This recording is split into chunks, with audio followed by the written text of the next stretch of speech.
set up.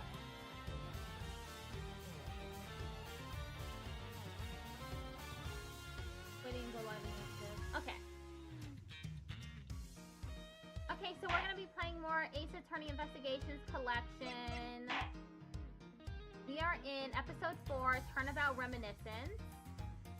Last time we were at an amusement park solving a kidnapping case when Edgeworth was accused of... No, it wasn't Edgeworth. It was Officer Meekins. He was accused of murder. And then the focus turned on to the girlfriend of the kidnapped victim. And then it turns out that the kidnapped victim had actually committed murder and killed her father. It was just a mess. Fun case though. And now we are going into the past to when Edgeworth first met Kay Faraday and Detective Gumshoe. 8 years in the past, I believe it said.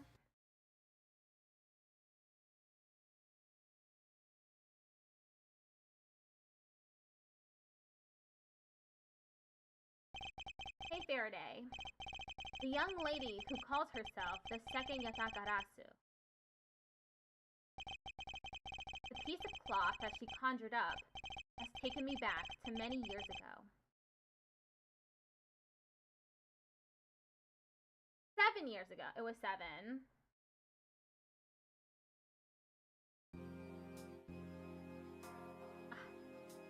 The judge. Yeah, that's right. I did it. I killed the guy. But it was the great thief Yatakarasu that told me to do it. I asked the defendant, what exactly are you trying to say? Don't you get it? I know the true identity of the Yatakarasu.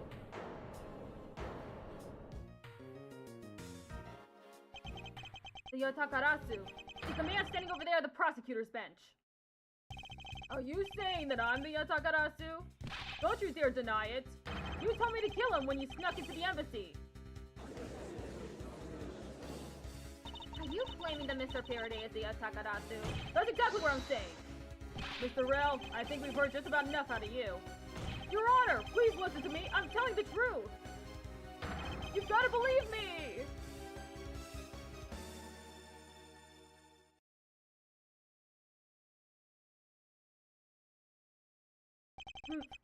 In accordance with the defendant's accusation, a new prosecutor shall be called to replace Mr. Faraday. This court will be in recess until the new prosecutor is ready.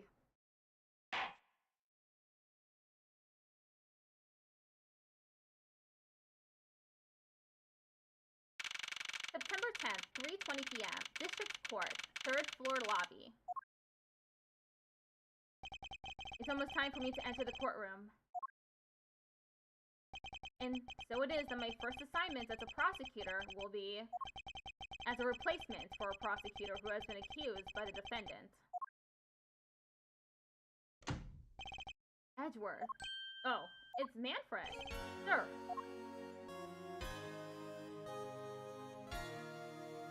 Have you read over all of the documents regarding this trial? Yes, sir. I've memorized everything there is to know. Very good. The paperwork for the prosecutor's substitution is about complete. Edgeworth, always bear in mind that as your mentor, I, Manfred von Karma, will accept nothing short of perfection. I understand, sir. To have the chance to stand in court at such an early stage in my career, I am honored and proud. As I have watched over your studies, I am giving you this very rare chance. Prove yourself. Crush the defendant's pathetic lies into oblivion. Yes, sir! As such a legendary prosecutor will be watching and judging my performance, I have to be perfect in every way. Today's trial should have ended in just 1 minute. Because the defendant was picked up by the security camera, correct? Exactly. The killer had the gall to say that he only killed because he was instructed to do so. Even more outrageous is his claim that the case prosecutor, Vern Faraday, gave the order. Ha! Faraday is such a fool. He's been cornered by his very own prey. Sir, Are you an acquaintance of Mr. Byrne Faraday? He's a pathetic man who speaks nothing but nonsense. Nonsense? He once tried to explain to me a way of punishing those who cannot be brought to court. Those who cannot be brought to court? That is nonsense, for no man is above the law. Well, there are always a few exceptions. However, there is no reason to even deal with such individuals. A prosecutor is a guardian of the court, one with no obligation to outside matters. Thus, there is no reason to deal with such individuals, I see. Edgeworth, disgracing yourself as Faraday has will not be forgiven. Have no fear. I will not let you down, sir. In place of the accused prosecutor Byrne Faraday, I'll prove the defendant's guilt. Very good. I've secured an hour of recess for you to prepare to do just that. Show them all the power of Von Karma. So, have you achieved a firm understanding of the case? Yes, sir.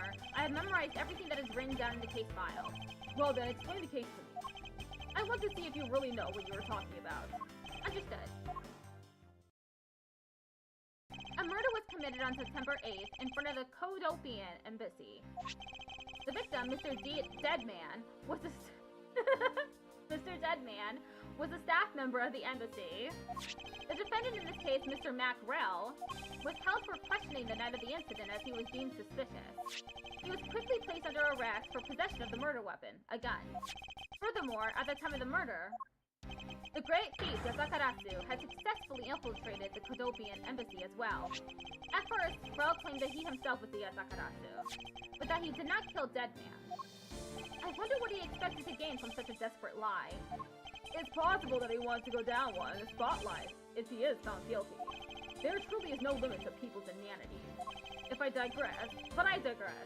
Continue, Edgeworth. Yes, sir. During the trial, the prosecution presented the security footage that captured the murder. The footage clearly showed Mr. Rel as the murderer. The act of Mr. Rel firing the gun could be clearly seen from the visitors' gallery. Upon seeing that, the defendant retracted his statement and admitted to the murder. I did it because I was told to, by the real Yasakarasu, Byrne Faraday. That sounds about right. However, you've forgotten one thing. While this may appear to simply be the murder of a Kodopian embassy staff member, people are actually referring to it as the second KG-8 incident. Second KG-8 incident? I'm very sorry, sir. I fear I failed to study hard enough. Well, even among the police, it's information that only a select few are privy to. Could you please enlighten me, sir? Sir, what do you mean by the second KG-8 incident? In order for me to tell you that, you must first learn about the original case. Take a look at these documents. This is a 3-year-old newspaper. Reference materials regarding the KG-8 incident. I received them from my mentor. You have heard of the Amano Group scandal before, correct? Let me look at this. Kodopian Embassy staff member Manny Cochman found not guilty. A shadow of the Amano Group? What is his relationship to the smuggling ring? The victim, Miss CCU.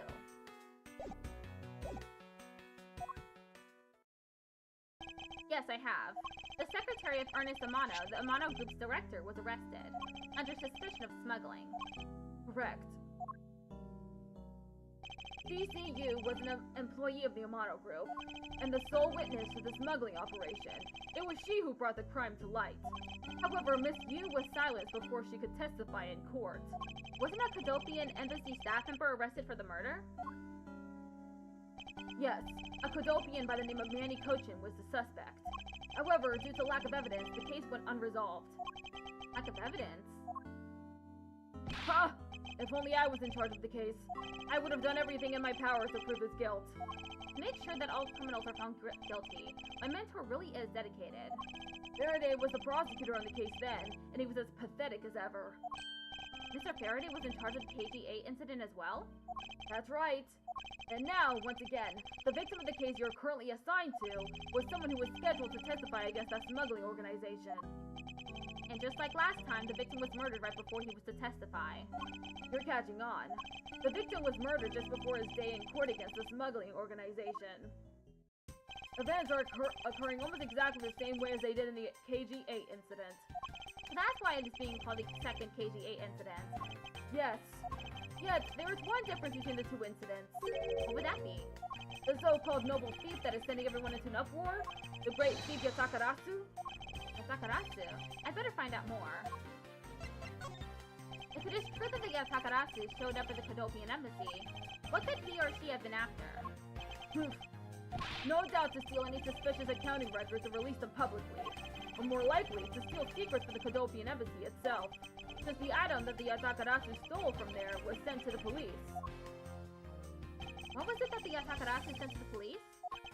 I don't know the details. Anything related to the Yatakarasu is getting the top secret treatment. Still, I find it very ironic. By returning the stolen item to the police, it was proof positive that the Yatakarasu had infiltrated the embassy on the same day the staff member was killed. Criminals have a way of incriminating themselves, wouldn't you say? That would have to be the first time the Yatakarasu has left evidence behind, correct? Yes, indeed. If you wish to learn more about the Yatakarasu, then I suggest you ask Faraday. Mr. Faraday?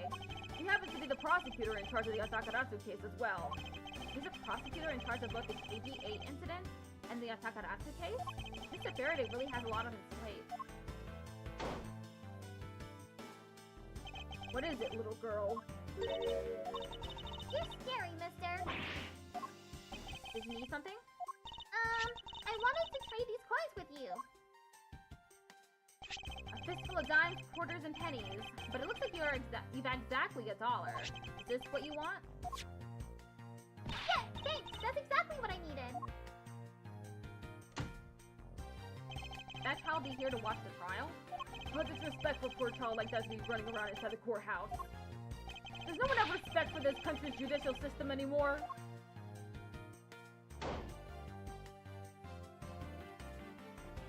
Paperwork for the prosecutor's substitution is complete. Why, do you even know how much time there is left before the trial resumes? I'm so sorry. I could have you mopping up this courthouse instead of protecting it in an instant. Gulp. Is no bother, sir. Not being completely prepared could prove to be a perfect handicap for me. A proud one you are. You had better collect the evidence from Faraday and prepare yourself. It's time for your debut, Edgeworth.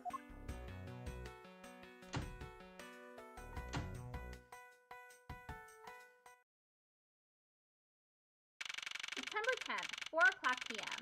District Court, courtroom number 3.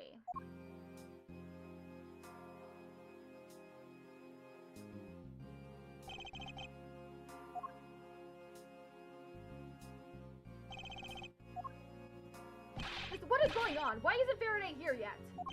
How is it possible that the defense is not prepared yet either? Bailiff, where is Mr. Faraday?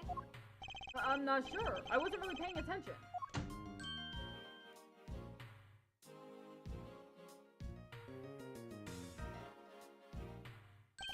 You must be the one Mr. Von Karma recommended.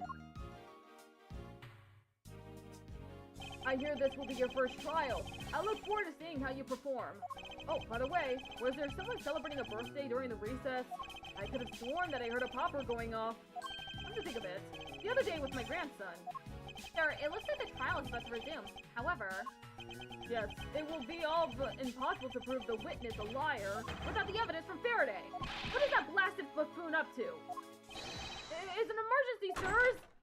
Oh, it's Gumshoe. Silence! There shall be no yelling in this sacred hall of law. Bailiff, remove that man from this courtroom at once. Please, wait! You have to listen to me. There's an emergency. Defendant Lobby number 2, Mr. Faraday and the defendant. The two of them, they're both dead, Your Honor. What? What? What? What?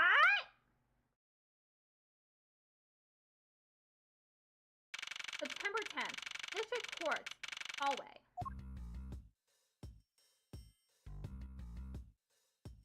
Stay back. Ugh. No one's allowed on the crime scene. Period. Who does this oddball think he is? This is becoming quite the hotspot. Isn't she Mr. Rell's defense attorney? Hey, you! No running in the hallway, pal! And who are you to tell me what to do? I'll never find out what's going on like this. It's time for some civil discourse. This sofa also looks like it's seen its fair share of use. And it looks like another part of the courthouse is visible from the window. Ah! My eyes have locked with my reflection's eyes in the barred window. As a student of Karma, I refuse to back down. I won. Defendant lobby number 1 is through here. The incident took place in lobby number 2 next door. I shouldn't allow myself to be sidetracked like this. I better get a move on. A poster of the judge. There's a longer slogan of some sort on it in tiny letters at the bottom. Every strike of my gavel brings the truth closer to me and my hair farther away. Is this a promotional poster for the court or a hair growth product? A fire extinguisher. If one were to be hit in the head with this, I suppose the victim would lose a memory or two, but it's not as though I'd ever be so foolish as to be struck by one of these. First, I need to get a handle on the situation. Perhaps I should talk to some people. A drink vending machine. Ah! Now is not the time to be pondering what kind of drink I want. And you are? Who, me? Hey, pal. It's common courtesy to tell someone your name first before asking theirs. Point taken. My name is Miles Edgeworth. I am a district prosecutor. A prosecutor? I've never seen a prosecutor as young as you, pal. I've told you my name. Now, would you mind telling me yours? Detective Dick Gumshoe, and just recently I achieved my dream of becoming a detective. More than a dream, it's what I was born to do. Wait, you think I should check and make sure I'm not really in some crazy dream first? This detective is entirely too excited to be at a murder scene. So, Detective Gumshoe, would you mind telling me what you know about the incident? You know that I don't have to tell you anything, right? I know that, but it would behoove you to fill me in on what you know. Well, you're a problem for such a youngster, aren't you? Well, anyway, Detective Bad is the one in charge. So you're just gonna have to ask him for all the details, okay? As for me, I was guarding the door to defendant lobby number 2. So you were on guard detail. Did you notice anything strange while you were on duty? Well, I freaked out when I heard a gunshot, and then it kind of froze. You're a detective and a measly gunshot scared you that much? Then again, I can hardly claim to not know what it's like to hear one at close range. Then Detective Bad came running to the scene. We went into lobby number 2 together, and both men were lying there, dead. Is that everything? Yeah, that's it. I was in the hallway the whole time, but I didn't hear a single peep of a struggle. Interesting. Other than the gunshot, he didn't hear a single sound of commotion.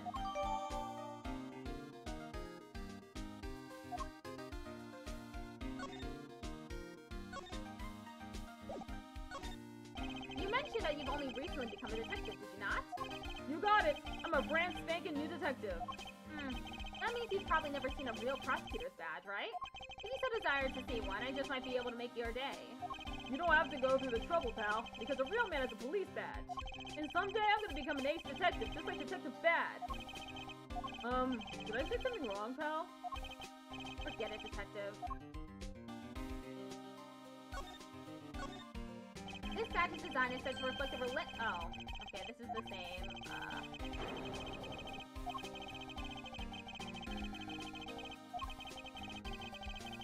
same text as before. But my mentor has taught me that it's more fashionable to keep it in my pocket. Ah, so that's where you got it from. Do you have a minute?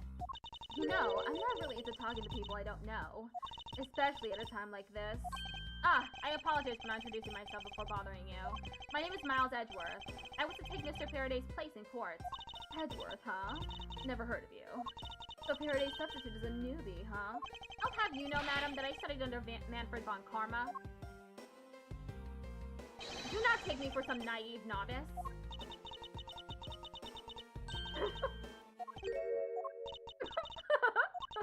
Do not take me for some naive novice?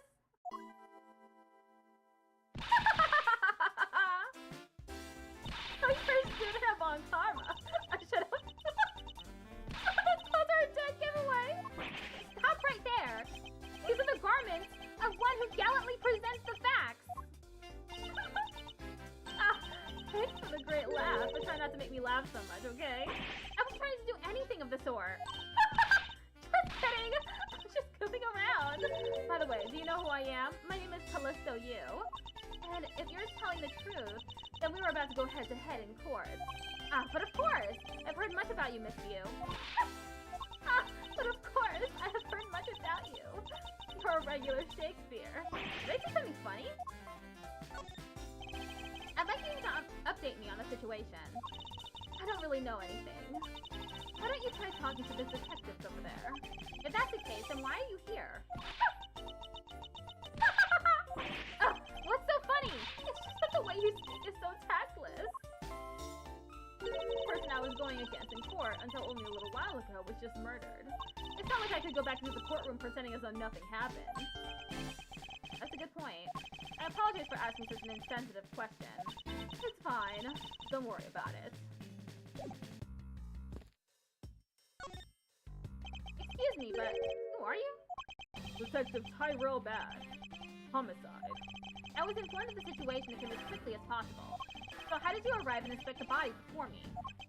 Faraday requested for me to testify in the trial. Plain and simple. Mr. Faraday requested that you be here? I've already contacted HQ about the situation. I've got nothing to say to you, kid. Kid? I'm Mr. Faraday's substitute in today's trial. Therefore, I insist that you update me on the situation. I can't back down here. I have a right to know. Do I need to teach you a thing or two about how to talk to adults, kid? Is he threatening me? Is he going for his gun? It's just a mirror. How dare he trick me like that?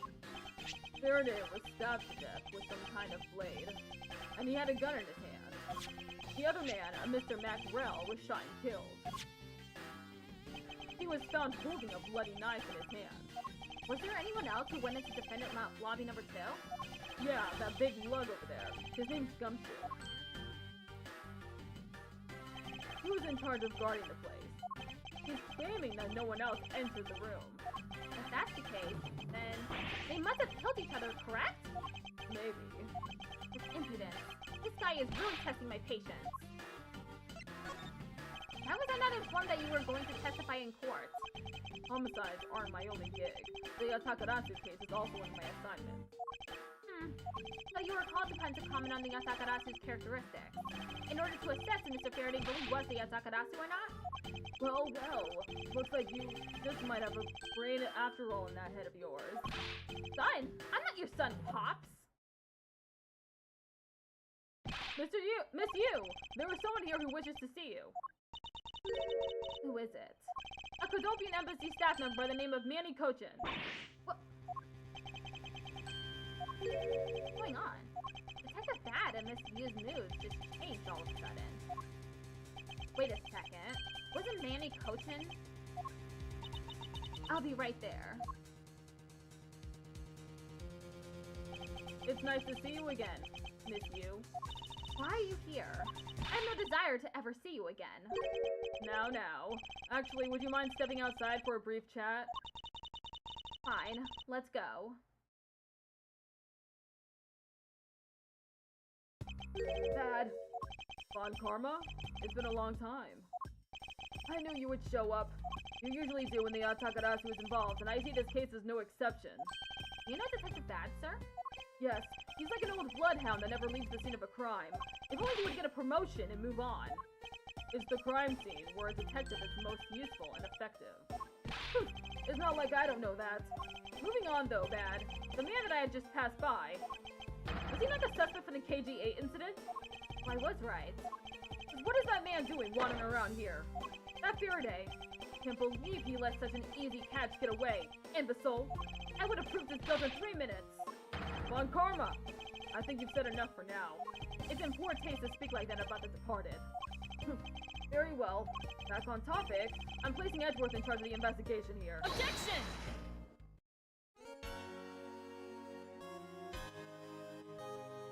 Papa! How can you place him in charge? Franziska, what are you doing here? I'm here for summer vacation. What else? Franziska von Karma. So she is here on vacation from Germany. She is the daughter of Manfred von Karma and a student of his who's also junior to me. You're the one who's junior to me, and don't you forget it! You're not conveniently avoiding the bar examination, are you? Ha! If you're able to pass, then I'll have absolutely no trouble at all. I'll never allow myself to lose to you. Never! Why does she always have to be this competitive? Anyway, Anyway, Papa, are you really sending Miles Edgeworth to cover the case? Yes, I am. Why do you ask? Well, you know, I'm close to becoming a prosecutor myself. And I am 100% confident that I can do a better job than him. It's just like Franziska. He has no problem bad-mouthing someone right in front of them. Bad? Yeah? These two will be conducting the investigation. What? You want me to let both of these kids loose on the crime scene? Ha! This is a perfect opportunity for them to work on their prosecutorial skills. A crime scene is not a place for children to be messing around in. I'm the one with authority over this crime scene, Bad, and I will not tolerate complaining. Edgeworth, Franziska, I leave this case to the two of you. Understood, sir. Yes, Papa. I'll go take care of the paperwork now. Remember, I'll accept nothing but a perfect report from the both of you. Do not disappoint me. Hold up, Von Karma. I still haven't agreed to this.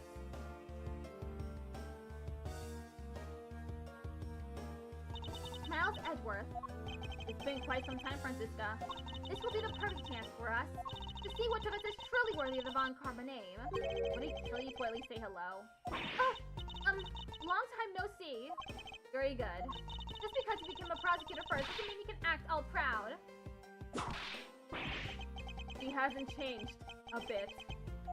Miles Edgeworth, as I was saying, we shall see which one of us is worthy of the Von Karma name. For crying out loud, I've been reduced to a babysitter. It looks like Mr. Von Karma was successful in convincing the detective. That's just like him, he never fails. Now, I'd appreciate if you could quickly run me through the facts, Detective Bad. You're better off checking things out on your own. Very well. Seems like getting help from Detective Bad will be a most arduous task.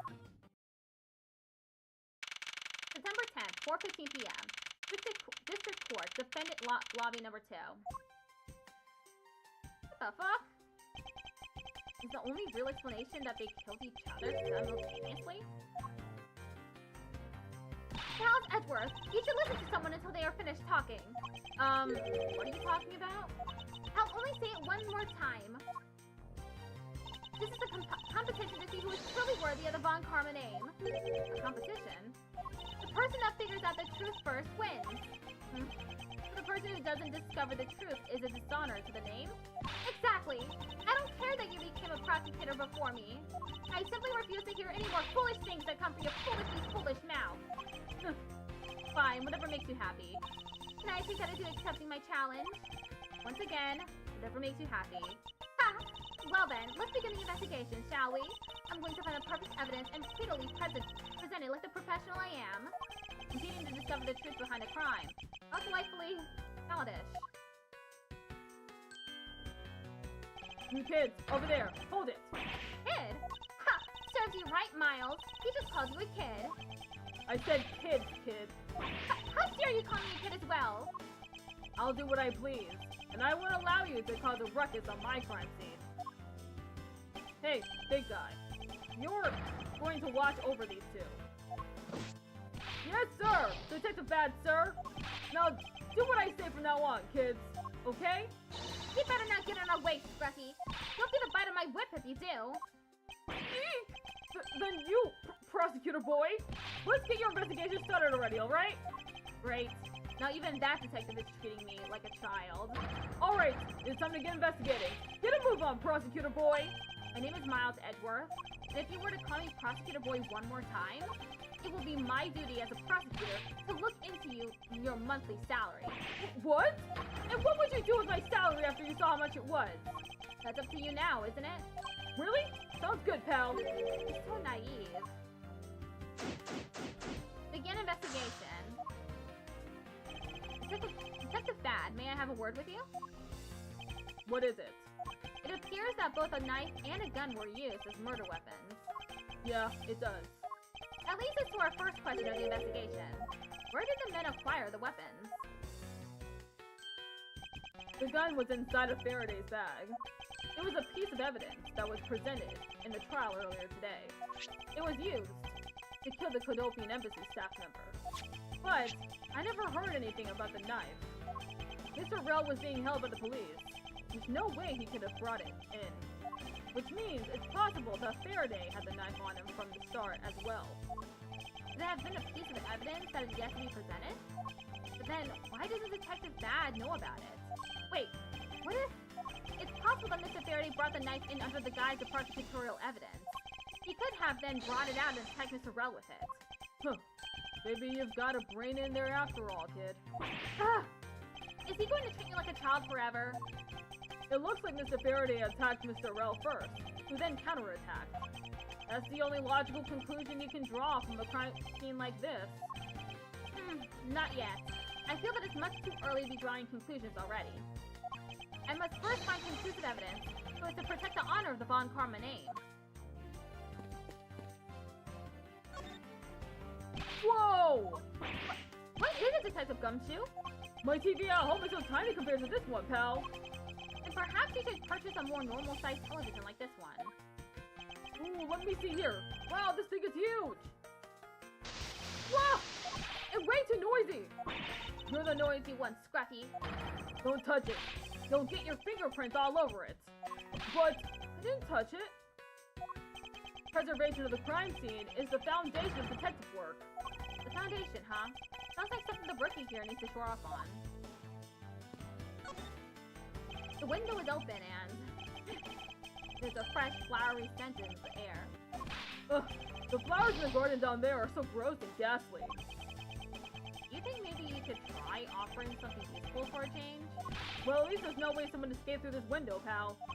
They wouldn't wake up and smell the flowers if they were fall from the 3rd floor. Are you willfully ignoring the fact that there are also iron bars on the windows?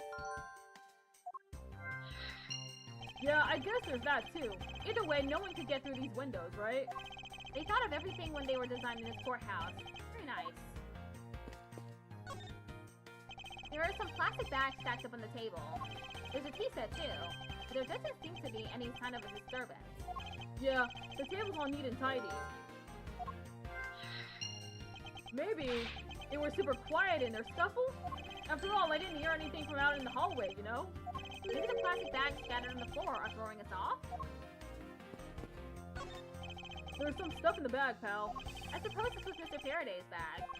It's probably the trial evidence I was supposed to collect from him. This is the evidence? Ah, I better not touch it. I'll leave prints on it. You just not pay attention to anything you do. This decorative plant foliage is quite nice. It's actually soothing to be around it.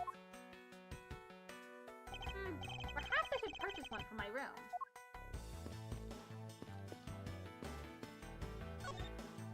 Ah, I see. Did you figure something out? This is a competition, Miles, and as such, I'd appreciate if you didn't talk to me. As you wish. Why are there plastic bags scattered all around? Those bags are for keeping evidence safe, pal. I know that much, Detective. You sure are good at this stuff, aren't you, pal? Normally, I'd be happy when someone compliments me, but when it's this guy? Anyway, could these plastic bags be evidence of a fight between the two men?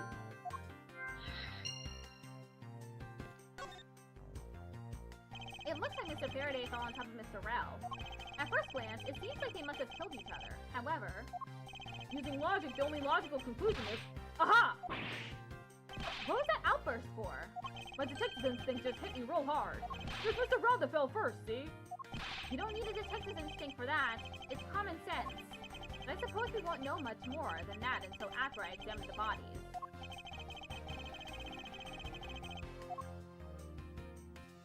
Mr. Faraday, how ironic it is for him to lose his life in a courthouse. Yeah, why did it have to be like this? I don't know what to say. I can't believe this happened while I was on watch, pal. Rather than beating yourself up, you should spend your time continuing the investigation. Didn't you become a detective in order to solve crimes? Yeah. Then get back to work. Find out the cause of this murder. Right. I'm on it, pal. First he killed the Cadopian embassy staff member, then he was murdered himself. This guy wasn't exactly an angel, you know? Oh? What makes you say that? Well, he's been hauled into the precinct several times for theft and assault, pal. So yeah, he's definitely the type to have committed a murder or two. Well, he did admit to killing Mr. Deadman. Hey, good point, pal. I knew my detective's intuition was telling me something. Detective intuition? Yep. You know about it? It's a special feeling that all You don't have time for this conversation right now. Let's return to the investigation. Looks like Mr. Rel died with a knife in his hand. There's some blood stuck on it. Then he must have used this as a weapon. Yep, no doubt about it. Was Mr. Faraday carrying this on his personage? Did he bring this as a piece of evidence for the trial? Or did he bring it with a very different intention in mind? I should jot some notes down about it. His hand is all black down there, see? I wonder what it could be. If you look closely, this blotching pattern resembles an ink stain. Ink stain? Yes, I usually get ink on my own hand when I use my feather pen. A feather pen? I've never seen one before. So you aren't just making it up, pal? Why are there plastic bags scattered all around? Those bags are for keeping evidence safe, pal. I know that much, Detective. You sure are good at this stuff, aren't you, pal? Normally I'd be happy when someone compliments me, but it's this guy. Anyway, could these plastic bags be evidence for a fight between the two men? I just read that entire exchange again, huh? Looks like Mr. Faraday died while holding the gun in his right hand. So he shot Mr. Rel and then fell on top of him while still gripping onto the gun? I guess that does seem kind of strange, huh? I mean, why would Mr. Faraday know how to fire a gun? It's not exactly rocket science. Even I know how to pull a trigger. Although I doubt I'll ever need to use one. I hope I never have to fire a gun either, pal. But it sure does look cool to hold a gun in your hands. It appears that the police's training procedures need a thorough review. Anyway, I should jot down some notes about the handgun in Mr. Faraday's hands.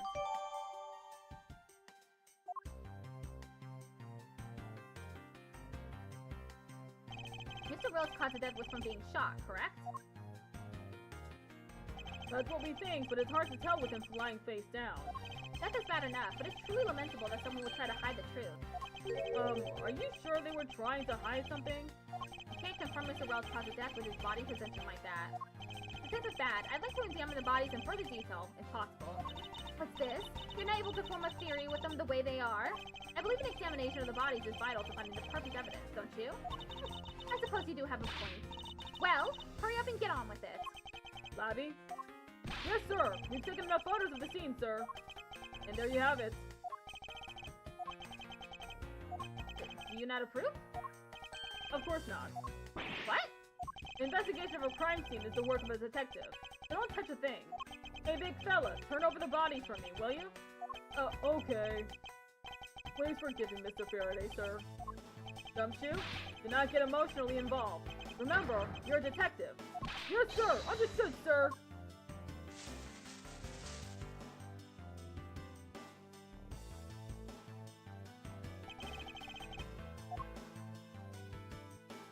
It looks like Mr. Faraday was stabbed with this knife that Mr. Rell is holding. Ouch! What's wrong, Detective? My stomach started to hurt from just thinking about being stabbed. Keep your mind on the case, alright? Shot in the chest. It takes some guts to fire a gun in a courthouse. I mean, I've been a detective for a whole week and I still haven't fired a single round yet. There aren't any burn marks on his clothes. That must mean... Wait, burn marks? A round grows very hot as it is discharged from a firearm. Therefore, burn marks are usually less when a shot is fired from point-blank range. Ergo, Mr. Rell must have been shot from at least a yard or two away. You sure do know a bunch of neat stuff for your age, pal. Apparently, this detective has as much common knowledge as your everyday marsupial.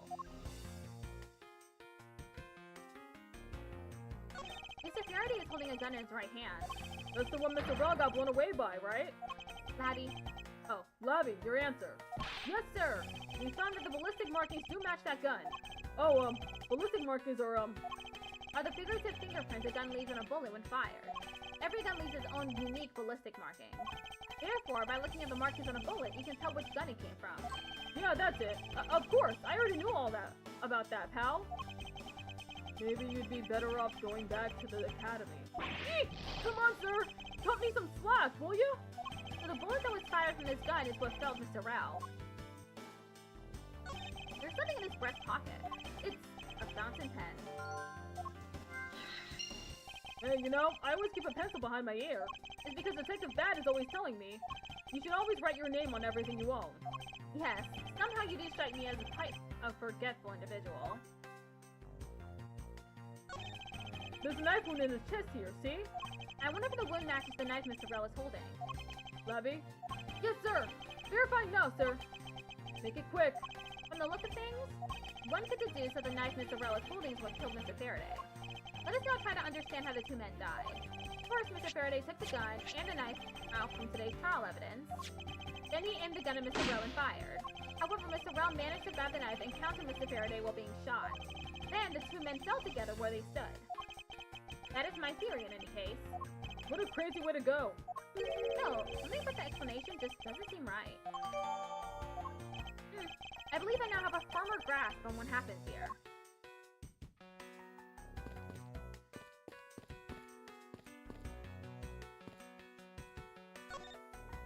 Detective Bad, do you have any thoughts on the case? Faraday and Rel. It looks like they killed each other, to me. Although, there are a few things that just don't seem right. And what would they be? Why don't you try thinking on your own first before you bother me, boy? What? Now I've been downgraded to just boy?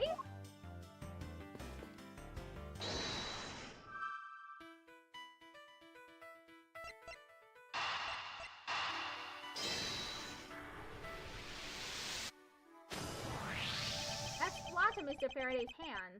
I wonder if it might be the ink from his fountain pen. Ooh, let's ask the lab guy. Detective Gumshoe, I confirm that the substance on Mr. Faraday's hand is the ink from his fountain pen. I see. Good work. You know, I've always wanted to say that, even if it was just one time in my life. If Mr. Faraday wrote with his fountain pen in his left hand, I think it's fair to assume he was left-handed. It appears that Mr. Faraday's pen is very important to our case as well. Okay, if you say so, pal.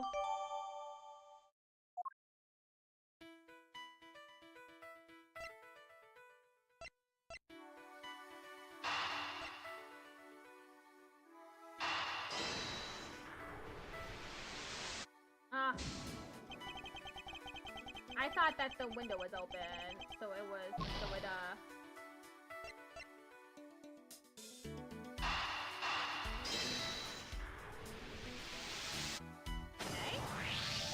There is a very tidy pile of plastic bags on the table.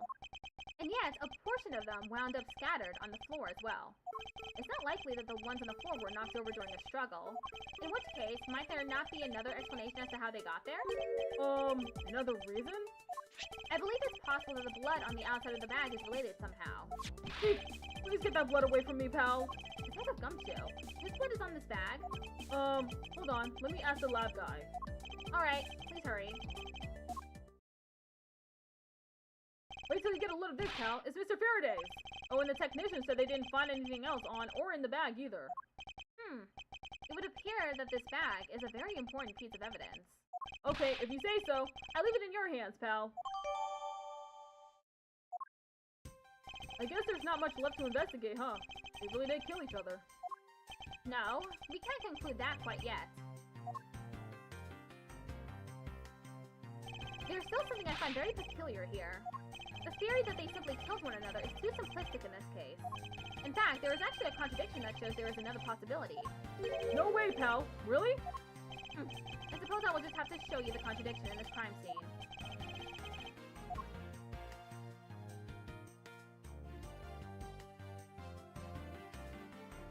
Okay, let me look at the evidence again. Listen, gunshot. Didn't hear a sign of a struggle. Knife was found in Mr. Rel's hand. Oh, okay. What's this?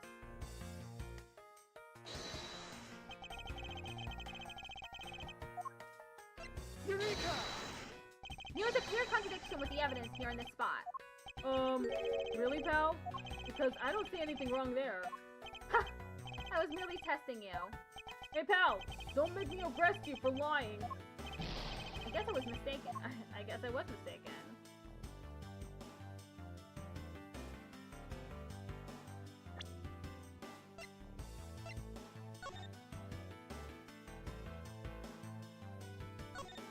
Faraday died of a knife to the chest. Rel died of bullet wound to the chest. There was no gunpowder burn his clothes, suggesting he was shot from a few yards away. Oh, okay. Never mind that. On pen.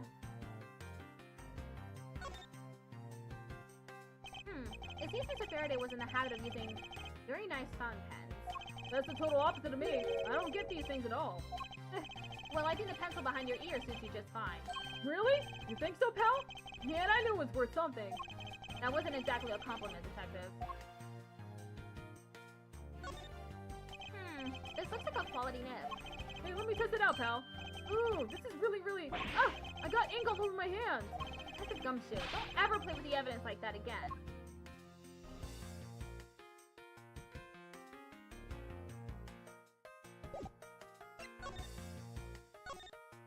This blood here is from Mr. Faraday, but there are no other clues to be found. Which begs the question, do I need to put this bag inside another bag in order to preserve it as evidence?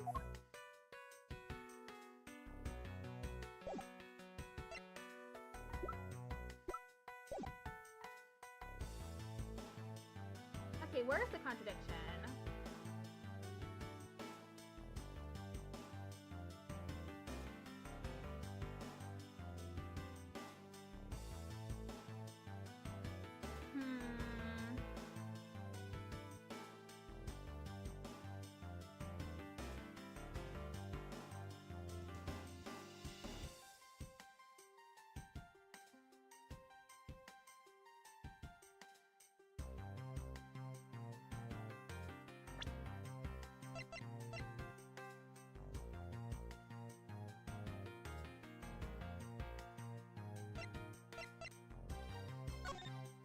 Faraday, age 40, Mac Rel, age 32.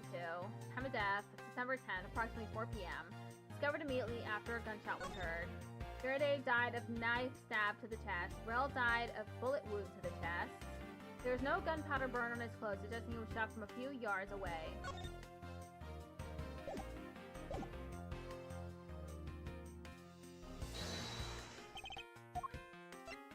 Eureka! Okay, no, it wasn't that either.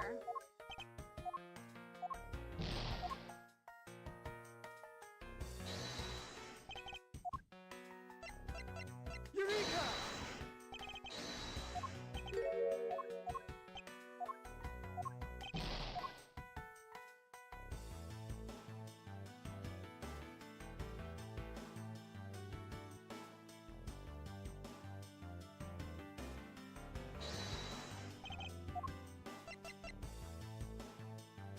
Eureka! I'm just throwing things at the wall.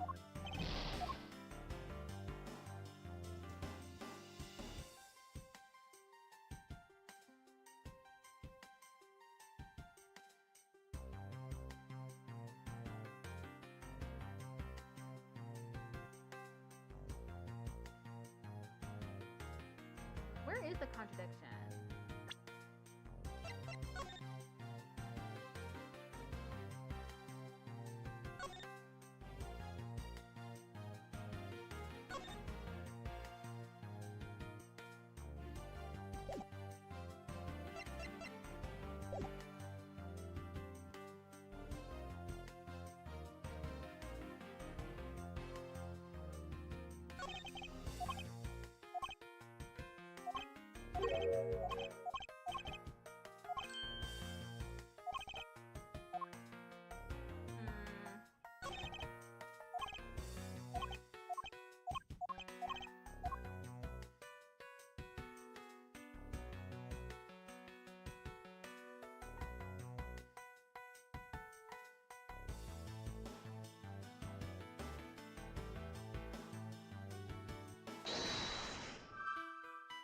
Okay. Am I already stuck?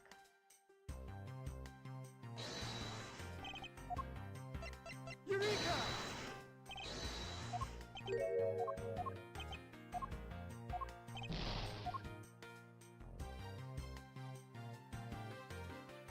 I don't know what the answer is. Eureka!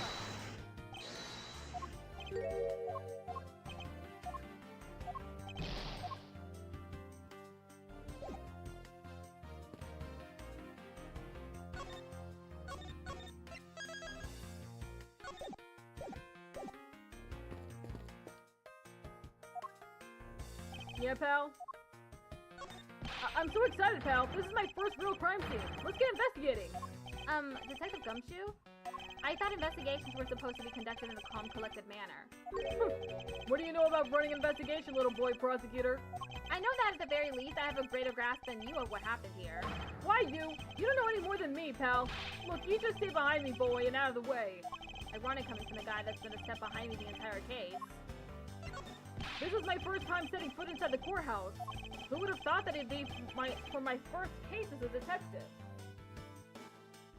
But you know, I get a feeling I'll be coming here a lot more in the future. As a suspect, detective? Of course not, pal!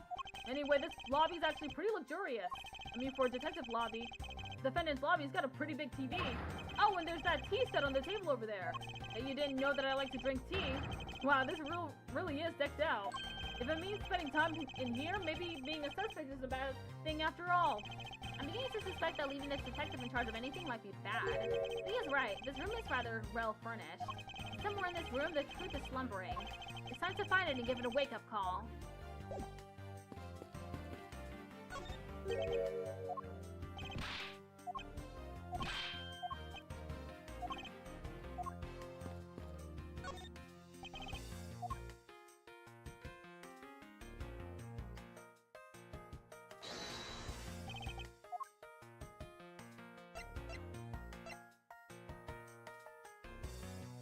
Oh, I haven't investigated the gun yet?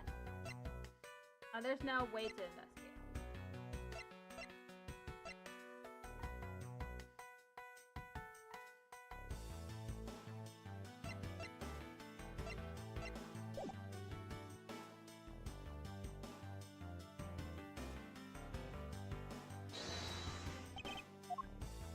Eureka!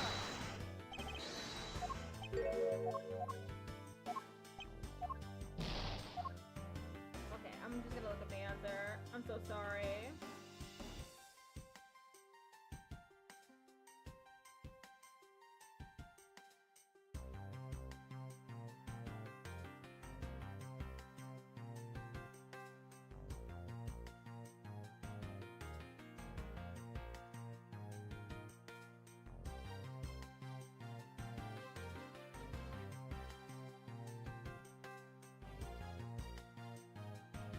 About Reminiscence, beginning.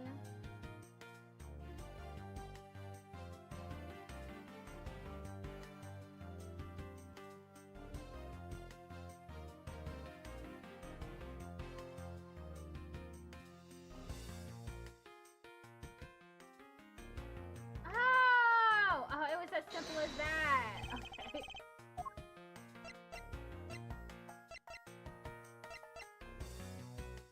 Eureka! Now we come face to face with the contradiction I spoke of, and it is this. Mr. Faraday used his left hand to write with his fountain pen. Ergo, he is left-handed. And yet, the handgun is in his right hand. Don't you find it odd that the left-handed Mr. Faraday would hold the gun in his right hand? That, ladies and gentlemen, is the great contradiction haunting this crime scene. Hey, you're right, pal. That does seem kind of strange. But how could something like that happen? The facts add up to one conclusion and one alone. Someone else put the gun in Mr. Faraday's hand after he died. No one else? Plastic bags scattered on the floor and a gun in the wrong hand. I sense the presence of a shadowy figure behind this case. A person of vile intent who was serious about keeping the truth from us. Investigation complete.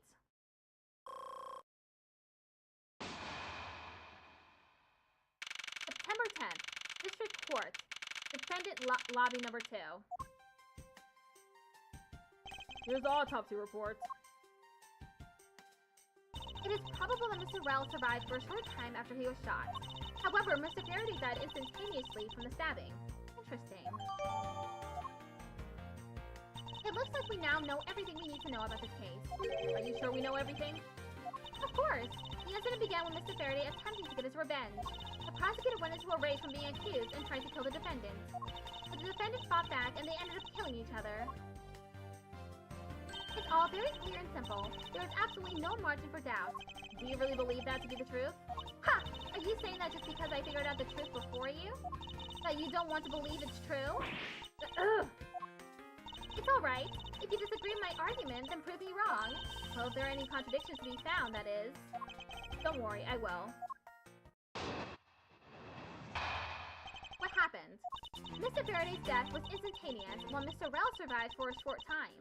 From this, it is obvious that Mr. Faraday died after he shot Mr. Rel. And Mr. Rel, while on the brink of death, stole Mr. Faraday's knife and stabbed him. Those are the facts of this case. Mr. Faraday's death was instantaneous, therefore he must have attacked first. Proving that logic to be false is probably the fastest way to show her that she's wrong. In that case, I should first look for any holes in her theory. Rebuttal. Mr. Faraday's death was instantaneous, while Mr. Rel survived for a short time. Hold it! Do you truly believe that Mr. Faraday died instantaneously? I have the murder report right here. Mr. Faraday died instantaneously of shock due to being stabbed in the chest. There, you see? It's been documented clear as day. Ugh! From this, it is obvious that Mr. Faraday died after he shot Mr. Rel. Hold it!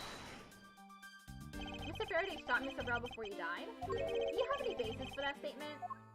Your foolishness has no end, does it? Now, I hate to repeat myself, however, Mr. Faraday died instantaneously. That's all the basis I need. Alright, so if Mr. Faraday died instantaneously, then you must have attacked Mr. Rel before being stabbed. You're finally beginning to catch on, I see. And Mr. Rel, while on the brink of death, stole Mr. Faraday's knife and stabbed him. Hold it! So you believe that the dying Mr. Rel stole a knife from Mr. Faraday? Mr. Rel became desperate as he did not want to die. Human beings can do amazing things when they are put to the test. So the two men struggled. And in the end, Mr. Rel was able to grab the knife and stab Mr. Faraday. The messy condition of this room is a testament to their struggle. Yes, my logic is perfectly sound. Can you really say that it's perfect? What are you insinuating? Nothing. However, I can't let what you said slide by without further inquiry. One must be clear and precise. If you could append that statement to your testimony. Fine. They struggled, and Mr. Rel used the last of his strength to counterattack Mr. Faraday. Hold it! I got this statement. Mr. Rel used all of his remaining strength to take the knife and defend himself. One could easily see that they had a violent struggle. Of course, this nothing compares to what my writing craft can do. How does one compare to the damage her prop can do with the state of this room? Furthermore, all the plastic bags on the floor in this room were scattered there due to the fight. Is there anything else that I can explain for you? No, that will be fine. Those are the facts of this case. Hold it! Claiming speculation as facts already? Don't you feel that the evidence is a bit lacking? You'll find all the evidence you need just by looking around this room. Mr. Faraday collapsed on top of Mr. Rel. In addition, Mr. Faraday died instantaneously, making a counterattack impossible. Furthermore, the room is a total mess from their fight. I dare say that there's more evidence here than you could whip at. It looks like she's becoming more and more confident. And, looking at this place, she might have a right to be. After all, everything here seems to support her theory.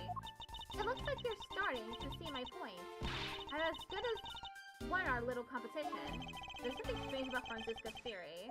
I should compare her claim with the data I've gathered thus far. I just know there's a contradiction somewhere.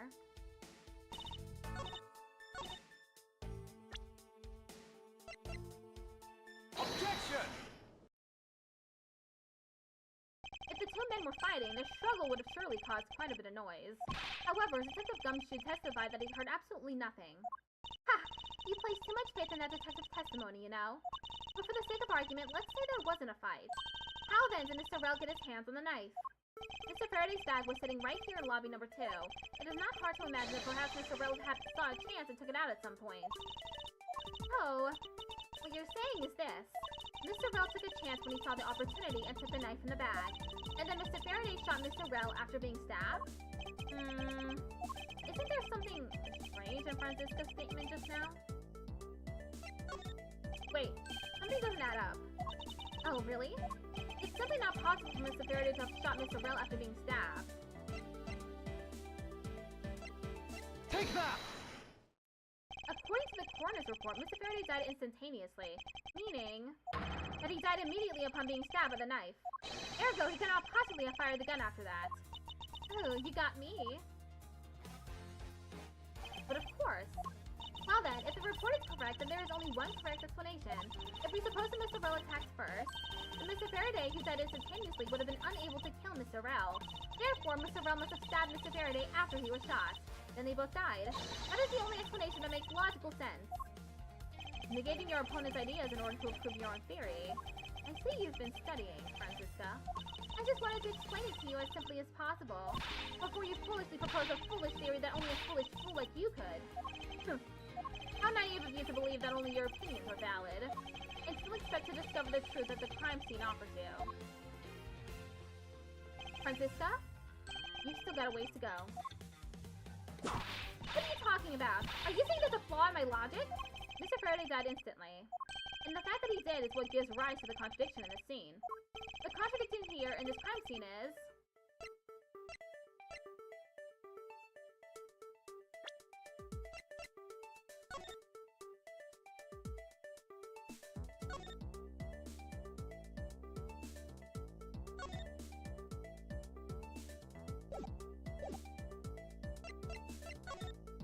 Let me get this straight.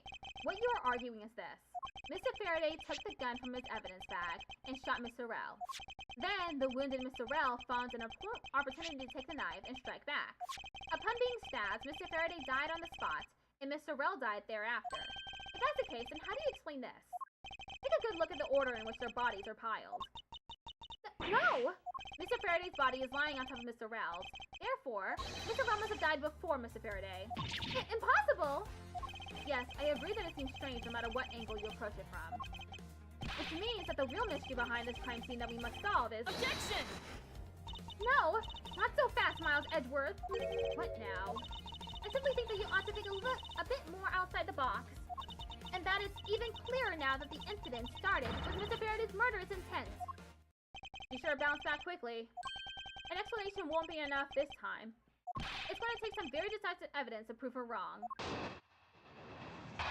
What happens, part 2? It was just chance when Mr. Faraday's body fell on top of Mr. Rell's. The two bodies fell into a pile, which indicates that they attacked each other at the same time. It really doesn't matter in the slightest that they fell in the opposite order. I just know that Francisca's explanation isn't absolutely correct. All I have to do is find a hole in her logic. Once I do, I can then present her with the evidence that proves the contradiction. Rebuttal! It was just chance that Mr. Faraday's body fell on top of Mr. Rell. Hold it! I bet that. Objection! Testing someone's testimony in order to gain some time to think? You're a real one-trick pony, aren't you? It's too bad your trick only works on fools. That wasn't my intent. I simply wished for more details as to how Mr. Faraday ended up on top of Mr. Rell. Someone's impatient. I was just about to explain everything to you. Ad starts in 1 minute. So do you think you could hold on for a minute? Ah! Francisca, I'll make you a deal. I'll hold on if you hold on to that whip of yours. Oh, I'll hold on to it, alright. As I whip you. Well, now that you've quieted down a bit, I'd like to continue if you don't mind. The two bodies fell into a pile. Hold it! The two fell on top of each other. Don't you find that to be just a bit strange? Not at all. Ah! I can see it in her eyes. She's dead set against me from the bottom of her heart. How's Edgeworth? Once I'm done here, you'll see that there's nothing strange at all. Now then, the two men fell into a pile, which indicates that they attacked each other at the same time. Hold it! What do you mean by they attacked each other at the same time? I assume Mr. Faraday had the two different weapons in his hands. He made to attack Mr. Rell while holding both the knife and revolver. And then, after Mr. Faraday fired the gun, Mr. Rell grabbed the knife as he was falling and stabbed Mr. Faraday. That is how Mr. Rell wound up on the bottom with Mr. Faraday on top. At close range, that is more than possible. Yes, it's possible, but... Well, if you have any other ideas, then show me what you've got. Oh, I will. And to that extent, I'd like for you to append what you just said to your testimony. I don't see any point to that, but as you please. Okay, be right back.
Okay, we're back.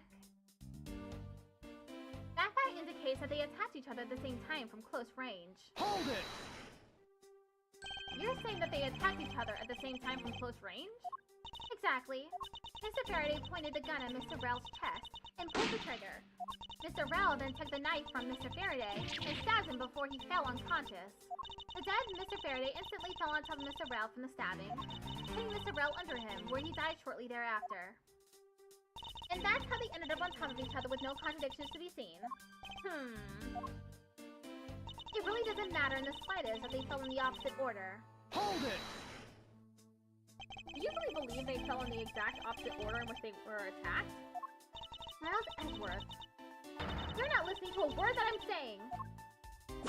Ah! They both attacked each other at the same time, and Mr. Rel fell first by chance, leaving Mr. Faraday to just happen to fall on top of him. Then Mr. Rel died shortly thereafter, pinned underneath Mr. Faraday. That's how it happened. The two men attacked each other with Mr. Rel randomly falling down first? The fact that the order that they attacked each other in varies from the order they fell in doesn't cause a problem for me. However, there's definitely one certain aspect that I'm having trouble swallowing. Oh, wait, I didn't need to do that again. I meant to present.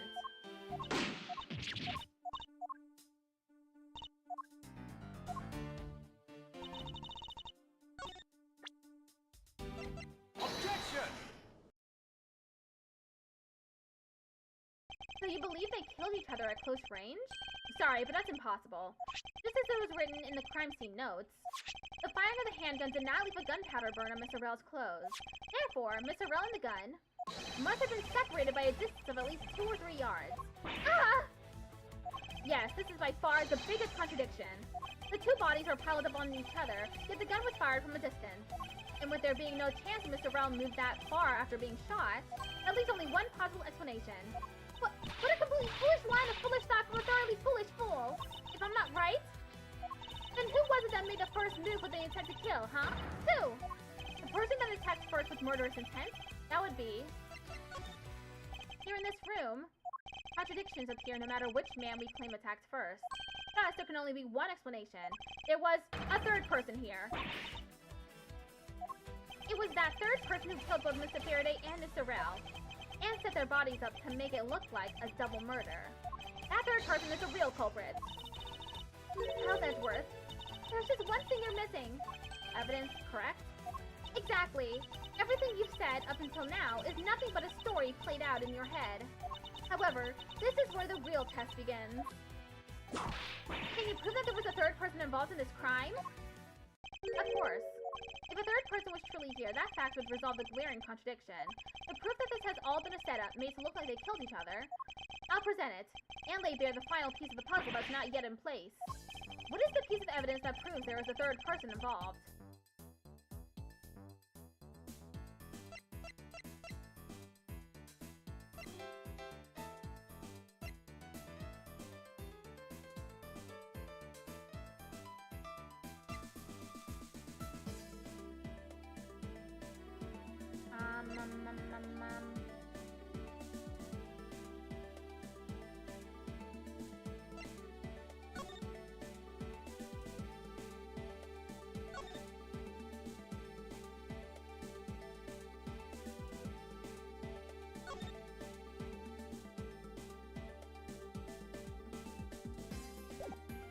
Does prove it.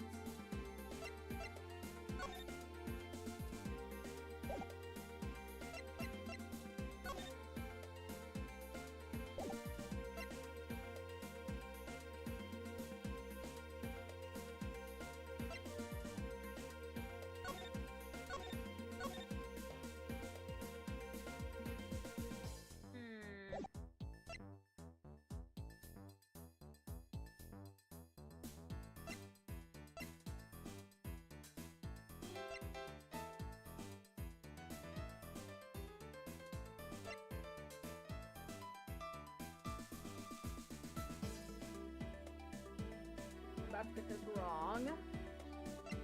Take that! Oh! The gun in Mr. Faraday's hand and a plastic bag with his blood on it. These two items point to the presence of a third person. How so? Recall Detective Gumshoe's testimony. I was in the hallway the whole time, but I didn't hear a single peep of a struggle. If there wasn't a struggle in this room, then there shouldn't be any plastic bags on the ground, meaning that someone else must have deliberately scattered them around. Do you not see the possibility in this? Disregarding the gun for the moment, there's a high probability of blood splatter when a knife is used on a person. If the culprit held a knife with a plastic bag around it, they could use the bag to catch any blood splatter from when they withdrew the knife. Then, by spreading a few more plastic bags around, mixing the bloody one in with them, and arranging the room to make it look like there was a struggle between the two, they were able to conceal their presence. Ah!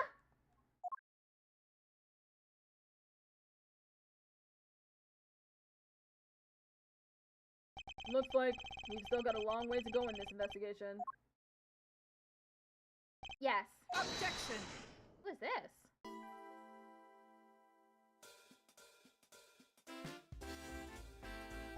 What the heck's up with you, pal? Mr. Bass, I advise you to place Detective Gumshoe under arrest. What? What's the meaning of this? Ha! Looks like you're not man enough to discipline your own subordinates. Don't you dare. A detective claims he was there, standing in front of the door the entire time. But I have it on good authority that it was all a giant lie. Miss Yu, I ask that you please explain that last statement. I'll let His Honor explain it himself. I saw it with my own eyes, I tell you. During the recess, there was a period of time when there was no one in the hallway. What? See, Mr. Bad? Oh. So I ask you, why would a detective who was supposedly doing his job the whole time want to fabricate such a lie? Gumshoe? Did you kill Mr. Faraday? No! Of course not, sir! It would appear that the one who set this whole crime scene up is that detective, which basically renders his testimony a complete lie and wholly invalid. It looks like your perfect logic has come tumbling down, Miles. Ugh. I was in the hallway the whole time, but I didn't hear a single peep of a struggle. Is that statement really a lie? Detective Gumshoe, you're now a suspect in the murder of 2 men. Now spit out the truth or so help me. I haven't lied to anyone, sir. Honest. I really was there. I was in the hallway the whole time. Hold it! Detective Bad, I ask that you please do not act without my permission. After all, I am the one that is heading up this investigation, am I not? Don't talk like you know what's going on, boy. All I want is for this investigation to run perfectly. Perfection is the only wish of a disciple of Mon Karma, after all. Therefore, before you take Detective Gumshoe into custody, I'd like to set the record straight on something. And what's that? What should I ask Detective Gumshoe about? I suppose the one thing I'd like clarified is Detective Gumshoe's motive for committing this crime. Motive, huh? Gumshoe, you got a grudge against Faraday or anything? No, sir, not me. Not a single bad thing against Mr. Faraday, sir. Is that a fact? Objection! You really have a problem with lying, don't you, Detective Gumshoe? I'm telling you, I am not lying! The more unnatural you act, the more suspicious you become, you know? If you want a motive, Edward, I have one for you right here. Could you please share it with us? However, be forewarned that I won't hesitate to object to flights of fancy, because all I'm interested in is the perfect explanation. You're serious, aren't you? Fine. You amuse me, so I'll humor you with a little courtroom practice. Gumshoe's motive. It was about a week ago. I saw the detective get chewed out by a livid Faraday in front of the precinct. He stood there super pale as Mr. Faraday yelled, "That's a salary cut for you, you nitwit." A brand new detective suddenly getting his salary cut. That's reason enough for a grudge. Well, how's that for the perfect explanation? You totally misunderstand me, pal. No matter how mad I get, I could never hold a grudge. Quiet. We can't trust anything you say. Sir. There's nothing wrong with the motive she proposed, per se. But there are some gaps in her logic that need to be filled in. Miss Yu's perfect explanation may not be so perfect at all. Rebuttal. It was about a week ago. Hold it! A week ago? Then you and Detective Gumshoe are acquaintances? No way. I only met him in person today. Then how did you know about Detective Gumshoe? Oh, I've seen him around before. I saw the detective get chewed out by a livid Faraday in front of the precinct. Hold it! Mr. Faraday was upset? Yeah. You know what else? Mr. Faraday isn't exactly known to get angry often. But he was totally beat right in the face. And the offending detective just stood there, pale as a ghost, like he was about to die. Just like the face he's making right now, right? Oh, I'm completely innocent, I tell you. The poor man.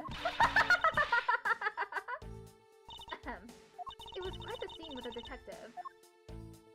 He stood there super pale as Mr. Faraday yelled, "That's a salary cut for you, you nitwit." Hold it! You just stood there watching this unfold in front of you? Yeah, I have to say, it was really enjoyable too. But that's why when I saw Detective Gumshoe earlier, I knew to steer clear of him. No way! I thought it was because I had something stuck on my face! But you do! Huh? What if I got stuck on my face? Start with your eyes, nose, mouth. Oh, and those ridiculous eyebrows. Huh? Oh man, messing with your head is just too much fun. Miss Yu, if you don't mind, I'd like to return to your testimony now. Sure, why not? A brand new detective suddenly getting his salary cut? That's reason enough for a grudge. Hold it! To cut a new detective salary right off the bat like that. I'm not really familiar with the way you guys relate. Is that a common practice? Speaking of cutting my salary, didn't you threaten to do that to me earlier too? I suppose I did. It's only natural to cut a worthless detective's salary down to their actual worth. My father can fire anyone, new or old, with a snap of his fingers. You think maybe that's a reason enough for detectives to hate you people? Well, I guess. They really shouldn't cut people's pay. Heck is bad. Don't tell me Mr. Von Karma cut your salary earlier. Well, how's that for the perfect explanation? Hold it! You call your explanation perfect? It's not to your liking. Unfortunately for you, it's just not up to my standards. Oh, is there something you want me to clarify in that case? What should I do? Should I raise an objection? Alright, if you could clear this one thing up for me.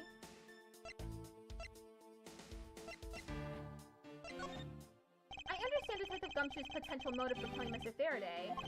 However, what about his motive for killing Mr. Rel? His motive for killing Mr. Rel?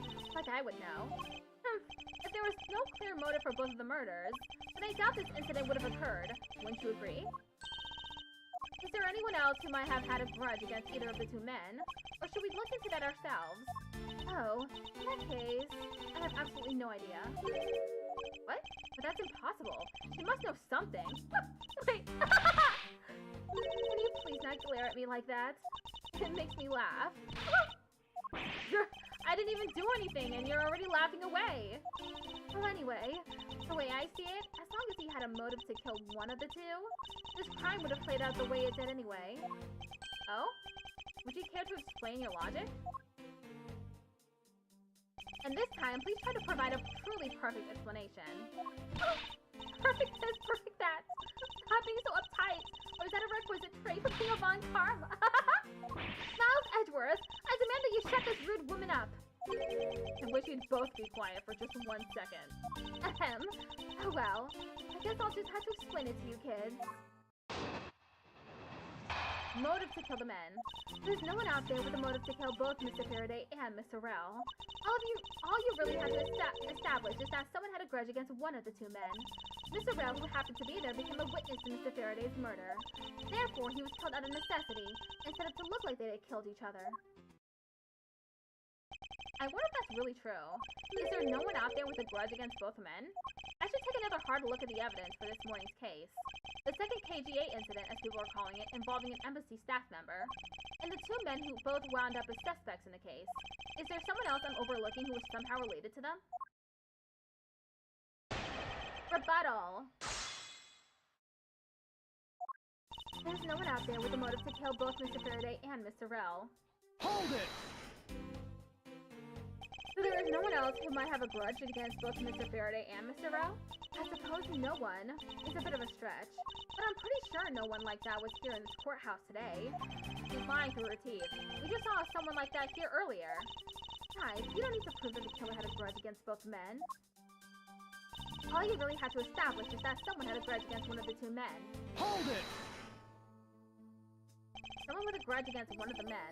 In that case, aren't there plenty of other people who fit the bill? Sure. After all, who doesn't garner scorn from another simply by being alive? But the only one who held a grudge and acted upon it by killing was Detective Gumshoe. Ugh! Furthermore, Mr. Rowe, who happens to be there, became a witness to Mr. Faraday's murder. Hold it! So you're saying that he was basically silenced. Aren't you glad you managed to avoid the same fate, Your Honor? Why, if you had been the one to witness some blood-covered detective... What? Detective Gumshoe! You would kill even me? What? I could never do something as terrible as that, Your Honor. There's no need for even a second of deliberation. I will hand down my verdict here. Objection! Your Honor, take a look around. We are not in court right now. It would be greatly appreciated if you would stay here with us in reality. Please forgive me. I know not what I do. And you there, monsieur. Hurry up and continue with your testimony. If you fail to do so, I will whip you into shape. That's nice. Sounds kind of like fun, actually. Anyway, Detective Gumshoe had to erase the witness, Mr. Rell. Therefore, he was killed out of necessity and set up to look like they had killed each other. Hold it! Didn't do it, pal. No hard feelings, but I don't think we can take the word of a criminal seriously. But I can't even begin to think of ways to set up a crime scene. I suppose you do lack the necessary tactical mind required to do such a thing. Why do you have to kick a man when he's down, pal? You shouldn't put yourself down, detective. You're a big boy. I bet you thought it up all by yourself, right? Yeah, that's right. And I worked real hard at it, too. I think this proves one thing about the detective. Has the mental acuity of a worm. I have to admit, her explanation makes sense. However, there is also something she overlooked in her testimony. I should present that piece of evidence and see if I can't make her see the truth. Objection! Monsieur, I believe there is someone you overlooked in making your statement. Or rather, is it because you'd rather not bring this person up? What do you mean? We are looking for someone with a reason to kill both Mr. Faraday and Mr. Rell. I can think of at least one person that fits the bill. He was the suspect in the original KG-8 incident, and a member of the Codopian Embassy staff, Mr. Manny Cochin. That's right. The very man who came to visit you earlier out in the hallway. The man who killed a member of the Codopian Embassy staff, Mr. Rell. And the man who was the lead prosecutor of the KG-8 incident, Mr. Faraday. Are you telling me that Mr. Cochin has no reason at all to kill both of these men? Well, I suppose he might have a reason or two. You covered for me, pal! Maybe you're not such a bad guy after all. Don't get ahead of yourself. You're still a suspect, make no mistake about that.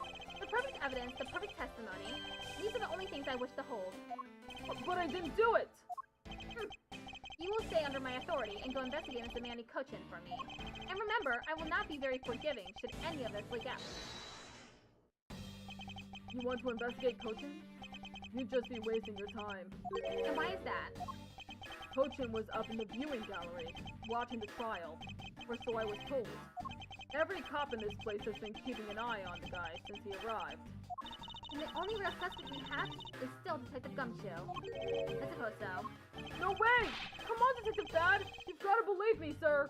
I really was in that hallway the whole time, sir! I never took a single step into this room, sir! Okay, then are you saying there was someone else who passed through the hallway? Oh, there was no one else, sir. Then why should I believe you didn't do it? There's one incredibly foolish detective, standing right in front of a crime scene all by himself. It's as good as a confession of guilt. I have to admit it's a bit strange. Most criminals will fabricate some sort of lie to escape their crimes. And if that detective really wanted to prove that he was innocent, you'd think he would at the very least offer up I spaced out while on duty or the like. Come on, Gumshoe, time for your interrogation. Detective bad.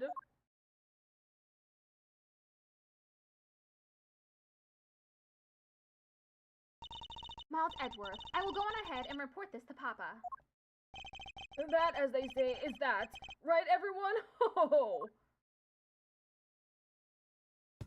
Well, I suppose we should both be getting back to our real jobs now, huh? Before we do, Miss Yu, there is something I'd like to speak with you about. What is it?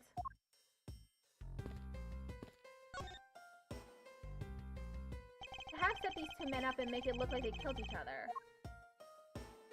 If there's one thing I cannot forgive, it's the desecration of the dead. Everything is neat and tidy on top of the table with not a single disturbance in sight.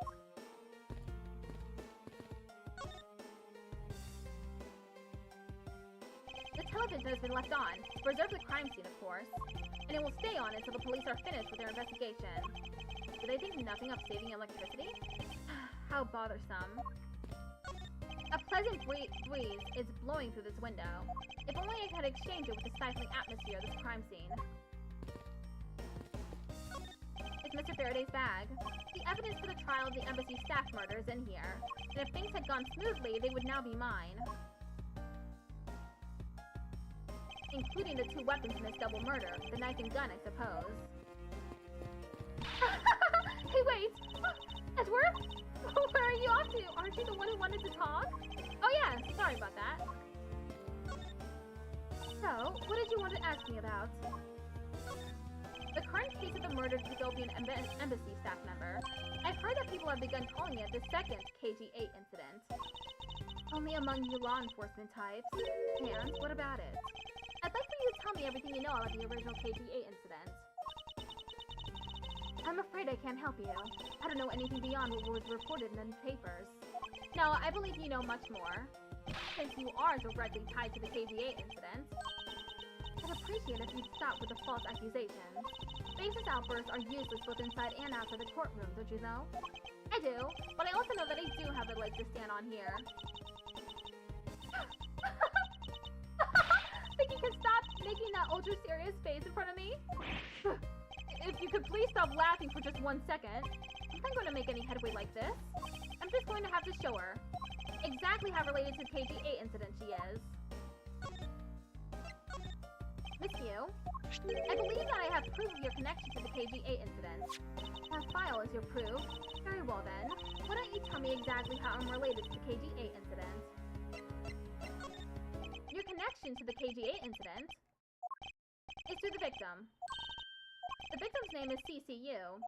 You'll note that she has the same last name as you. Can you really still tell me with a straight face that you are not related to this case? Sorry, but we're not related. Just kidding. You asked that question with such a serious look on your face. And I couldn't help but...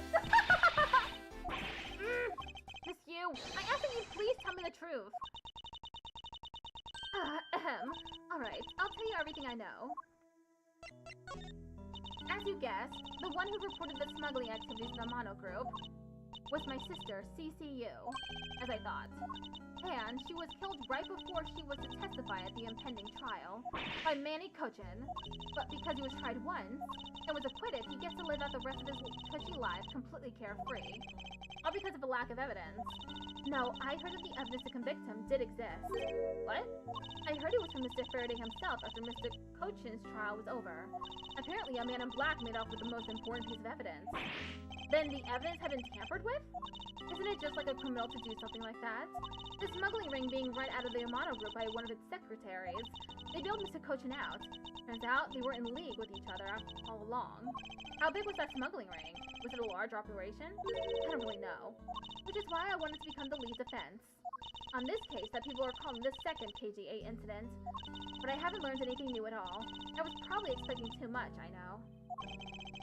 You mean you think this case has nothing to do with the smuggling ring? I don't know what to think. Why did Mr. Kochin want to meet with you earlier? Actually, he came to watch the trial. Apparently, he only found out that I was a defense lawyer on this case after he'd arrived. He figured he should say hi and one other thing. Looks like you couldn't resolve anything this time either. Too bad. What's that supposed to mean? Oh boy, happy with a scary face already? I'm fine, really. I give him a good slap across the face. The way she talks about slapping him as she laughs away is kind of creepy. Ahem. But it's just as Mr. Bad said. He's not related to the double murder. I asked around and people in the gallery claimed that he was in his seat the entire time. Talk about cruel fate. Well, this is about all I know. Sorry. Guess I wasn't much help, huh? That's not true. I'm sorry I made you recall such a painful time in your life. Edgeworth, you really are too serious for your own good. You really need to learn to relax. We wouldn't want you to die of stress, would we? Thank you for the advice, but there's no need to worry. I work in my own way, and I will catch this criminal in my own way as well. You'll see. Look at you with your game face on, ready to go. I'm making no such face. Did you know? Laughter is the best medicine, Edgeworth. Don't you get tired of making such a serious face all the time? I'm charged with making sure that all the criminals of this world are found guilty.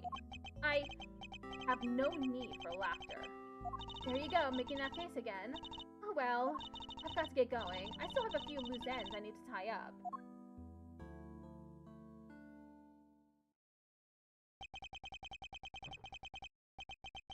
The KG8 incident and this murder investigation. It is my belief that these two cases are related to each other somehow. Plus that detective, Detective Gumshoe? It's obvious he's lying, even if the lie is hurting his chances. Clearly, this case is far from over.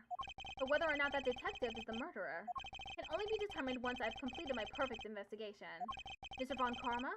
I swear to uphold your honorable name, or my name isn't Miles Edgeworth. To be continued.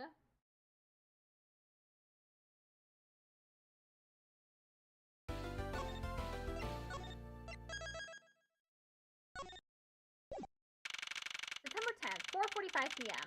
District Court, 3rd floor lobby. Sir, what is to become of the trial into the Cadopian Embassy staff member's murder? Indeed, since both the suspect and the prosecutor are now dead. The case will be dismissed. In other words, the trial ends here prematurely. Ha!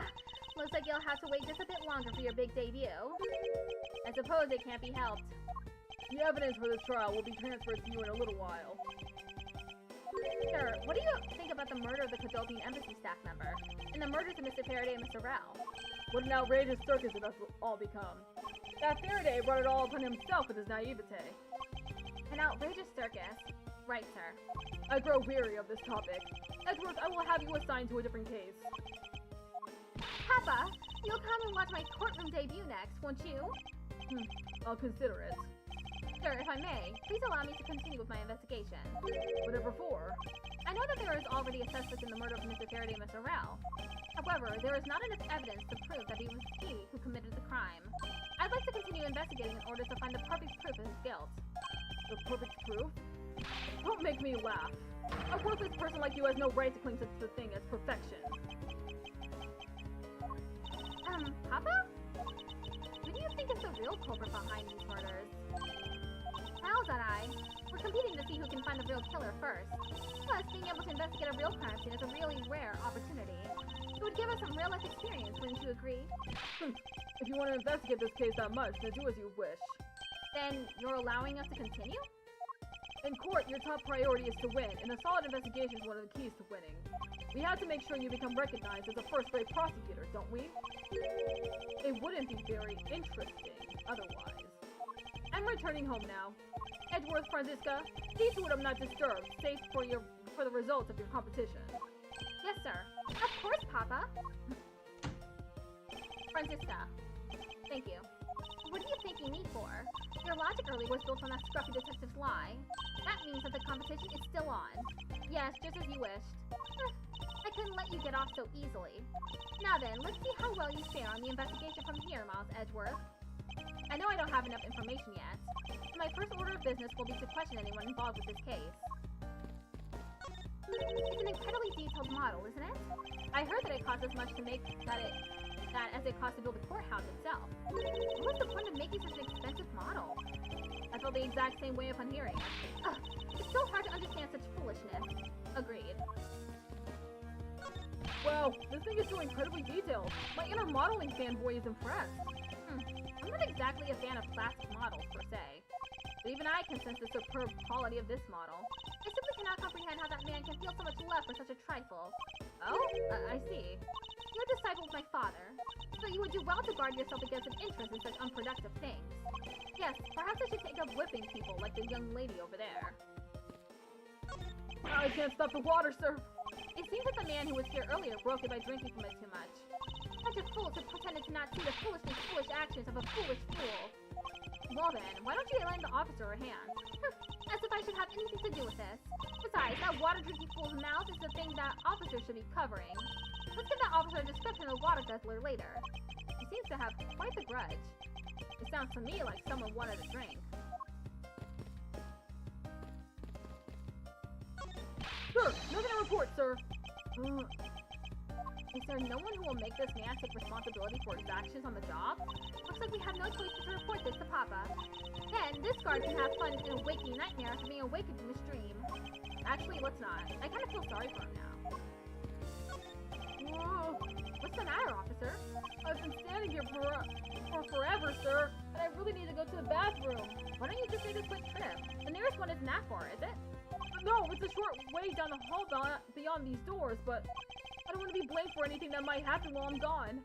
So I'm gonna hold it. Perhaps a sense of gumption can be a positive influence in the force after all.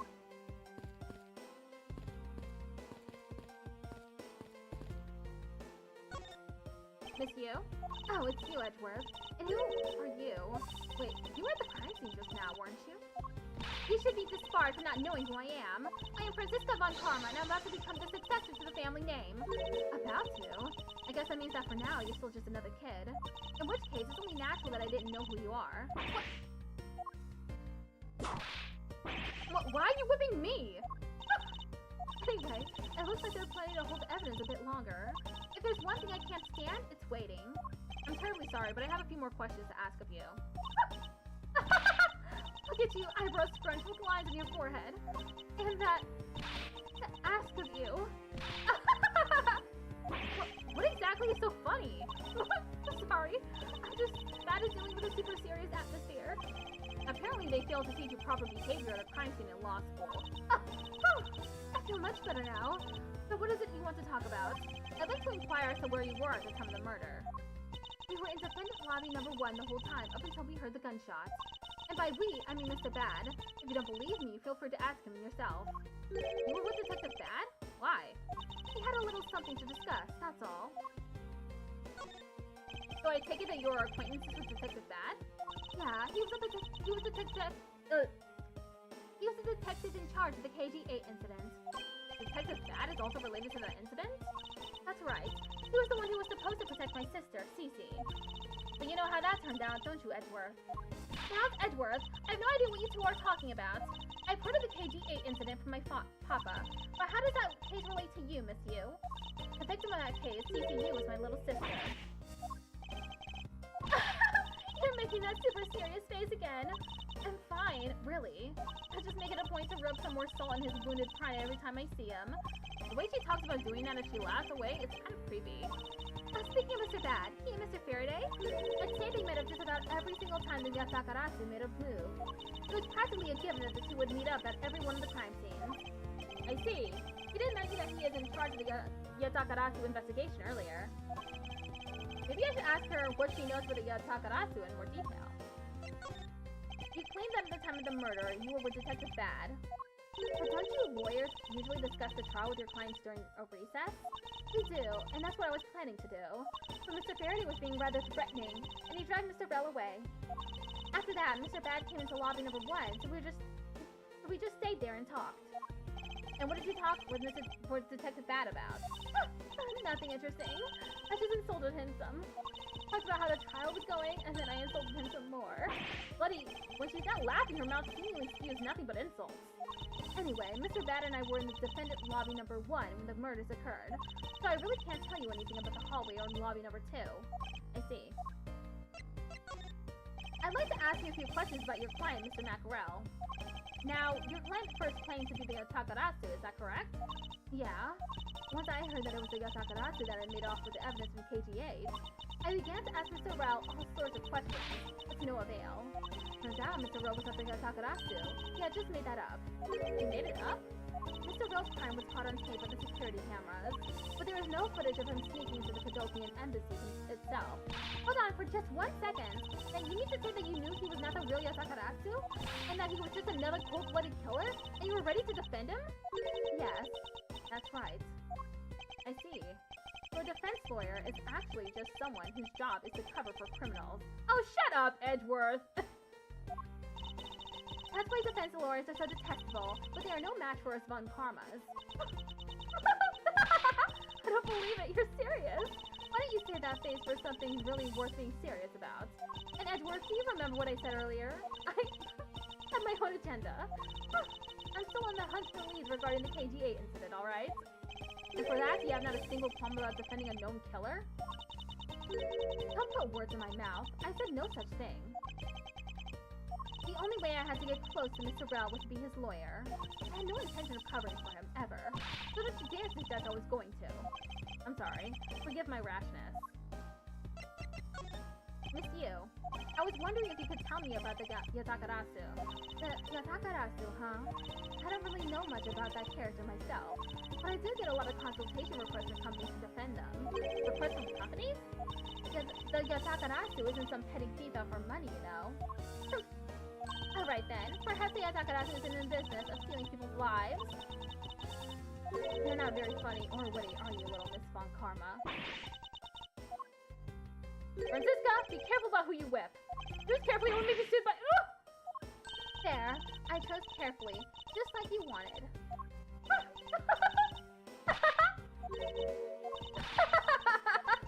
That just now, that's hilarious, little Missy. Of course it was. What is wrong with these two women? Why does my pain give them delight? And, so in the end, what is the Yatakarasu? I have to say, I had never even heard of this thief when I was in Germany. The Yatakarasu deals in information, namely in digging out dirt about backroom dealings and the like of companies. The Yatakarasu is a vigilante who steals such info and then makes it public for all to see. Vigilante or not, this person sounds like just another criminal to me. I suppose you could put it that way, too. But either way, I get a lot more clients now thanks to that thief. Sounds like Miss Yu is profiting nicely. I suppose I've gotten all I can out of Miss Yu. I should move on and speak with Detective Gumshoe now. It's a bookshelf. What's this? Judges' Trial Exchange Log? It appears to be a journal where the various judges share their thoughts and ideas. The real daily lives of the judges are laid out here on these pages. There's nothing about the court in here. It's just page after page of unrelated drivel. Judging by the content, they are very enthusiastic about the courthouse's daily menu. It would appear that fried oysters are a favorite. I have no use for such foolishly foolish words from that foolishly foolish crowd. Someone please assure me that this is not the true state of this court country's judiciary. Detective Gumshoe. Hey, it's you, pal! You're here! Ouch! Yes, I am I. I don't think you needed to whip him to let him know that. I didn't do it, pal! I swear on my honor as a detective! I really didn't!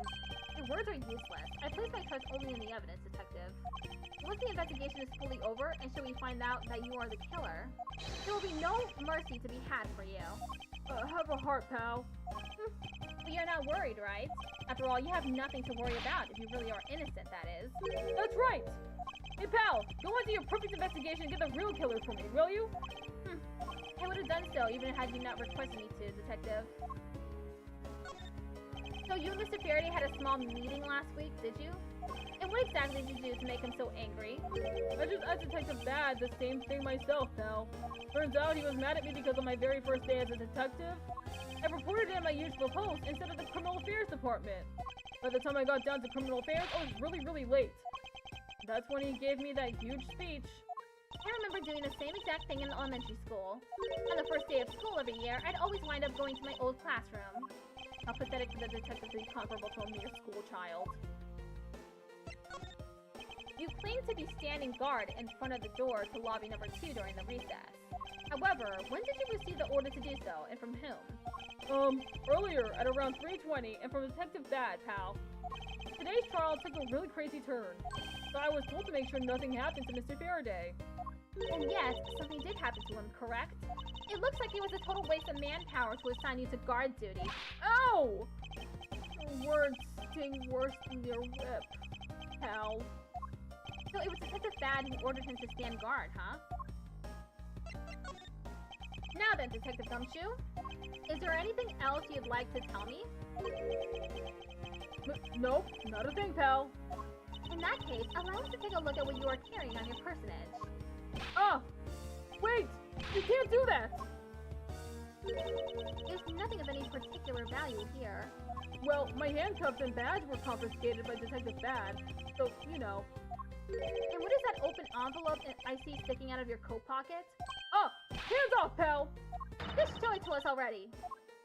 No! Annual bonus check within $5 total. Except there is no check inside. You got your look, now give it back, pal! It's my first bonus as a brand new detective! I just got it and cashed it today. I had literally no cash on me up until I did, you know? That envelope is really special to me. Now give it back! You don't need rubbish like this. Don't worry, we'll throw it away for you later. How could you?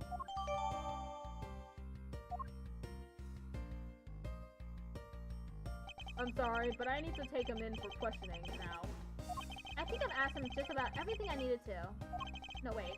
Since he became a suspect, there is one piece of evidence I should reconfirm. Officer, I ask that you wait a second. I still have one thing I'd like to reconfirm with Detective Gumshoe. Understood, but please make it brief, sir. I want to hear it from the horse's mouth. I must confirm whether or not his testimony about when the crime occurred is the truth.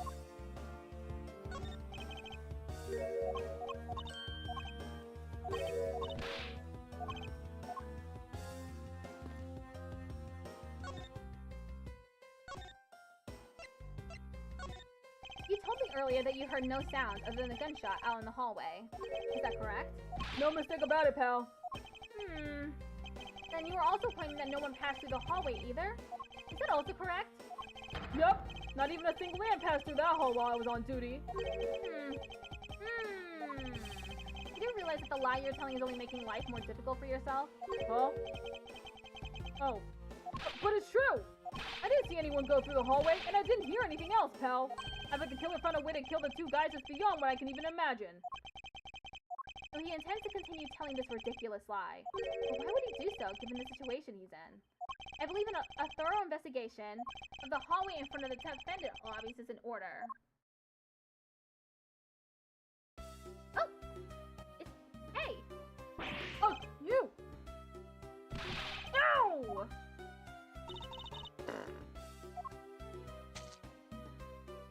How could you have not noticed that coming? Wasn't that the child I changed money for earlier? Thanks!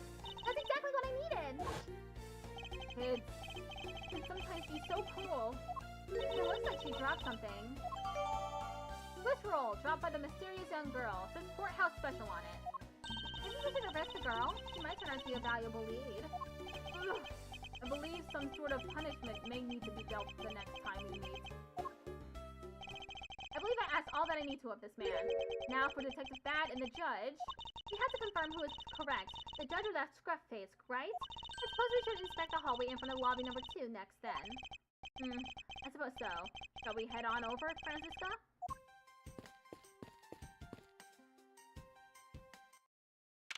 September 10th, District Court, hallway. So, did you see anything else? No, I don't think so. I see. Well, thanks for your cooperation. Oh, it's nothing. Just doing my duty as a defender of the law. That'll be all for now. I'll ask again if I have any other questions. Anytime, Detective. Now, if you'll excuse me, I have a few loose ends I have to tie up. Oh, you're that new prosecutor Mr. Von Karma recommended, right? My name is Miles Edgeworth, Your Honor.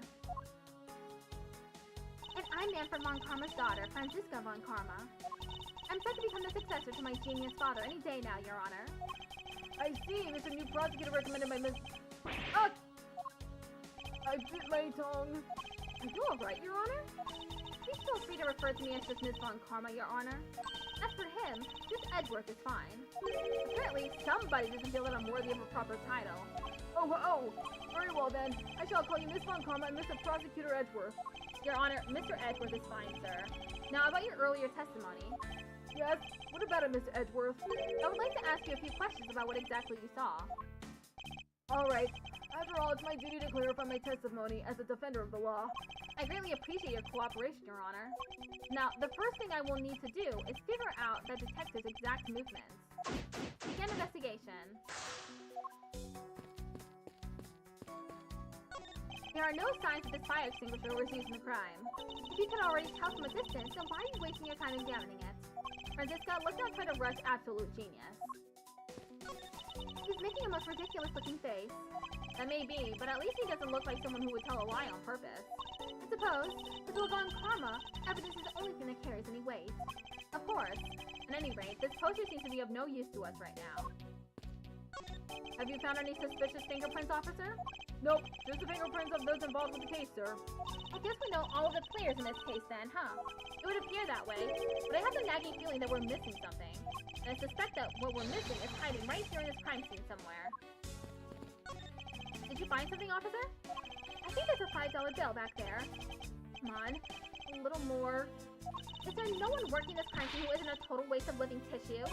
Unfortunately, there doesn't seem to be a single person we can deem useful here.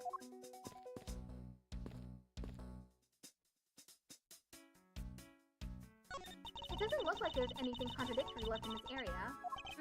I suppose not. Perhaps I should check somewhere else.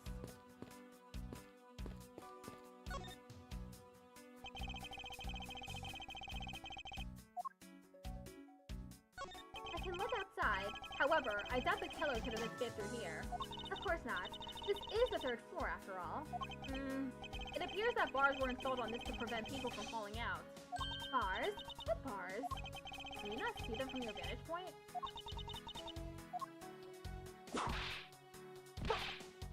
I must remember not to bring up that taboo subject again. Ugh! What's the matter? I pricked myself on one of these cactus's needles. I didn't think the needle on this thing would be so sharp. Well, what did you expect? Can you imagine how bad it would be if you were hit on the head by one of these? Anyway, this cactus seems to be unrelated to our case. You really think so? Because I believe that this cactus sitting on this windowsill is completely related. Oh, well then I look forward to your explanation on how exactly it is related. I don't know either. What is this? It's a pink-colored piece of trash made of rubber. I feel like I've seen something like this before. Well, all I see is a piece of garbage. But you know, the fact that there is a litterer running loose inside this courthouse is simply unforgivable. Ah! It's not like it was I who littered. Rubbish belongs to the rubbish bin. Yeah! The ants are hard at work carrying the food home. It's a marvel that they can pick up such comparatively large objects for their size. Well, if you want to carry the mighty Von Karma name and not be squished under it, you better work extra hard, just like these ants. The same goes for you, Francisca.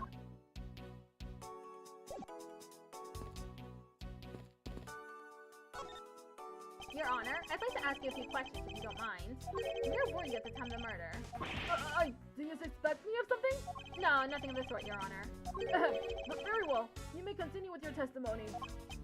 Your Honor, it's your testimony I'm after. Oh! I had no idea you were chasing after me or my testimony. I'm beginning to sense that I might want to avoid being in a trial room by this judge. Let's see here. Now then, how should I put this? When you get to be my age, you need to pay more frequent visits to the restroom. If you go take a look through the window at the end of this hall, you'll see a small window. It is a window to the men's restroom. In other words, you can see clearly into this hallway from the men's restroom. When I was going into the restroom, that detective, Gumshoe, was it? He was standing in front of the vending machines buying something from it. However, and this I couldn't believe, when I was about to exit the restroom, he was not a soul in the hallway anymore. Your Honor, if you could please calm down and explain it to me rationally. Oh, I'm really sorry. Please let me regain my composure. It was really suspicious. That's what my finely honed judge's intuition said. Although, well, until the murders occurred, I just sort of brushed it off. Oh! Apparently this judge doesn't understand the concept of staying calm. The restroom window, huh? I wonder if you can really see the men's bathroom window from that one there. You can. I'm looking at it right now. As a man that you show me this view at once. I suspect that her height is what's limiting her ability to see. That's probably all I'm going to find out from His Honor. Mr. Edgeworth, may I return to my other duties now? Yes, I'm sorry to have held you up. Thank you for your cooperation, Your Honor. Oh, anytime, Mr. Edgeworth, anytime. The judges in this country seem rather friendly. Yes, it's not a little wishy-washy. However, I hear that they are known to hand out very fair verdicts.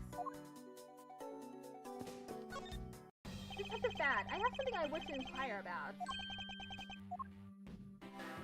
Hey, how about doing some actual work, you? I wish to inquire into Detective Gumshoe's movements during the recess. You're getting in the way of the investigation. I have an order from Mr. Von Karma himself. Plus, I still hold investigative authority. So I hear you were the one who called for Detective Gumshoe to come down here. Faraday, that guy was just accused.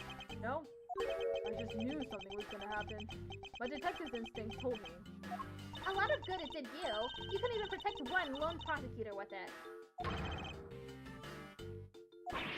Hold it! Franziska, I think you need to apologize. Ah, I'm sorry.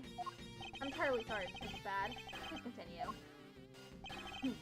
I used the phone on the first floor and called the precinct. I told them to send somebody over. And that detective, the one that showed up. And only upon his arrival did you set Detective Gumshoe to stand guard, Detective Bad? Yeah, I waited for him on the first floor. After he got here, we came up to these defendant lobbies together. As we entered this hallway, we ran into you. He told us that Faraday was really mad, and that he dragged Drell off to lobby number 2 to have a word or something, and that Faraday had said not let anyone interrupt them. So what choice did I have? All I could do was tell the big lug to stand guard outside. And around what time did all of that take place? Let's see. I think it was about 30 minutes before I heard the gunshot. After giving the big lug his assignment, he never left the hallway, not once. Oh? And how can you make such a claim? One of the guards out in this floor's main lobby swore to me that he didn't. The detective never left the hallway. And where did he disappear off to? That's simple. He must have gone into lobby number 2, just as I suspected. You and I, we were in lobby number 1 next door. The only one without an alibi is Gumshoe. It would seem that I am still missing some key pieces of information. Detective Fad, you also heard the gunshot, did you not? Yeah. I heard it when I was in defendant lobby number 1. That's why I came running towards lobby number 2 together with you. How much time elapsed between you hearing the gunshot and your arrival on the scene? Less than a minute. What were your movements upon hearing the gunshot? I grabbed the big lug who was just walking around in the hall and raced into lobby number 2. And that's when we discovered the bodies, in that order. That means you to discover the crime scene, right? Yeah, I guess it does, little miss. I'm about to become a prosecutor very soon. You will treat me with the dignity I deserve, or else. You wave that thing around anymore, and I'll have you arrested for obstruction, little miss. You wouldn't dare! Just joking. Ah! Detective Fad is really something if you can make Francisco behave. Are we about done? Is there anything else I should ask him about?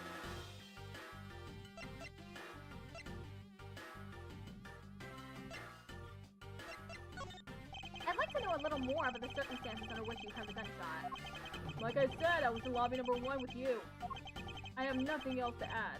Well, his testimony certainly corroborates with what Miss Mew said. Kyle, he already asked him about that, remember? I suppose I should ask him about something else. Place? That's a bad. Where were you when you heard the gunshot? How many times are you going to ask that? I was in defendant lobby number 1 when I heard the gunshot. It's exactly the same as what he said earlier when I asked. Now, get out of here. You're getting in the way. Hold it! I'm not through questioning you yet. I was looking for time.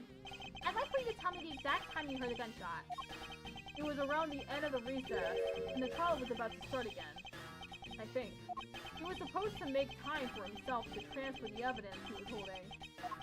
But I got the sense he wasn't going to show for the handoff. So I figured I should go get him, or he'd be late. And just as I thought that, bang! The sound of a gunshot hit my eardrums. So you heard the gunshot right before the trial was about to restart, huh? Are we done here? I don't have any time to waste. Oh, come on. All you're doing is standing in front of this door doing nothing.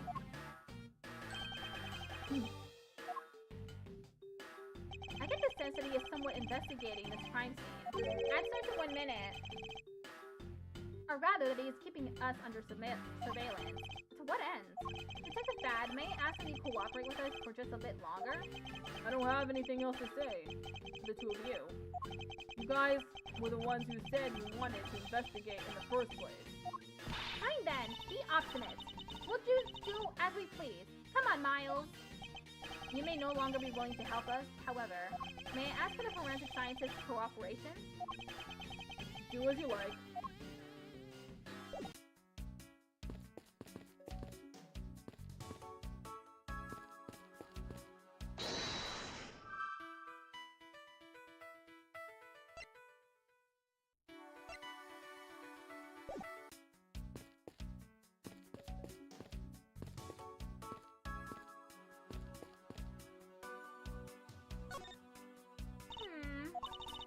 It would appear that this vending machine sells snacks and various other foods. Just lovely. What will they think of next? Okay, see you right back.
Okay, I'm back. Don't be a jerk in court like these beef jerks. One packet for $9. The kind is fresh milk. 1/2 pint for $7. They need tools of Swiss and do until the end with these for $6. They're awfully overpriced. The lineup is simply awful, period. Speaking of snacks, I wonder if that Swiss roll the little girl dropped is in this machine? I was wondering about that myself. Stay neutral as the Swiss and do until the end with these. The end of what? Well, I assume it means the end of the trial. I suppose this means that one should eat these during the recess? You can't eat during a trial, so I suppose the only time you can eat them is now, huh? I wouldn't mind if you wanted to eat one now. They come in packs of 2 after all. We're in the middle of an investigation. Besides, I don't have $6 on me. If you want, we can pool our money and buy a pack together. If I have to split with you, then I don't want it. When you're in hot water, you might need a hot dog. It looks like this slogan was decided through a public contest. And the winner was Prosecutor Winston Payne? What a pathetic slogan. No presents at all. Now if it was up to me, it would read, if you leave matters in Von Karma's hands, everyone in court will be found guilty dogs. Objection! Overruled. Don't be a jerk in court like these beef jerks. I see. Objection! Miles Edgeworth, wouldn't you agree that it's a very clever pun? Do you really think they put that much effort into the product name? Even a foolish fool can understand the foolish thinking of the fool who made it up. You're acting so foolishly that I got so thoroughly mad and I'm now utterly famished. If you wanted a pack of these, all you had to do was ask a normal person. Don't let the prosecution and defense make a ham sandwich out of you. It sounds like it's directed at the ham of a judge. Well, it certainly isn't directed at me. I could outmaneuver him any day. When it's looking bad, line your opposition with some OJ. Are they promoting violence? Don't worry, my whip will make sure that anybody following this advice won't be for long. Compared to the sting of a whip, the sting of orange juice may not be so bad. Defendant's fresh milk. What exactly is that supposed to mean? I bet it means that the milk is freshly milked by various defendants on trial right now. No, I think it might mean that this was milked right here from the various defendants.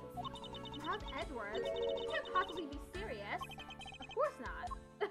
Milking a defendant? That's a step too far, Ace Attorney.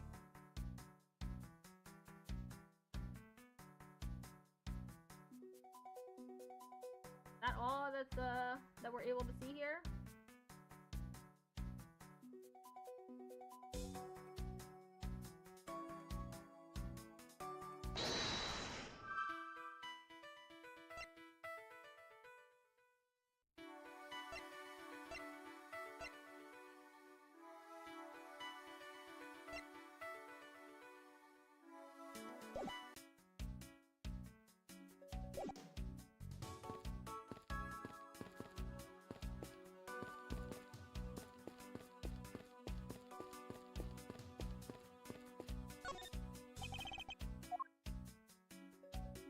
Looks like I haven't investigated all of it.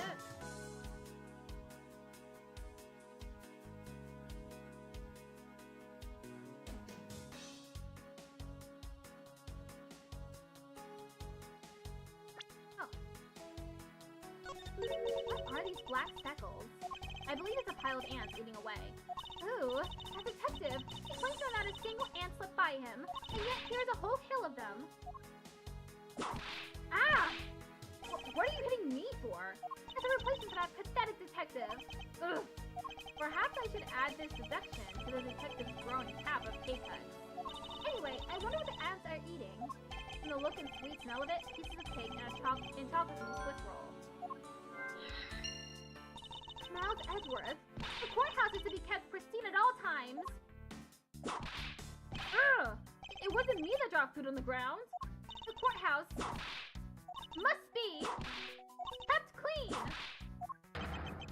No! Ants are pouring out of the hole in this bench as well. I wonder if the inside of this bench consists of nothing but ants. Don't you dare continue with that gross line of thought. Ugh! I'm sorry. The dirt on this bench, it smells like some sort of sweet substance. I believe there is someone going around dirtying in the courthouse. For shame! Hold it! Calm down, Franziska. Now take a good look. Doesn't this smudge look kind of like a handprint to you? I suppose it could be, which means that perhaps we should let the print of the person who sullied this bench. See, and then we'll know the identity of our mystery slob. You there, the lab technician. Could you please find out who this handprint belongs to? Sure, yes, sir. I've got the results of fingerprint analysis, sir. And? Do we know who they belong to?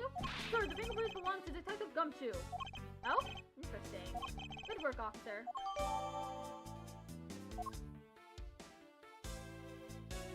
And there you have it. Yes, I suppose so. Now we know the identity of the person who dirtied the bench. I sense that you and I will be using this information in very different ways.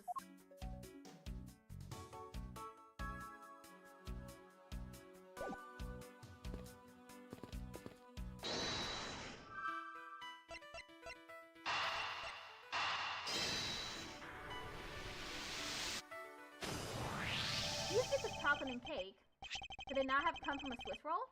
A Swiss roll? Why would a courthouse sell a thing like that? It may not seem like the right venue, however, it is being sold right over there. The vending machine?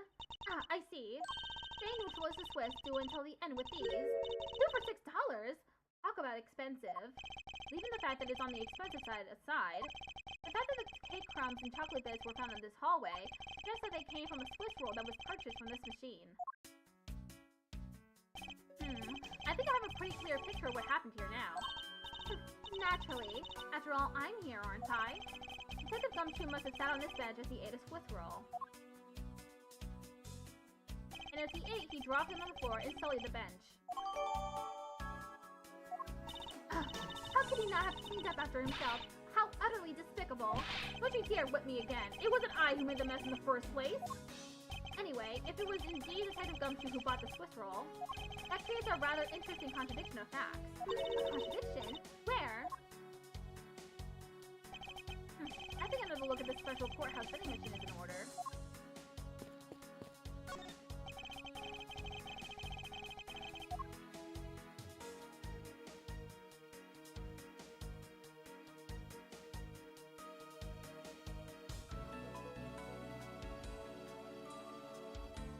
Contradiction, huh?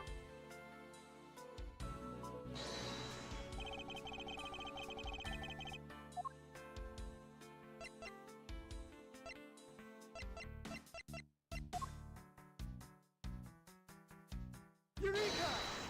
About Detective Gumshoe's finances, he said that until this morning, he didn't have even a single penny in this personage.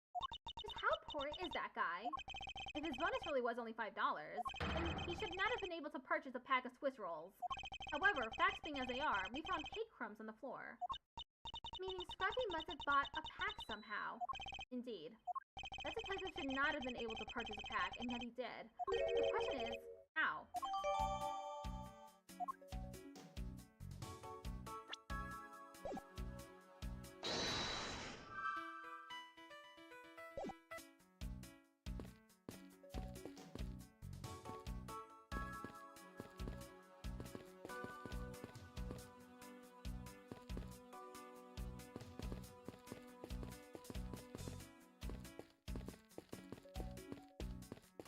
What am I to do next?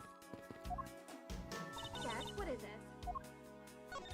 This is a pretty spacious hallway, but it's nothing compared to the ones at home. Indeed, because the house itself is a bit too spacious. However, even with this much space, there's nowhere for that scruff face to hide. Well, other than the crime scene just beyond these doors. Franziska, I believe it's much too early to draw any conclusions. We've already proven that Detective Gumshoe was in this hallway the entire time. Now, all we need to do is gather more information. And to do that, I'll just have to examine everything I see here by myself.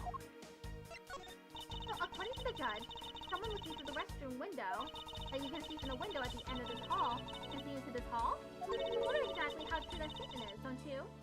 Well, it is possible to get a pretty clear view of this hallway from that restroom. Is there really a men's bathroom window through the window at the end of this hall? Of course. Can you not see it? Ah! I demand that you show me this view at once. I suppose I should go and examine that window once again anyway. We've gathered so much information, but they feel like just random fragments to me. I wonder what really happened here. Random fragments? No matter how unrelated they may seem at first, they might actually fit together somehow. I grow tired of your inner monologue. Say something! Ah! I'm going to end up in pieces before I can piece the logic together thanks to that whip.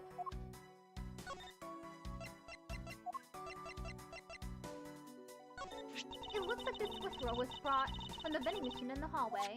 I heard that it has a nice fluffy texture and just the right amount of sweetness. And it's made from all natural ingredients. So of course, it's easy to digest as well. Or so I've heard. Francisca, if you want one, I'd appreciate if you would just tell me so.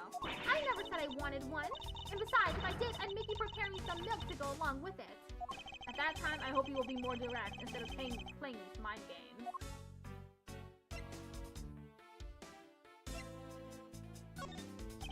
I was wondering what you think of this piece of evidence.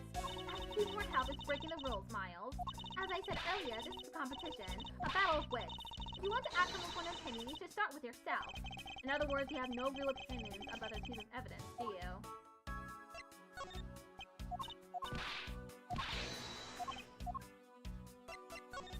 Are these annual bonus envelopes?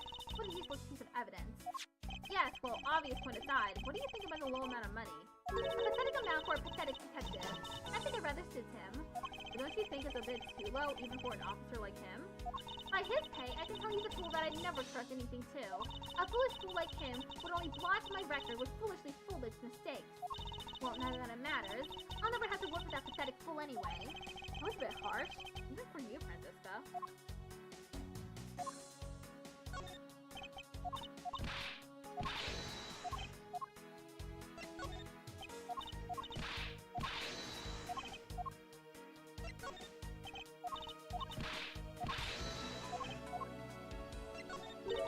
Weapons in this case. I pity Mr. Faraday. It's bad enough to be killed with evidence that he prepared himself, but to also be killed in the courthouse of all places. And right in the middle of one of the trials he was running, too. This goes to show that nothing in life is predictable.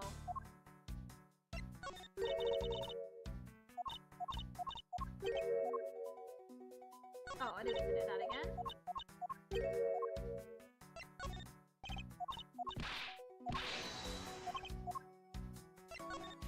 KDA incident, huh? The defendant was acquitted in that case, but I don't think we've seen the last of it. The fact that he was acquitted on the lack of evidence is just revolting. It's inexcusable. Well, if it was my papa, he would have been found guilty in 3 minutes flat. Indeed. We would do well to watch and study more from our mentor, so that we may secure a conviction for all those we try. That will be our rule. With all this we business, don't let me in with you, Miles. Any suspect I come across will confess everything to me before we even reach the trial. I'll show you exactly who is the superior prosecutor. Clearly, only one of us is playing to win here. Do you think you can win this competition by simply showing that to me?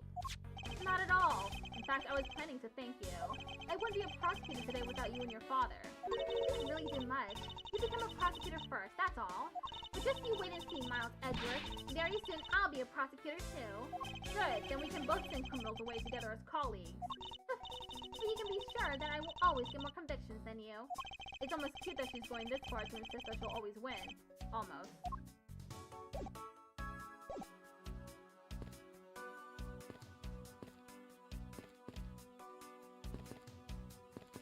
What else am I supposed to look at?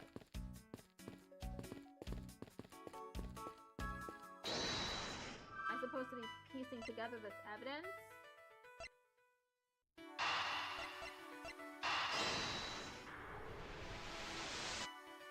Of course it doesn't go together.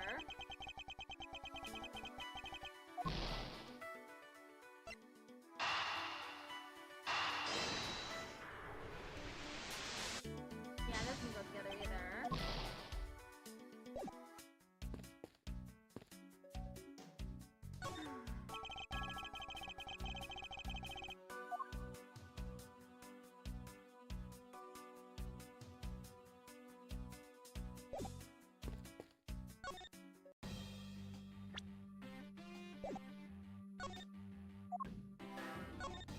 This is bad. I'd like to ask you about this piece of evidence. What a narcissist. He'd rather look at his face in the evidence.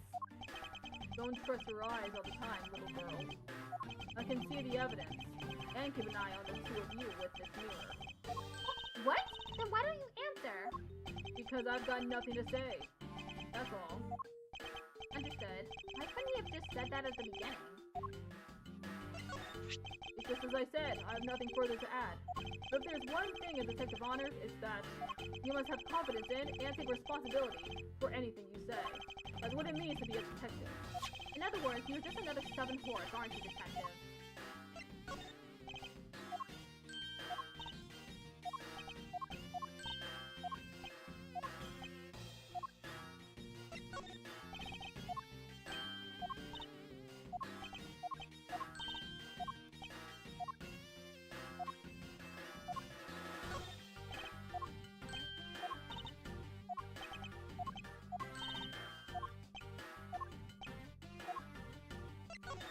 Your day. It sounds like you lost someone close to you. He was a battle buddy. We fought through a lot together. A boy with a silver spoon in his mouth couldn't possibly understand society's dark underbelly. Grr. Although, honestly, I suppose he's right. I don't have anyone I relate to in that way. Well, it's not as though I long for someone like that, nor am I good at getting close.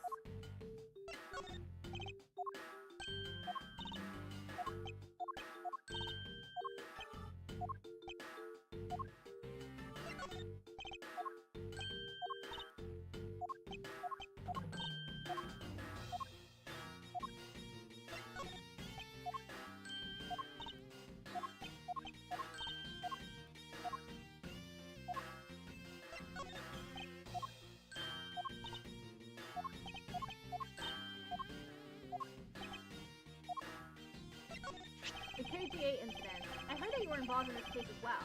Yeah. That's all you have to say? It was an unpleasant case that I don't wish to recall. I've got a lot of regrets I'll never forget related to that. Regrets I'll take to the grave. Do you really have that many regrets? On the other hand, thinking back on what I know, I suppose it just might be. Does showing that off make you feel like a big, strong prosecutor? Of course not! I was simply proving my title of prosecutor to you. I see. But most prosecutors don't go around flaunting those things.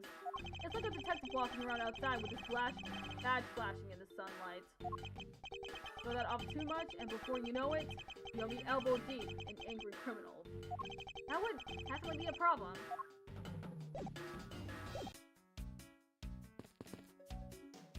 Already investigated this area.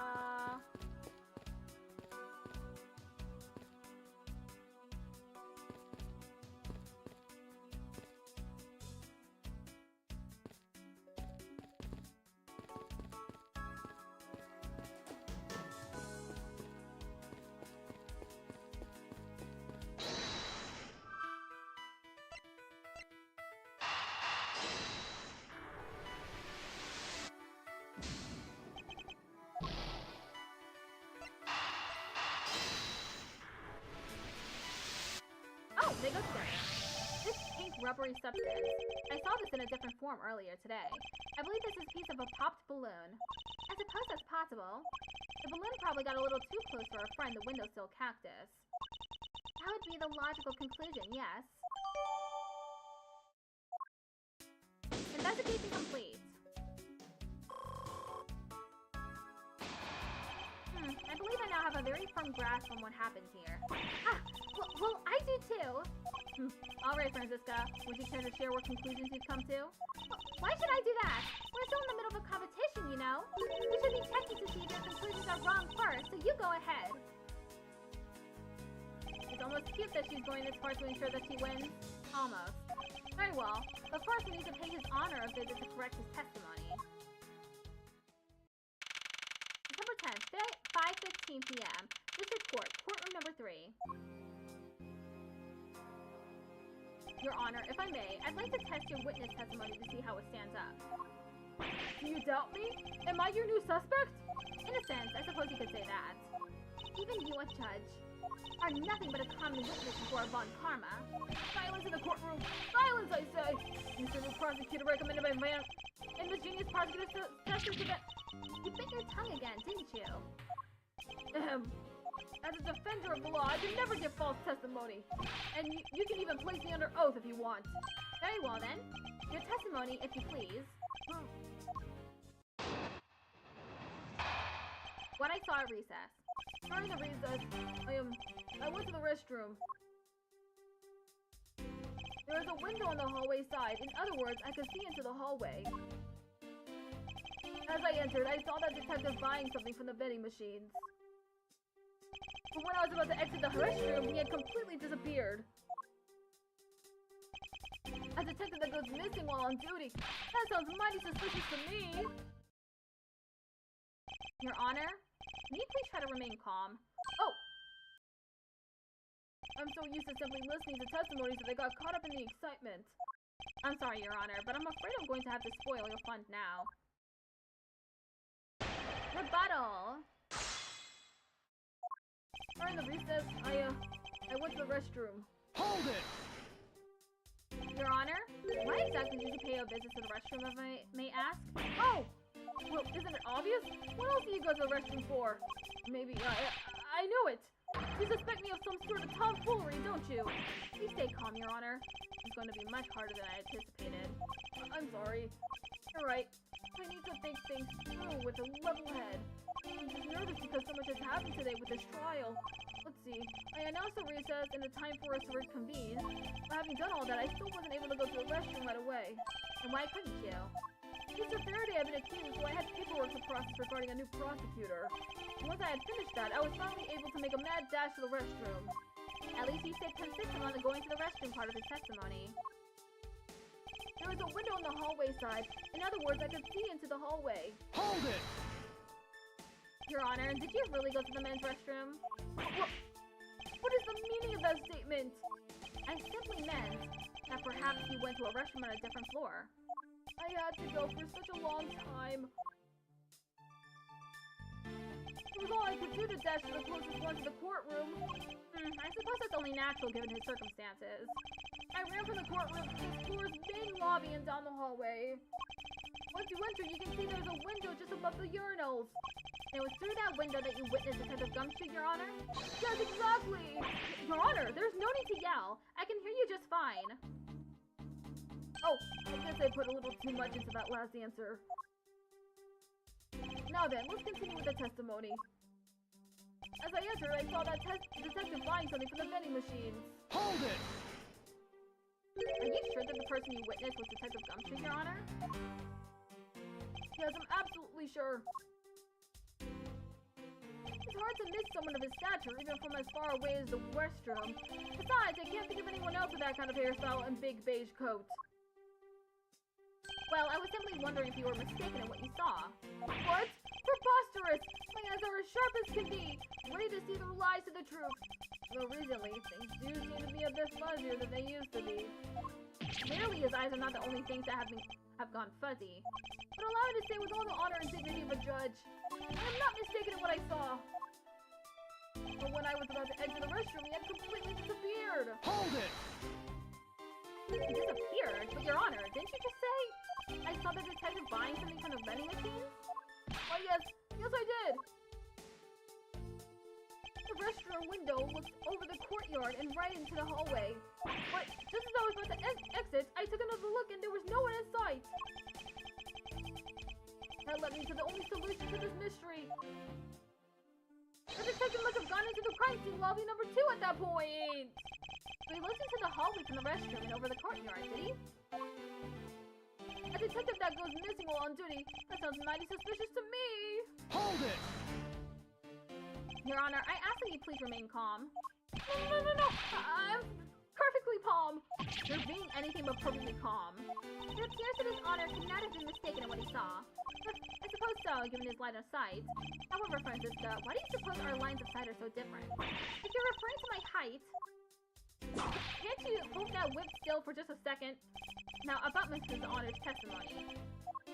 I believe his line of sight to be an important factor. If it's that important, why don't you hurry up and tell him already? I will, but there is one more thing I need to do if I am to correct his Honor's testimony. I'm going to need to retrace Detective Gumshoe's movements.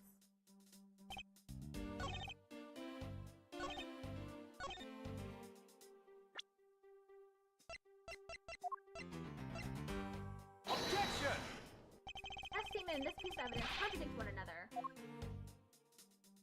I don't feel a contradiction in the air. Ah! Mr. Edgeworth, I advise you to be a little more cautious with what you say. It would appear that I was mistaken.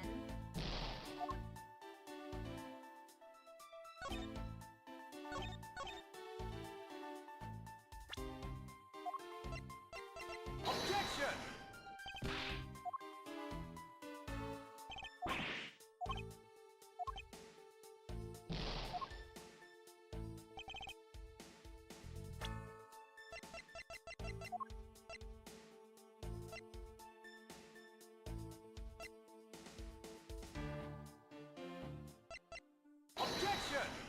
That statement right now contradicts with this piece of evidence. Really? Your Honor, by my account, there's absolutely no contradiction here at all. Really? Well then, I guess we're still alright. Please continue with the testimony. The two of them overruled me? At this rate, I will lose the truth to the darkness forever. I need to stay calm, think carefully, and find a flaw in his testimony fast.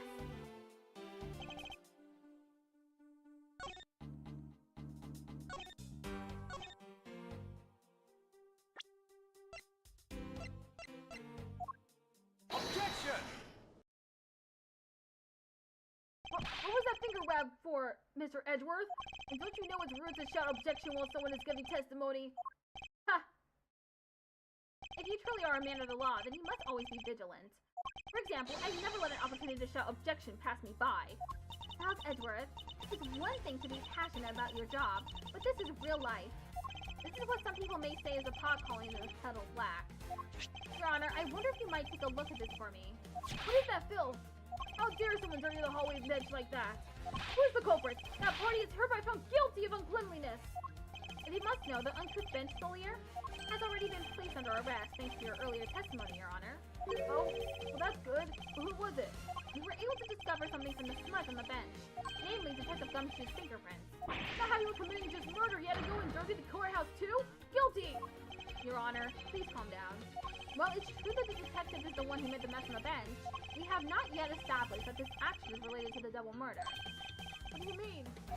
I believe that the detective bought a pack of Swiss rolls from the vending machine, and then promptly sat down on the bench to eat one.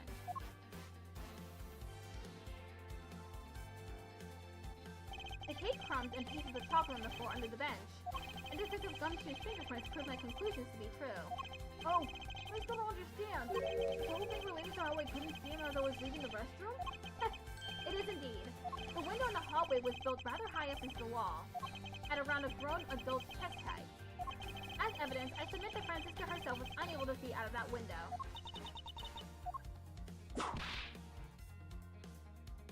No! I knew I shouldn't have used her height as evidence. Basically, what this means is that the area directly under the hallway window is a blind spot when the hallway is being viewed from the men's restroom. Then? It seems that you have made the connection. If someone were to sit on the bench under the window, yes, even someone as large as Detective Gumshoe would effectively disappear from sight. What? Do you finally see, Your Honor? Your testimony has just proven that Detective Gumshoe was in the hallway the entire time. Ah, sorry. I didn't mean to say it with that much enthusiasm. All I wanted to do was try saying it once. Here, let me try that again. Hold it! Is there something of value that you'd like to say? Yes, actually there is.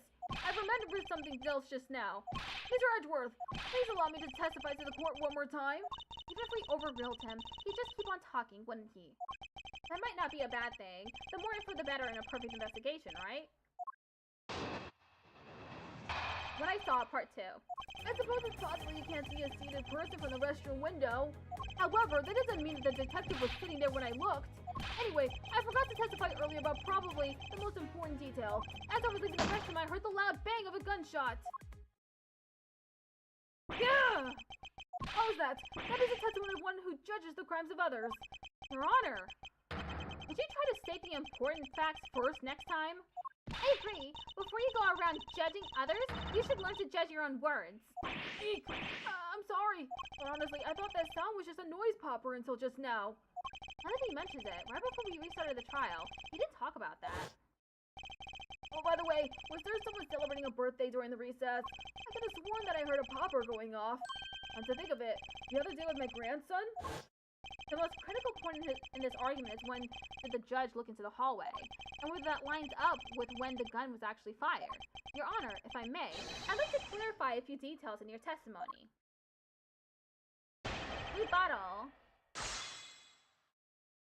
I suppose it's possible you can't see a seated person from the restroom window. Hold it! In that case, do you concede that you were overconfident in your last testimony? Now hold on there! I just said that it's possible you can't see a seated person from the restroom this time. But you know something? I don't think you know when the prints you referenced were left on the bench, do you? While you have proven that it's possible that the detective was sitting, I still have a problem with just when those fingerprints were left. He's right. I have yet to prove when the fingerprints were left on that bench. While he feigns ignorance, his honor has seen a lot of life. This judge. I mustn't underestimate him. However, that doesn't mean the detective was sitting there when I looked. Hold it! As we established, you went to the restroom during the recess. However, at what point in the recess did you look into that hallway? After I called for a recess, I handled the change of prosecutor paperwork. Maybe about 20 minutes until we reconvened? Yes, that sounds about right. Just as I expected.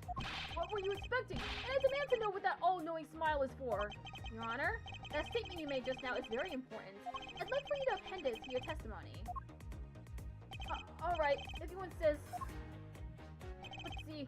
I looked into the hallway about 20 minutes before we were to reconvene. Hold it! 20 minutes before we reconvened. Very well. What did you do after that? See, I had to make some preparations, so I rushed straight back to the courtroom. I also had to track down a few pieces of paperwork for the various bailiffs. So you rushed back to the courtroom despite having just heard a gunshot? Well, at the time, I thought it was just the sound of a noise popper. I really couldn't think of any other explanation than someone having a birthday party. But now that this has happened, I see. Thinking back, the judge did mention something to that effect when we reconvened. Anyway, I forgot to testify earlier about probably the most important detail. Hold it! If it's something that forgettable, I don't need to hear it. But all I did was forget to mention it. That sort of excuse may work on other people, but not on Avant Karma. Oh! But it's such an important piece of testimony. Please give me a chance to present it. I suppose I have no choice in the matter. As I was leaving the restroom, I heard the loud bang of a gunshot. Hold it! Your Honor, about what you just said. I know. I couldn't believe it myself when I heard it. Bang when the gunshot I heard, and then I had a knee-jerk reaction. Like this. Just like this, with a quick Your Honor, please remain calm when you're trying to explain yourself to me. Yes, sir. Sorry about that. Now then, I must gather myself. Yes. When I heard the gunshot, there was no one in the hall. I just know. I looked. There was no one there. This judge's emotion circuits appear to be stuck on overreact. I believe that we finally found the flaw in his Honor's testimony. Yet sadly, he's completely oblivious to it. I guess I can't really expect him to be aware of it. Well, what are you waiting for? Hurry up and fill him in. At least that thing finally came in handy. Indeed. Now let's see what happens when I present it to his Honor.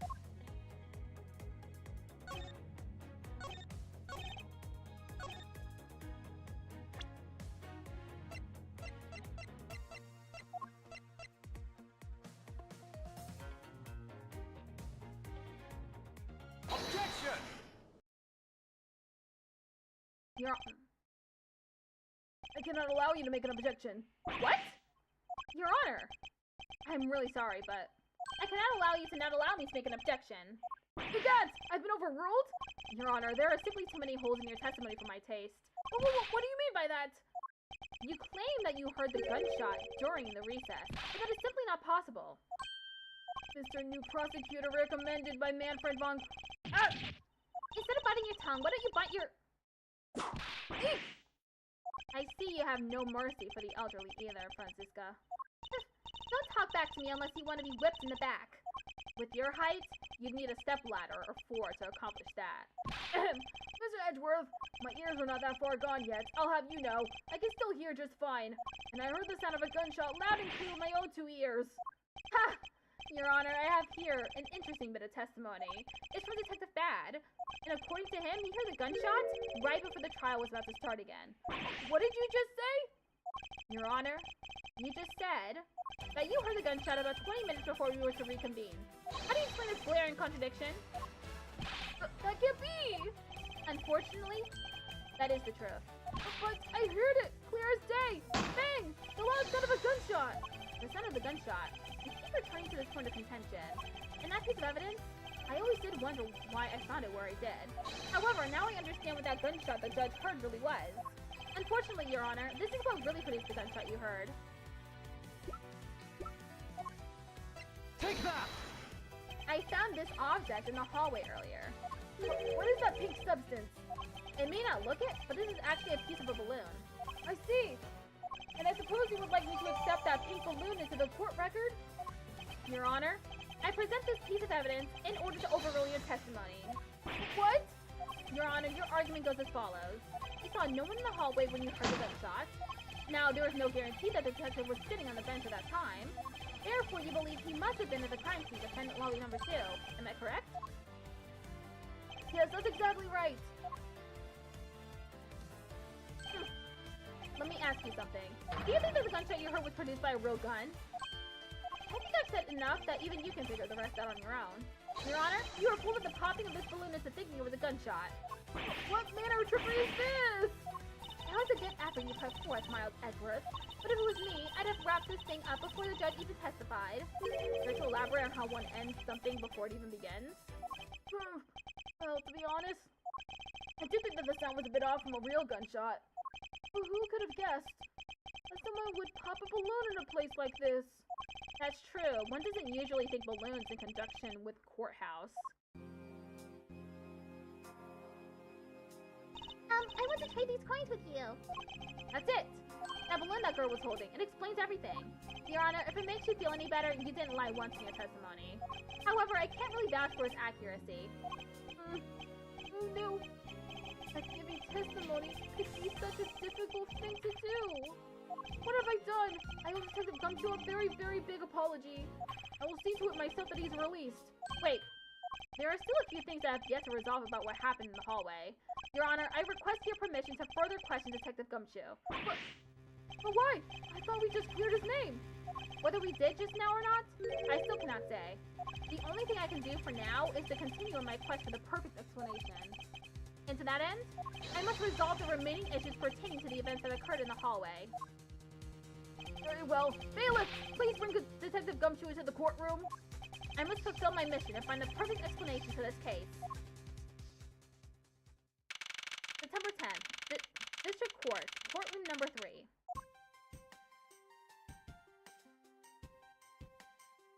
What is it now? Is it time for my trial already? I've already told you a gazillion times, pal. I didn't do it. I'll be the judge of that, Detective Gumshoe. No, you won't. I'll be the judge of that. No. I'm the judge around here, and I'll be the judge of that. Why can't you guys be a little less judgmental? Yes, well, speaking of hasty judgment, Detective Gumshoe, I'm afraid I must apologize for an error in judgment on my part. Your Honor, I don't believe you should apologize just yet. We have yet to prove you completely innocent of this crime. I guess so. What are you guys talking about? In any case, I would like you to testify as to your actions while you were on guard duty. And please remember, you are not on trial. This is all just a part of the investigation. As such, you may still be found to be innocent. However, if you should give false testimony... No! My whip will object loud and clear! If you are found to be lying, you will be held indefinitely. Understood? I gotcha, pal. Thinking back on the state of the crime scene and the judge's testimony, it's obvious that Detective Gumshoe is lying. And if I can't break his lie, then we may never get a break in this case. While I was on duty, I came down here to this courthouse on Detective Bad's orders. As soon as I got here, he ordered me to stand guard in front of lobby number 2. From that time on, until I heard the gunshot, I was in that hallway the whole time. On my honor as a detective, I swear it wasn't me, pal. He's still singing the same tired tune. In that case, I'll just have to change the melody. I know he's lying, and it's time I pulled the information I need out of him. Rebuttal! I came down here to this courthouse on Detective Bad's orders. Hold it! No, was it really Detective Bad who called you down here? You bet it was, pal! I was left in charge of the precinct while everyone was out, and this call comes in.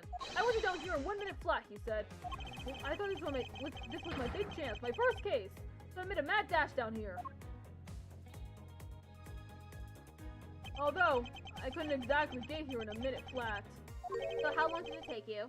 About 10 minutes, I guess. And what was Detective Bad doing when you finally made it? He was waiting for me down on the first floor in the entranceway, pal. As soon as I got here, he ordered me to stand guard in front of lobby number 2. Hold it! And by he, you mean? Detective Bad, of course.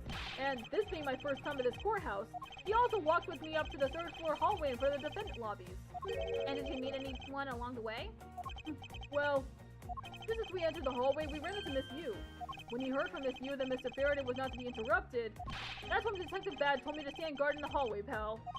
So far, Detective Gumshoe's testimony is not to go with Detective Bad's. From that time on, until I heard the gunshot, I was in that hallway the whole time. Hold it! You claim to have been in that hallway the whole time. However, is it not a fact that you did something while you were in that hallway? Of course I did something. I guarded the door to lobby number 2, pal. What else? Very well then. And what exactly does guarding that door entail? Well, to put it simply... Oh, I know. It was my job to stand in front of the door without moving an inch. Oh? Detective Gumshoe, you mean to tell me that you didn't take a single step away from the door to lobby number 2? Is that really what you wish to testify to the effect of? You got it, pal. I didn't take a single step away from that door, just like I was ordered not to.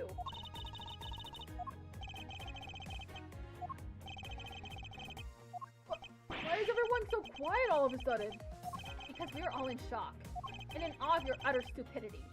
Stuffy, if you're going to lie, at least tell us a more believable one. Ouch! But I'm not lying. I should hurry up and bring this insipid testimony to a close. And until I heard the gunshot, I didn't take a single step away from the lobby number 2 door. Hold it! I'm only going to ask you one more time, Detective Gumshoe. Are you sure you stood in front of the door to lobby number 2 the entire time? Yup. After I was told to by Detective Bad, I stood guard in front of that door without a single break. So believe me when I say that I was in that hallway the whole time already, pal.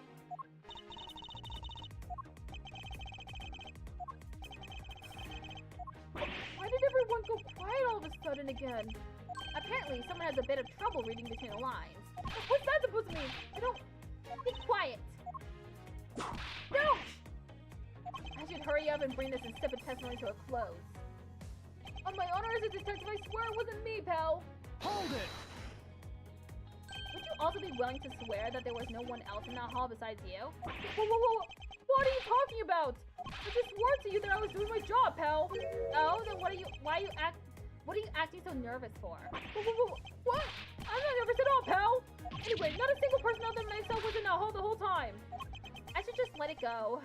Pursuing this train of thought at this time would just be a waste of time. To have such a foolishly foolish contradiction, such a foolishly foolish testimony is just plain old foolish. Indeed. However, in the pursuit of the perfect investigation, I'm afraid we have to deal with it, by squashing it under the weight of the evidence.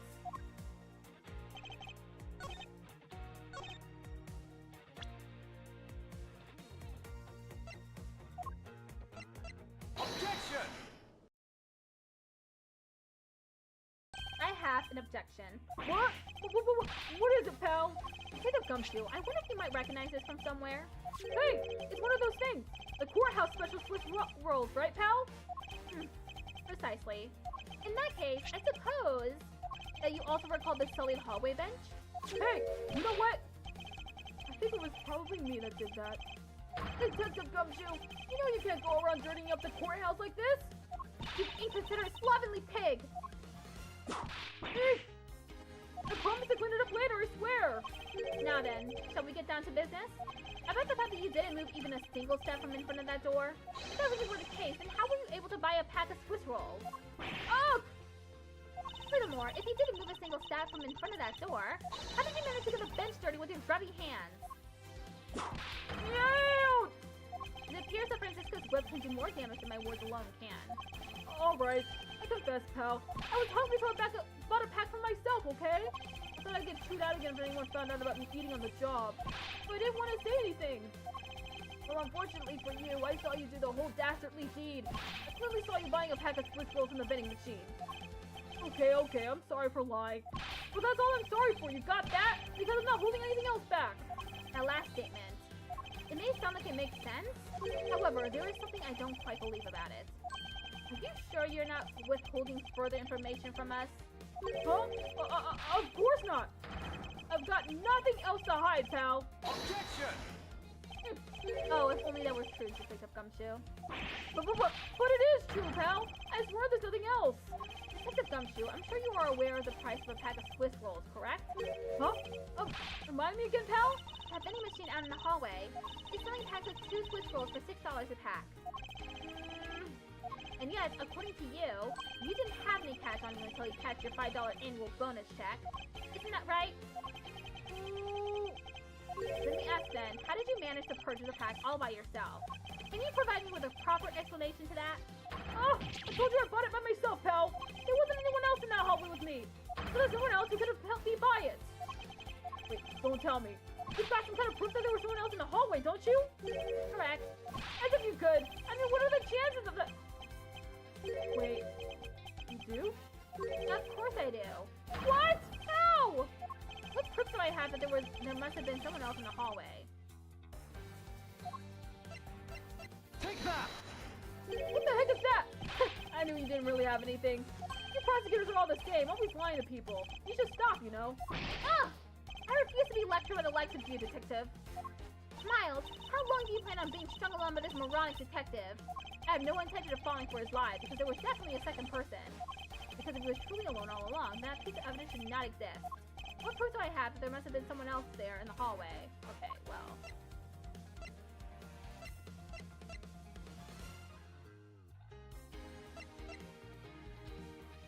Well, I can examine it. I can't believe they're selling Swiss rolls like these in vending machines these days. Yes, and I can't believe it's $6 for 2. I mean, who charges that much for commoner junk food? And this stuff. If you want one, all you have to do is buy one for yourself. But I'm working right now. It won't do for me to eat while there's a case to be solved. Ugh! Your idea of working is vastly different from mine. Take that! Hey, you showed that to me not 2 seconds ago, pal. Ah! I think you're under the mistaken impression that I bought this pack of rolls. Wait, if you didn't buy it, then that means you must have stolen it, you thief! What? I would never do such a thing. Oh, you liars are all the same. You started as thieves. You're under arrest, pal. I believe you meant to assert that all thieves start out as liars. And in that case, what does that say about you, detective? This particular Swiss roll was brought by a certain someone. Oh, there were 2 rolls in this package. You ate one of them. But you then gave the other one to a certain other person, didn't you? No way, pal. You got it all wrong. I ate both of them. Oh. It would appear that we've caught you at last. Hey, don't you dare do anything bad to that girl. It would appear that they do know each other after all. So why do you continue to come up to me and kick me? Have I wronged you somehow? I have a name and it's Kay! Hey, what? Kay Faraday! Faraday? Are you perhaps Mr. Faraday's daughter? I'm not a you, I'm Kay! Ugh, Kay. You know, difficult girls don't take other people. Especially not hard enough to leave a big, nasty bruises like the way you do. Well, then you should not put Gummy under arrest, mister! Gummy? My guess is that she's talking about Detective Gumshoe. What a cute nickname you've given him. Gummy didn't do anything wrong! Okay. It appears that I will need to speak with her in a bit more detail. Roar! Is the witness stand.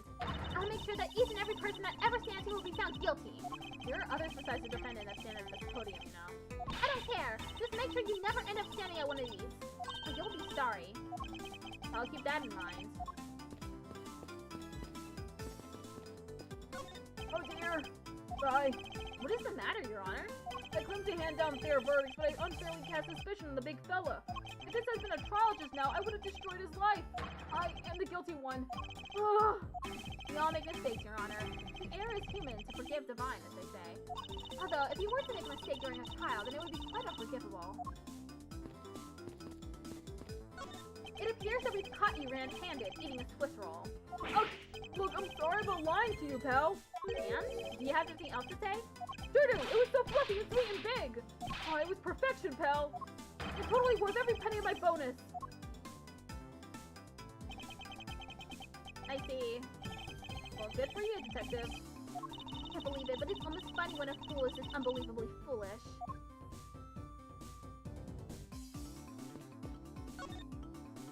Now then, Kay. She's like a stray cat. I wonder if I should feed her something. Take that! Kay, I promise to give this to you if you calm down. Oh, a Swiss roll! It really belongs to you though, doesn't it?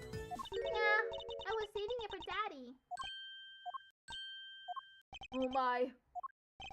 Your father, he's...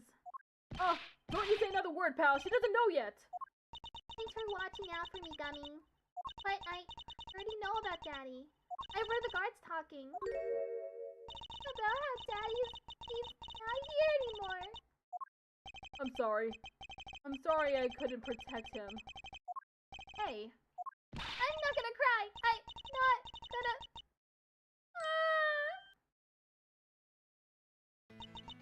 Cry.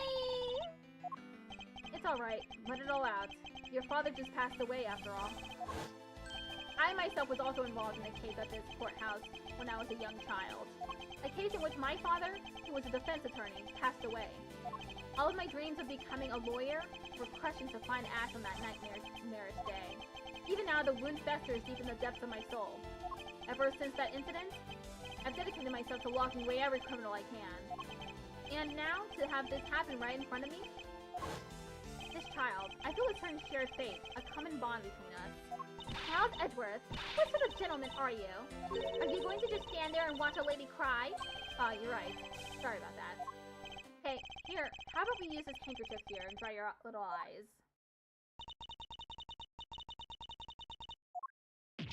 Oh, no! My cravat! Don't blow your nose on that! I feel better now. Thanks. Hey, are you going to be alright? Yep, I'm already alright. Somehow, I highly doubt that. But I'm not going to push it. I promised Daddy I'd never cry in front of strangers. And you're a good kid, aren't you, Kay? You always keep your promises, right? That's right. Even if I can't see Daddy anymore, I'm still going to keep all my promises. You're a very brave girl, Kay. You're a very good child for keeping the promises you made to your papa. I'll even testify that you didn't cry just for you. Thank you very much, lady. It's nothing. I'm only telling the truth after all. It would appear that because her father was a respected prosecutor, Francisca is sympathetic to Kay's feelings. Hey, what kind of person was your father? Daddy was a hero of justice. His job was to catch all the bad people in the world. So to you, a prosecutor is a hero of justice, huh? I suppose we are in a sense, as we are the ones who seek guilty verdicts for criminals. Plus, you know what? Whenever I came to the courthouse, Daddy would buy me my absolute favorite treat, Swiss rolls. Oh? I want to be a hero of justice someday, just like Daddy. So I've been working really hard. I see. And what have you been working hard on? I've been working hard to keep all the promises Daddy and I made to each other. A promise notebook? May I take a look inside, Kay? Sure, okay? It appears to be an exchange diary for between father and daughter. Mr. Faraday's writing conveys a sense of the kind of man he was. This little notebook just might come in handy later. Thank you for showing it to me, Kay. Let me look at that notebook. These promises. Promise 1, never take things from strangers. Promise 2, never go anywhere with a stranger. Promise 3, always greet people with a smile, even people you don't know. Promise 4, never cry in front of strangers. Promise 5, always try your hardest to learn about things you don't understand. Daddy's job is to make sure that everyone follows the rules. Hey, be a good girl and promise that you'll keep your promises to me, okay? Love, your daddy.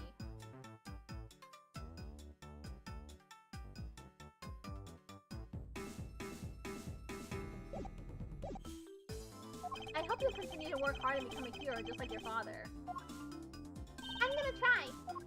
Hey, Kay, so I'm a detective that catches the bad people, right? That makes me a hero too.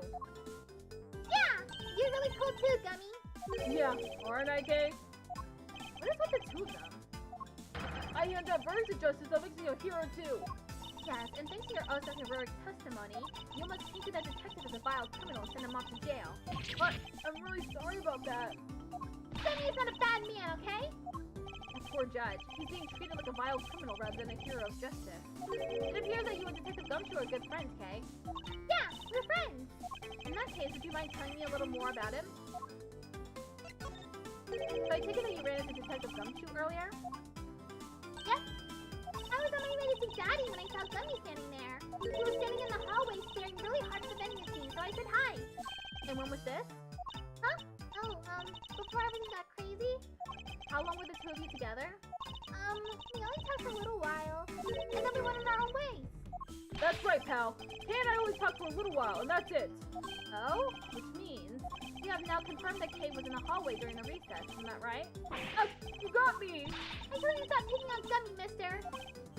Very well then. I'll just have to speak with a good detective in private later. Were you the one who bought this pack of Swiss rolls, Kay? Well, I didn't really have a lot of money. And I somehow made $1 out of all the pennies and quarters I had. But that still wasn't enough, and I really, really wanted one. What'd you think of it? She did come and ask me to exchange a handful of change for $1. And that's when you came and asked me to change your money, correct? Yeah!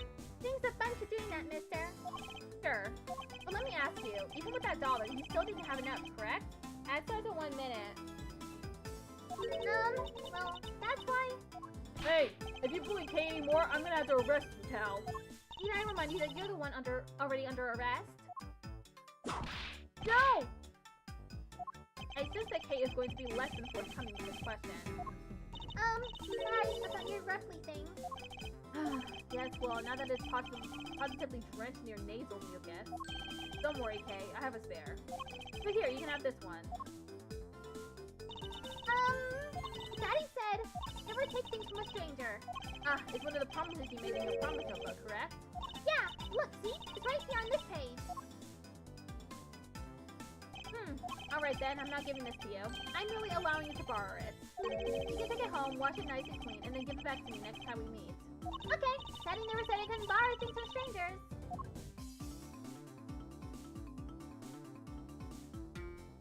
Now then, Detective Gumshoe. Uh-oh. Okay, be right back.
is now crystal clear that you were with little K in that hallway. I told you to stop being mean to Gummy! Miles Edgeworth, there is still something you have yet to resolve. I beg your pardon? You still haven't offered an explanation for why that man would lie to us. But that's... well... Gummy, don't tell me you lied for my sake. Hey, don't worry about it, Kay. Everything's gonna be okay. So that's why. So what was Detective Gumshoe's motive for lying? If you can't explain that, then you can't call this a perfect investigation. His reason for lying is very simple. What? Here's what I believe to be his reason. From simple observation of the detective's actions and his interactions with Kay, it's obvious the detective was lying for the young girl's sake. And this piece of evidence will show you exactly why. This piece of evidence proves that Detective Gumshoe was lying on account of Kay. Take that! This is Faraday and Kay's promise notebook? How does this explain anything? If you could take a look at this page, it's clearly written that Kay should never take things from a stranger. When Detective Gumshoe heard about that promise, he tried to cover for Kay. What a foolishly foolish fool! What a foolishly foolish fool's full of a foolish reason for a fool! No!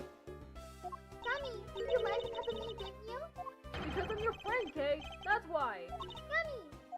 At long last, Detective Gumshoe, can you please tell me the whole truth now? Guess there's no beating you up, huh, pal? Okay, I'll spill the goods. I've been standing guard for a while. I was getting really hungry, and that snack machine was taunting me. All the cash you had on you was $5, and that wasn't enough to buy anything, right?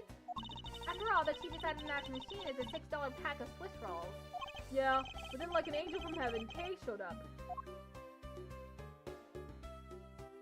I was thinking about sharing a snack with Daddy. I wanted to buy a Swiss roll, but I only had about $1 in coins. And we pulled my $5 and her $1 together, and bought a pack of Swiss rolls together. But I was worried about breaking one of my promises. But then Gummy said, Mr. Faraday's one scary guy when he gets mad. But don't worry, you won't get in trouble if I don't tell, right? Besides, you bought it with me. But you didn't really get it from me, you know? he told me it'd be okay. He gave me a whole roll to save and give to Daddy. Who knew that Scrappy could be so considerate? Indeed. Detective, I take it that you then sat down on the bench and ate the rolls together? Yeah, we split the other roll and ate it right then. The sweet taste of that cake's chocolate? I'll never forget it as long as I live, pal. Anyway. Hey, I believe this also belongs to you. Oh, that's my balloon I popped. It's bad manners to leave garbage lying around, Kay. I'm sorry. Well, I guess you can't blame me for not throwing this one piece away. It was sitting high up on a windowsill where you couldn't see it. But just this once, I forgive you. But that balloon! I wanted to surprise Gummy a little, so I popped it on purpose. And because of me, Gummy dropped his half of the Swiss roll. Wow, you really got me there, pal. So I thought maybe I should give Gummy the other roll. And then I saw you picking on Gummy, mister. Like, so you kicked me, is that it? You sure are a feisty one. I'm really sorry, mister. It's alright. I'm perfectly unharmed. But about this Swiss roll, would it be alright with you if I held on to it until Detective Gumshoe is cleared of all charges and free to go? Yeah, sure. Just make sure you give it to Gummy afterwards, okay? Of course, I promise. Now then, I believe we have proved beyond a shadow of a doubt that Detective Gumshoe was in the hallway for the entire duration of his duty, which undeniably proves that Detective Gumshoe could not have committed the double murders. Objection! Actually, it proves just the opposite, Edgeworth. You've just shown that Detective Gumshoe is the only one who could have committed the crime. What do you mean? It's quite rude to eavesdrop, Miss Yu.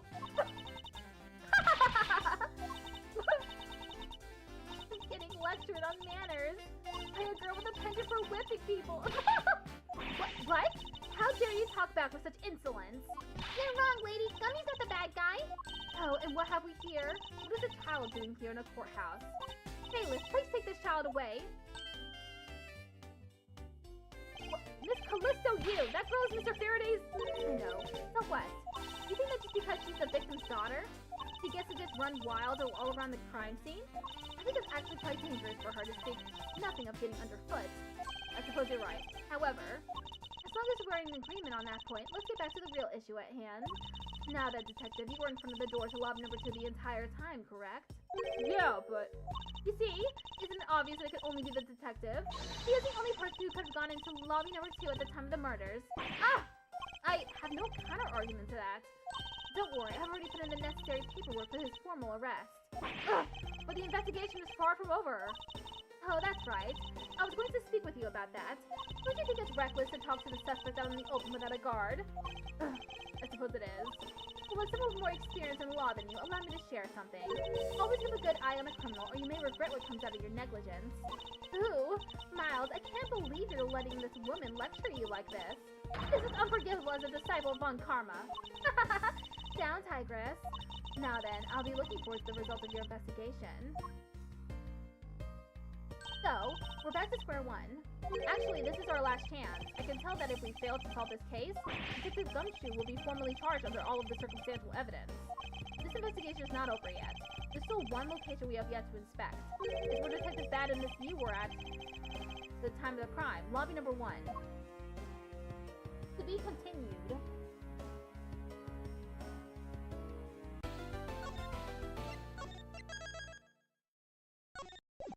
September 10th, 5:45 p.m. District Court, defendant lobby number 1. What is this incredibly overpowering sweet scent? It smells like flowers. Uncle Bad, is this it? Isn't that Detective Bad and Kay over there? It looks like they managed to escape the bailiff. No, that's not quite it. Too bad, but it's so pretty. I think you're still a bit too young to be wearing that. But since you found it, I guess I can let you keep it. Thanks! I'll treasure it always. Those two seem to get along rather well. Oh, here. I've got something else for you. Yay! Thank you, Uncle Bad! Earlier, I ate one of these with Gummy. Gummy? Oh, you mean Gumshoe. Gummy is... he was trying to be nice to me because I was going to get in trouble. And then he got in trouble because he lied to protect me. Gummy... I know he didn't kill Daddy. Don't cry. Faraday would be sad if he saw you crying. I'm not crying. Hey. Oh, it's the mister from before and the lady too. Don't you think it would be a good idea to go home for the time being?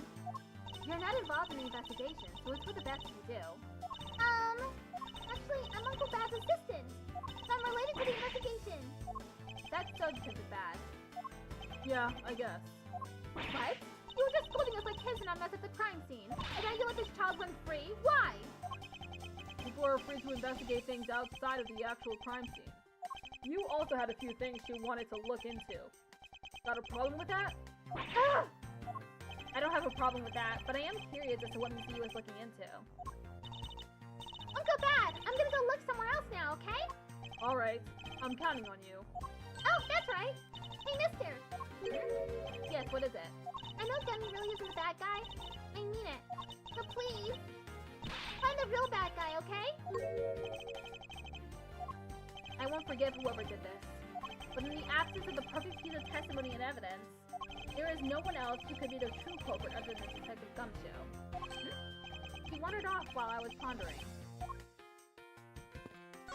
One of the windows in this lobby is open as well. The air conditioner is working just fine in this room. Why did they open it, I wonder? That expensive painting is ill-suited to be hanging on the wall of this room. I wonder if the guard detail should be placed on it. Why do you say that? Well, the desperate low-paid detective might make off with it someday. You never know. She may be thinking about hiring a guard. But it's obvious she isn't factoring in that guard's salary whatsoever. What an incredibly strong scented herbal tea. I fear that more than being relaxing, this scent may make one a bit heady instead. You put in a special express for that. No wonder she's so violent if she's been drinking this stuff the whole time. Neither woman should be allowed to comment on this particular topic, ever.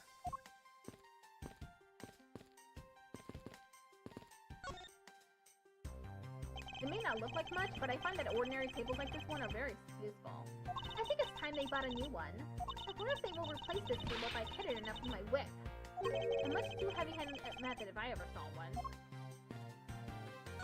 This television is the same model as the one in Defense Lobby number 2. Looks like the two rooms are basically the same in terms of layout and supplies. Yes. The two rooms are basically the same, huh? This decorative plant's leaves are shinier than the ones in the plant in lobby number 2. That's probably because it's next to the windows where it's easier to photosynthesize. You may be right. Plus, the curtains are always drawn in lobby number 2. The caretakers of this courthouse don't think enough about the plants, do they? That's because they're the courthouse's caretakers, not a bunch of botanists. Detective Bad, what exactly was Kay searching for? Nothing that concerns you, boy. Oh, and I suppose it has something to do with Kay? It does, because she's Faraday's daughter. Anyway, hurry up and get to the point. I don't have time to waste. It sounds like you'd rather be left alone. I have something I'd like to confirm with you once again. I don't have anything to say to you. Be that as it may, we still have questions that we need answers to. Now then, first of all, what is the overpowering smell that is permeating this room? Upon entering this room, I thought I was going to suffocate. It's that ultra-strong perfume you wear. You spilled some of it. I was having a bad time of it myself. I didn't think twice and opened the window. That smell's still here. Perfume, huh? So the sweet scent in the air is perfume. Well, it's giving off quite a stench. I bet it's some cheap no-name brand. She said it's a famous brand from overseas. It's a knockoff. It's definitely a knockoff. No disrespect, but she forced one of those bottles on me. Here, little girl. You can have it. I was born for a much more expensive and refined perfume. However, seeing as how you just happen to have a spare, I suppose I'll take it.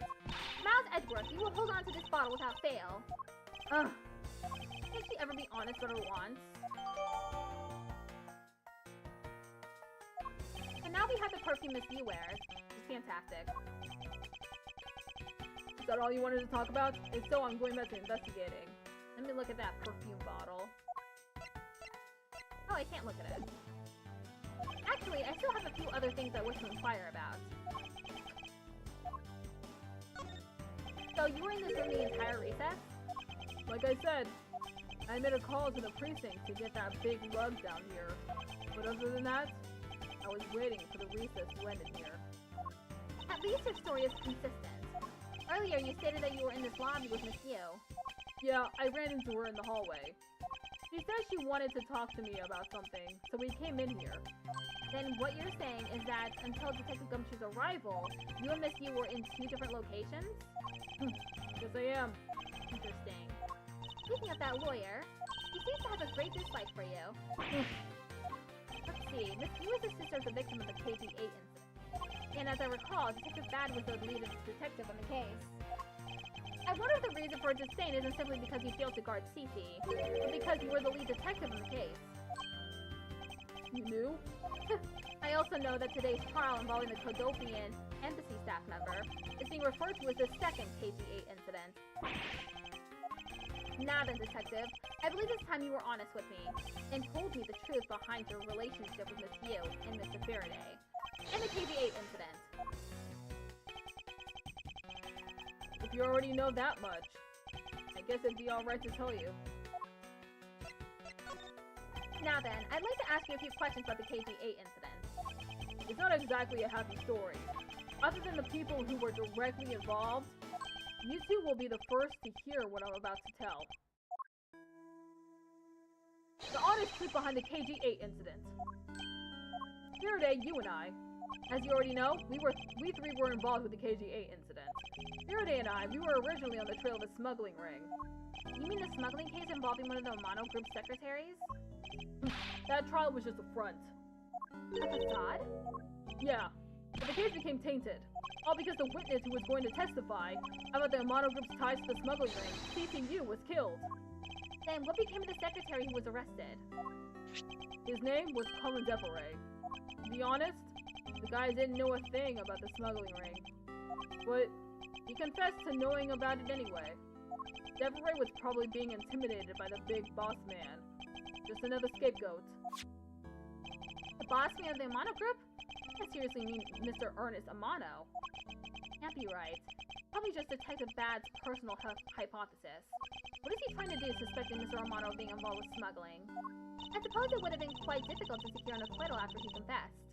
The man who killed CCU, Minnie Koten, is a completely different person. But since he's already been acquitted once of her murder, Mr. Faraday, how could you have let him go? If I remember correctly, I heard that Mr. Faraday had an important piece of evidence stolen from him.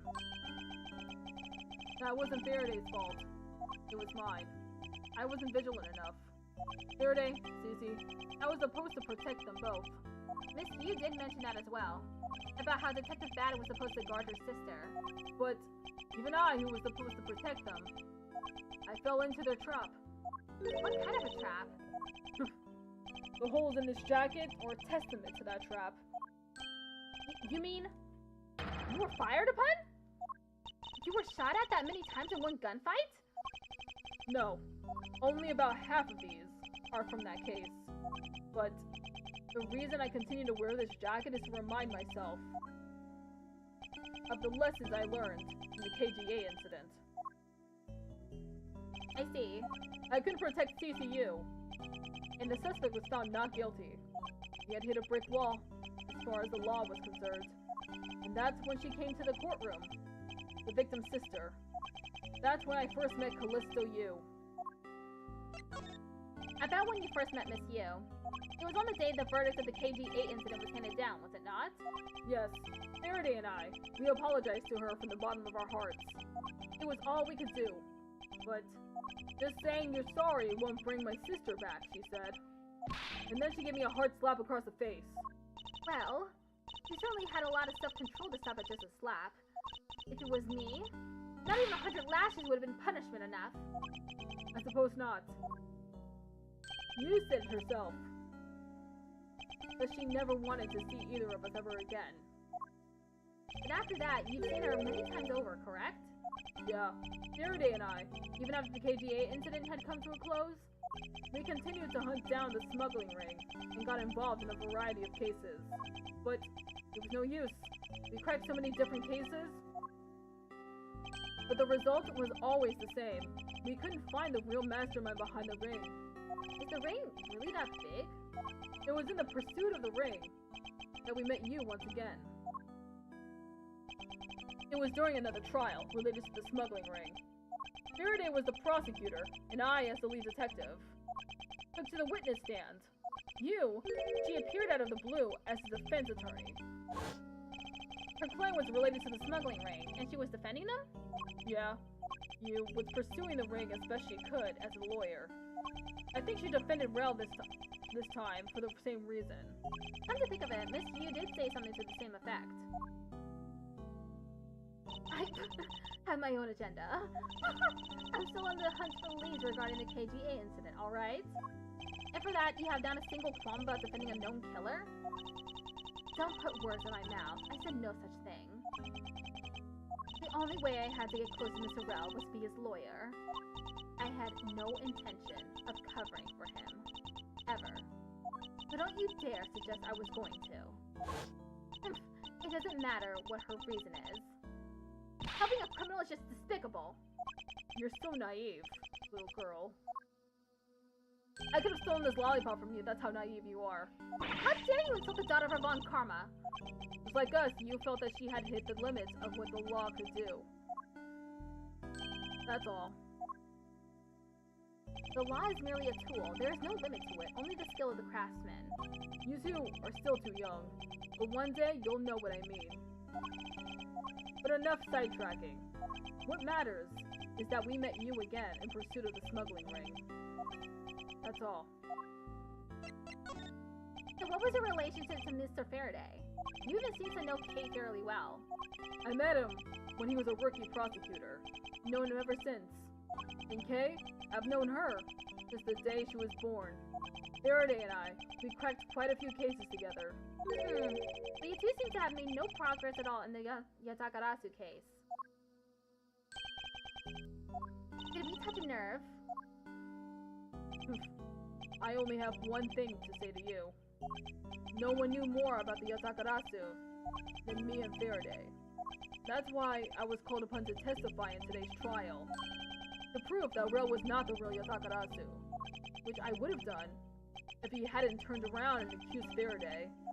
After the accusation, I was asked to testify, but this time, to prove or disprove the accusation, but I guess I won't be doing that either. I sense that there's more to that statement than meets the eye. Perhaps a bit more digging to the Yatakarasu is what's necessary. You claim to know much about the Yatakarasu. Would you care to share what you know with me? What you two should be looking for right now is proof of murderous intent towards Faraday and Rel. I agree, which is exactly why I'm asking you about the Takarasu. What? The KG8 incident and the second KG8 incident, both of these cases are tied to the smuggling ring. And in both of these cases, the witness who was to testify about the ring was murdered. However, there is one point in which they differ, and that is the presence or absence of the great thief Yatakarasu. Mr. Rel claimed to be the Yatakarasu, however, in the middle of the trial, he suddenly declared Mr. Faraday to be the real Yatakarasu. Then during the recess, they were both killed. Don't you find that to be the least bit odd? Charles Edgeworth, stop beating around the bush and just spit it out already. I believe that there must be some reason that the two men suspected of being the Yatakarasu were both killed at the same time. A reason, huh? And so, in order to catch Mr. Faraday's and Mr. Rel's cold-blooded killer, I feel that I need to learn as much as I can about the Yatakarasu. If it will help you solve this case, then I'll tell you. I'll tell you the reason why we've never caught the Yatakarasu. What was that sudden outburst for? You almost made me whip you by accident. No! I still accidentally whipped me anyway. There are three main reasons why the Yatakarasu will always be one step ahead. First, the Yatakarasu always knows the exact location of the target object. Second, the Yatakarasu always knows exactly how to disarm the security system. Third, the Yatakarasu doesn't leave a single shred of evidence behind, ever. You see, for those of the Yatakarazu's special traits, sounds like an incredibly elusive thief. The Yatakarasu has never been caught on tape, never tries to draw anyone's attention, and would never do something as lowbrows commit murder. That's how I knew that Rel wasn't the real Yatakarasu right away. But you can't use that set of logic on its own to prove that he wasn't. Listen, little girl, I'm not done talking yet. What's different about this time was that evidence related to the smuggling ring was sent to the police, and the sender was none other than the one who infiltrated the Kodopian embassy, the Yatakarasu. The Yatakarasu sent the evidence? Until now, the Yatakarasu would always publicize any corrupt dealings through the mass media, but not this time. The evidence this time was something only Faraday and I, and a select few others knew about. In that case, how can you be so sure that it was the Yatakarasu who sent it? That's easy. A special card that only the Yatakarasu uses was attached. That's how I can be so sure. And just what sort of card is it? Here, take a look at this article. Whenever the Yatakarasu wants to publicize something, a white card is sent along with the stolen information. But when we questioned Rel about what was sent along with the white card, Rel had no idea what it was. Ah, and that's how Detective Bad knew that Mr. Rel was a phony. Thank you very much. I have a much better understanding of the Yatakarasu now.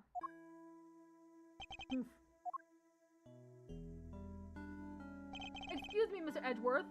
Yes? His Honor would like to transfer the evidence from today's trial over to you. If you could please head over to the courtroom, it'd be much appreciated, sir. Understood. I'll be there shortly. Detective Bad, what does the law mean to you?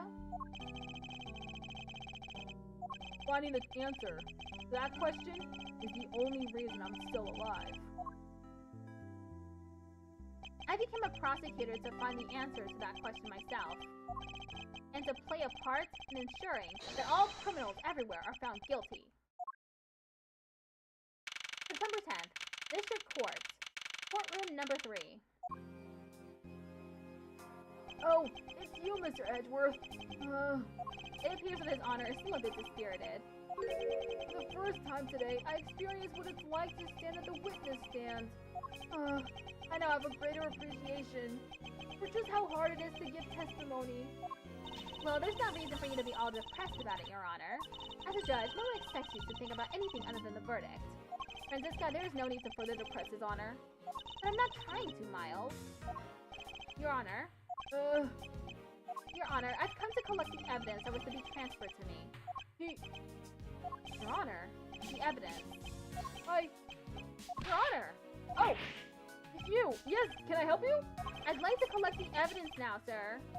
Your Honor, do you think you can stay focused long enough to at least see your job? Yes, I'm sorry. And I would, except that the defense attorney has yet to arrive. He's busy with the investigation. So let's keep this brief, shall we? Very well. In that case, please confirm that all the pieces of evidence are present. Furthermore, the evidence that was used in the murders of Mr. Faraday and Mr. Rel are also included, so please go ahead and use them in your investigation into their case. Understood, Your Honor. The pieces of evidence that were used in the murder of those two men. This could be a very good chance for me to find new leads regarding their case. And maybe even something that will finally lead me to the truth. I placed all the evidence over the prosecutor's bench for you. I see. Thank you very much. I will go and confirm that they are all accounted for. This. Evidence that Miss Yu prepared is just sitting here on this table. You know you can't just walk off with it, right? Of course I do. Miss Yu must have been caught off guard by her client's sudden accusation. I wonder how she would have defended Mr. Rel in that case if he were still alive. So this is the evidence related to today's Codopian empathy trial from Mr. Faraday's bag. You mean the evidence bag that was on the table in lobby number 2, right? Yes. Finally, we can now take a look at the evidence itself, and not just data about them. Let's be sure to thoroughly examine them while we have the time. Agreed. I want to take a good look at all of the evidence of the empathy murder too. Why is that? Because I still don't fully understand what today's trial was about. Ah! Don't point your crap at me just because you don't know something. And don't you try to order me around just because Papa chose you today. I see someone is still sore about not being picked by Mr. Von Karma. It's also real to see the knife up close. So we have the knife, the gun, an envelope. And what's this organizer doing here? Oh, that's right! I completely forgot to tell you. About what, Your Honor? They found Mr. Faraday's personal organizer inside that evidence bag of his. Detective Bad requested it be passed along to you. He said it would help the investigation. Detective Bad said that? What a strange stroke of luck. We'll never look a good gift horse in the mouth. You might as well flip through it too. I won't rest until I'm oh, whoops. Already said that before. This gun was originally used to kill the Codopian embassy staff member. When the crime was reported, the responding police found Mr. Rel still holding it, which led to his immediate arrest. And then, this gun took the original shooter's life. How ironic. Indeed. There doesn't seem to be anything else we can learn from this piece of evidence.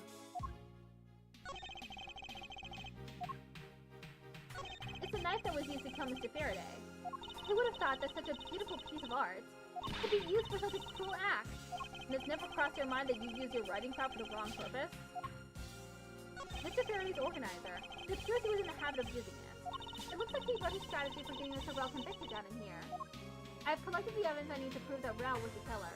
Between the handgun Rel had on him when he was arrested and the surveillance tape, I should be able to prove that he was the one. It appears there is no surveillance tape, though. It's missing! It appears that Mr. Faraday honestly believed that Mr. Rel was the killer in the case. The sound of his handgun going off was recorded with superb clarity on the surveillance video. I also have evidence that I can use to prove that Rel is not the real Yatagarasu. It also appears that he had proof that Mr. Rel was not the Yatagarasu. No matter how he may try to play it, as long as I have the Yatagarasu's key, I can prove he's a phony. If I present it to him in court, it should clear everything up. And he apparently also had a very definitive piece of evidence. It's been a long battle. I hope that this will finally bring it to an end. Yes, I believe that Mr. Faraday was well prepared to discredit any claim Mr. Rel may have had about being the real Yatagarasu. And he had a way to prove that Mr. Rel was the guilty party in embassy murder. This organizer is a clue straight from Mr. Faraday. I'll have to take my time and give it a thorough read later. Look, there's a picture stuck between these pages here. It appears to be the key, and a rather ornate one at that. Look at the design and the handle. The craftsmanship is superb. But this is the Yatagarasu's key Mr. Faraday mentioned in his organizer? The Yatagarasu's key? Detective Bad said something earlier. What's different about this time was that evidence related to the smuggling ring was sent to the police, and the sender was none other than the one who infiltrated the Codopian embassy, the Yatagarasu. The Yatagarasu to the evidence? Until now, the Yatagarasu would always publicize any corrupt dealings to the mass media. But not this time. The evidence this time was something only Faraday and I, and a select few others knew about. Mr. Faraday must have been trying to keep the secret key safe. As a prosecutor on both the Yatagarasu and smuggling ring cases, that's to be expected. That's odd. What is it? Mr. Faraday didn't mention anything about a knife in his organizer. That certainly is odd. The weapon that was used to kill the Codopian embassy staff member was the gun. But if that's the case, And where did the knife that was used to murder Mr. Faraday come from? Isn't it obvious? It was brought into the courthouse by Mr. Rel. That's the only logical conclusion, right? No, because it's not that easy to smuggle a weapon like that in here. Every person who enters the courthouse doors is checked thoroughly for contraband. Furthermore, the suspect was handcuffed, making it impossible for him to bring a knife as large as this inside. In that case, how do you suppose this knife ended up inside the courthouse? I need to think carefully here. There is nothing related to the knife written anywhere on Mr. Faraday's organizer. However, it is the fact that this knife came from Mr. Faraday's evidence bag. Conversely, there is one item listed in Mr. Faraday's organizer that no one has come to have seen today. So in order to solve this mystery, I believe I will need to take another good look at the evidence. Charles Edgeworth, is it the fact that you have yet to answer me to mean that you don't have an answer for me? Actually, I do know the answer, Francisca. What? Then what is it? One of the pieces of evidence you've been holding has been hiding a secret of its own. And it was through this piece of evidence that the knife was brought into the courthouse. Take that! This is Takarasu's key Mr. Faraday mentions in his organizer. This is how the knife was brought into the courthouse. You're not making any sense, Miles Edgeworth. You just need to look a bit closer, Francisca, to see what I mean. Don't the color and ornamentation of the key's handle remind you of anything? They do remind me of the knife. Very good. But both the Takarasu's key in this photo and the murderous knife have this very unique design on their handles. Furthermore, even though Mr. Faraday mentioned the Takarasu's key, the only object we found at the crime scene was the knife. What else do you mean to say? It appears that you've finally caught up.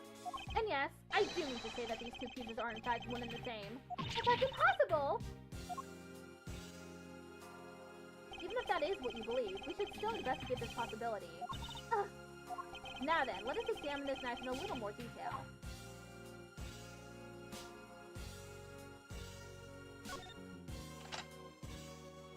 I can't believe it turned into a key! I think there was such a trick to this thing. The weapon used to kill Mr. Faraday is actually the key that Takarasu stole.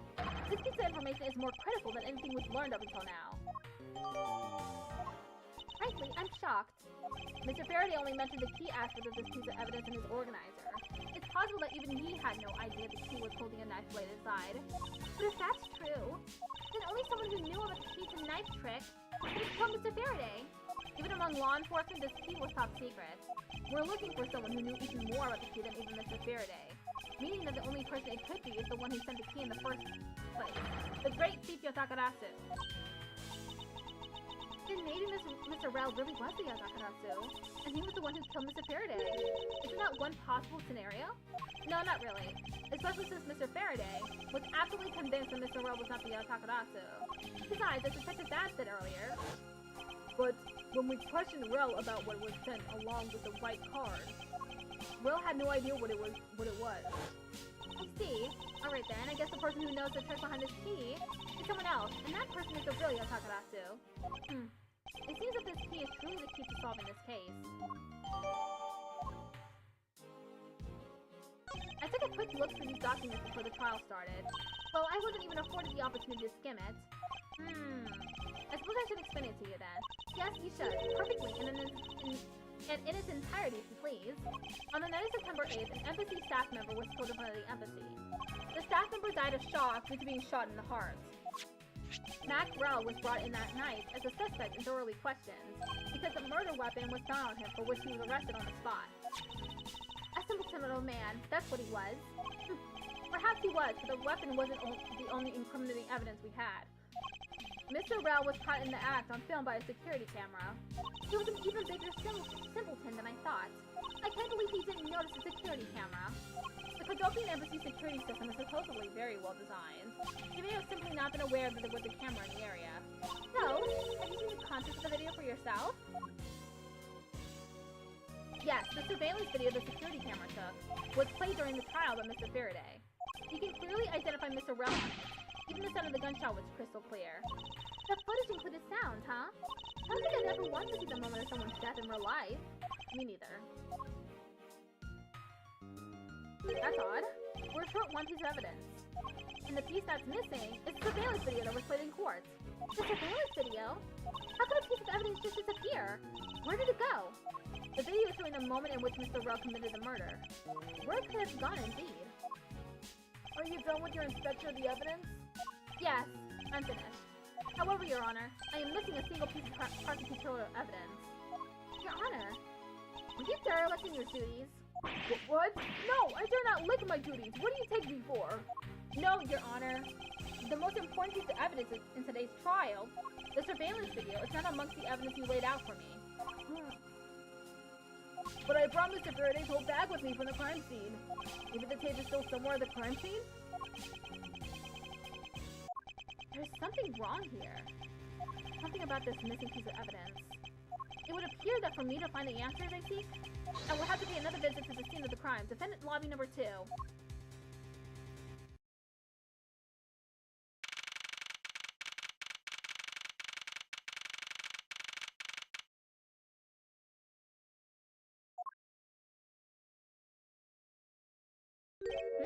That's Detective Bad. But who is he with? I've never seen that officer before. So did you find it? No, not yet. And I've looked everywhere. I see. Well then, please continue with the search. Understood. I'll continue the search. So you're the one running the show. Prosecutors like you shouldn't even be allowed at crime scenes.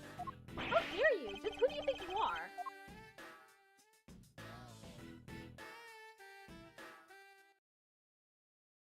What was that all about? And who was that man just now? Whoever he was, I've never seen a more impudent officer in my life.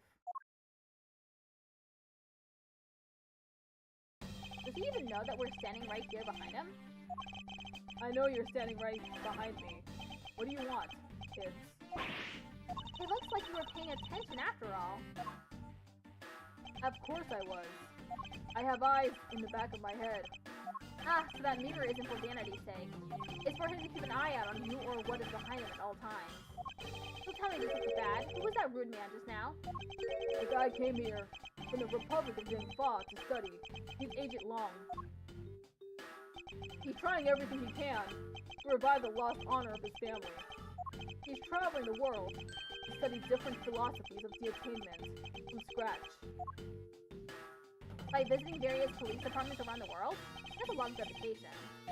He's still just a rookie cop, but I sense a strong grudge of some sort from him. The guy is more useful than Gumshoe, even if he is rude. Well, he sure has a lot of guts to come to this country and give prosecutors a hard time. I agree. However, I can think of one young lady that Simon also applies to. Anyway, what is that agent looking for, Detective Bad? Elliot, that little girl is poking around in lobby number 1 as well. Like I said before, it's got nothing to do with the two of you. I highly doubt that it has nothing to do with me. Fine, if this is the game I must play, then I will take this opportunity to draw out what he's been hiding and what happened in this room straight from it. I suppose it's impossible to enter or exit through these windows thanks to these bars. I suppose you're right. Actually, that's not true. I bet a person of small stature could slip in. Francisco, would you care to help me test my theory? Oh! Rats, I must remember to be more tactful around the vertically challenged. Earlier, you were in lobby number 1, and now you're here in lobby number 2. You're quite the busy man, Detective Bad. Multiple returns to a crime scene brings about success. That's what we detectives say. I see. In that case, you wouldn't mind if I asked about what happened again, correct? I don't have anything left to say to you, boy. Boy! You'll see. I will draw my answer from you one way or another. Did it kill you to help us even a tiny bit in our investigation? I gave Faraday's notebook to the judge earlier. That's help enough, don't you think? Please, we were asking you for just a bit more of your cooperation. Don't push me, kid. I'd like to ask once again about what happened around here at the time of the crime. I refuse to answer. Any more investigating you do would be a waste of time. Besides, how am I supposed to answer questions about things I don't know about? Things you don't know about? But aren't you supposed to know everything? You should. Wait, is it possible? Maybe he doesn't know about the trick behind that piece of evidence. I should try showing it to him. It may prove to be the key to getting the answer from Detective Bad.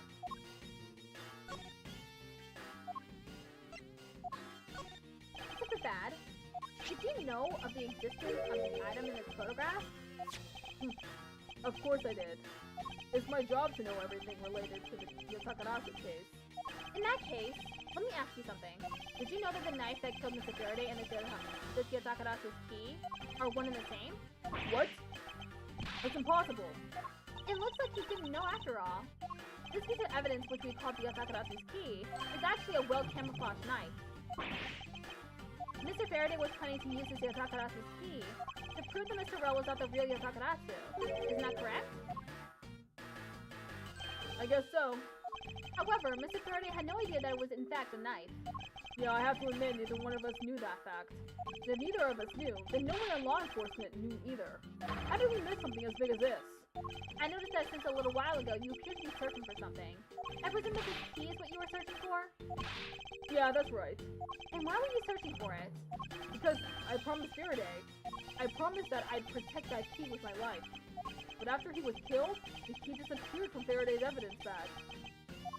Who would have thought that the key is what took Faraday's life?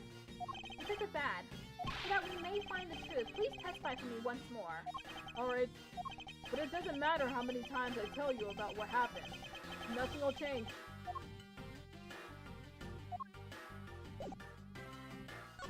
Detective Bad, I ask that you please testify once more about what happened in lobby number 2 and what you experienced in lobby number 1. My answer is still the same. And this is the last time I'm going to do this. That's fine, because I only need this one last time to clear everything up and find the truth behind this case. Detective Bad's movements. I was in lobby number 1, talking with you. We were talking about some trivial things. I heard the gunshot right before the trial was about to reconvene. When we heard it, you and I immediately dashed out into the hallway together. I saw Gumshoe goofing around there, and then we ran into lobby number 2. It sounds like the exact same story he told us before. Indeed. However, I feel that we have yet to draw out all the information that we can. Rebuttal. I was in lobby number 1, talking with you. Hold it! Why did Miss Yu choose lobby number 1? Answer me! Who knows? She just said that she had something she wanted to talk to me about. And we walked into lobby number 1 together. That's all. So his answer remains the same as before, I see. We were talking about some trivial things. Hold it! I was hoping you could expand on what exactly you were discussing with Miss Yu. Trivial stuff. It was nothing important.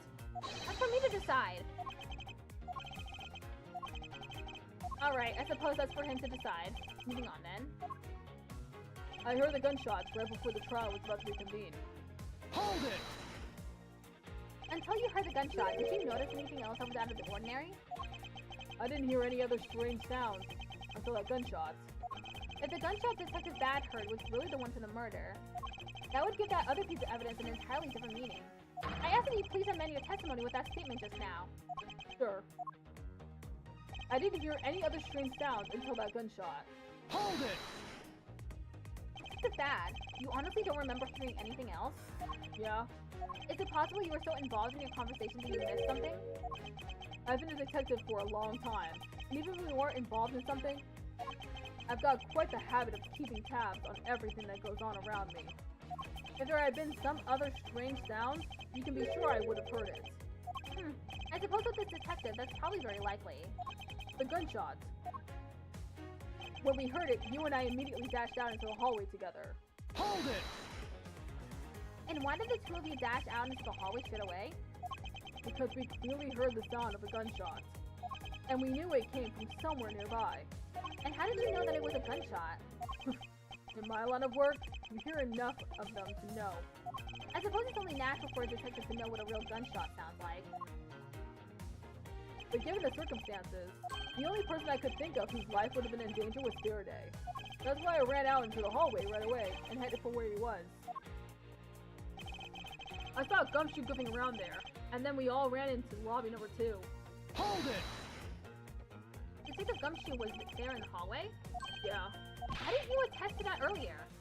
When I saw Gumshoe, it was after I had heard the gunshot. Having seen him then didn't change the fact that he still could have done the deed. Ah! It sounds exactly like what Detective... Oh, it sounds exactly like what Detective Bad told us before. However, is there something in particular we should be asking the detective about? It just might be. No one knew that the knife is actually Yatakarasu's key. Reflecting on that, perhaps there are other things that we know now, but Detective Bad didn't yet. Yes, that should be my angle of attack.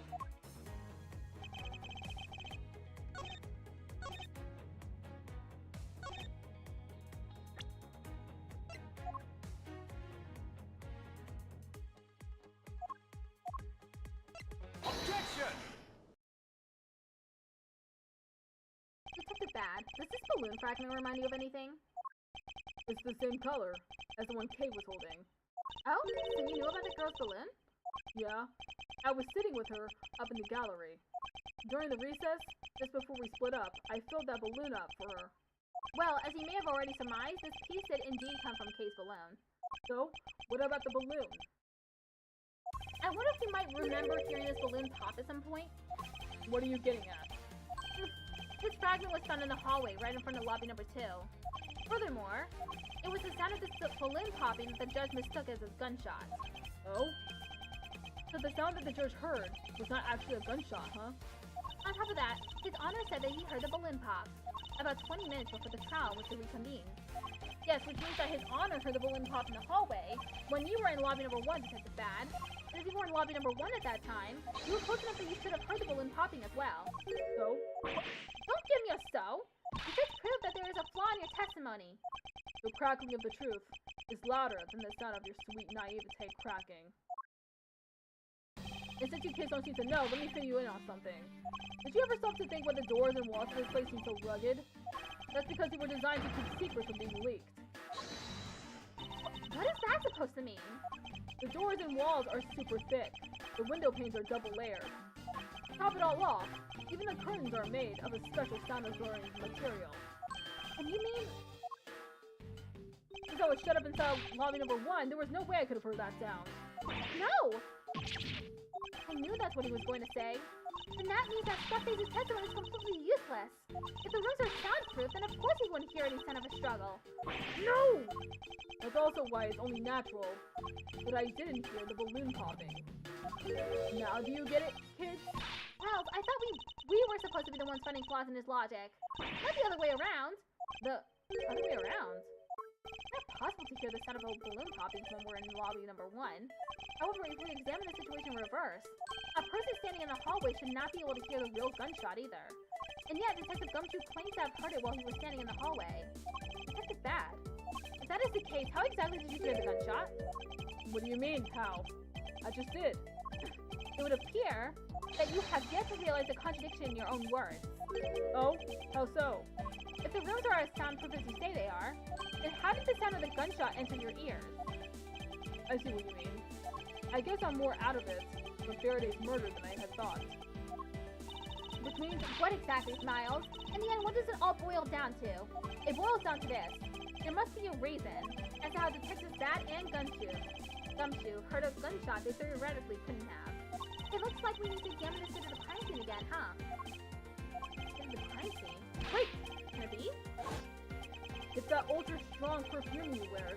He spilled some of it. Ah! And way too noisy. A surveillance video? How could a piece of evidence just disappear? Where did it go? I figured it out. I knew that you was the murderer. Because she was the only other person who it could have been. So, I guess she was using the detective as an alibi. That's why she asked to talk to him, and then they were only talking about trivial things.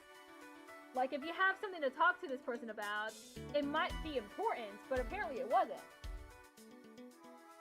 And of course, the scent of her perfume was in the air.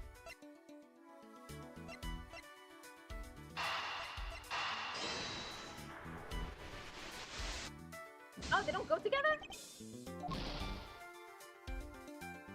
Isn't the tape in the television VCR?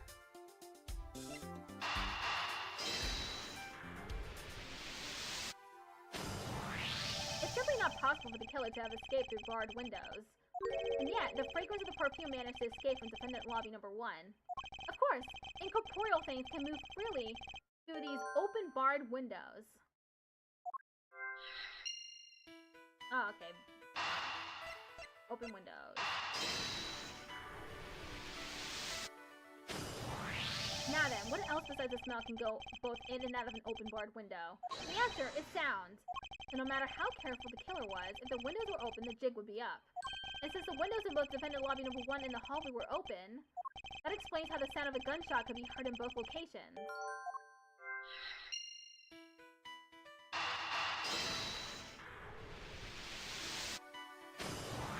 The missing piece of evidence is a video that shows the moment in which Mr. Rel killed the embassy staff member. The sound of the gunshot left quite an impression on me when it was played during the trial. The video should have been returned to Mr. Faraday's evidence bag for the recess, and brought back here. If it disappeared after that time, then it's possible that the tape is still here in this room. Eureka! The evidence that the missing evidence created for me is the gunshot sound that no one should have been able to hear in the first place. Miles, what have you been thinking about? Stop wasting time thinking, and let's start looking again. It's not a waste of time to think, for I've figured out where we should look. And where would that be? I believe we should examine the television. The TV? Well, you kids have fun. Go ahead and examine whatever you like.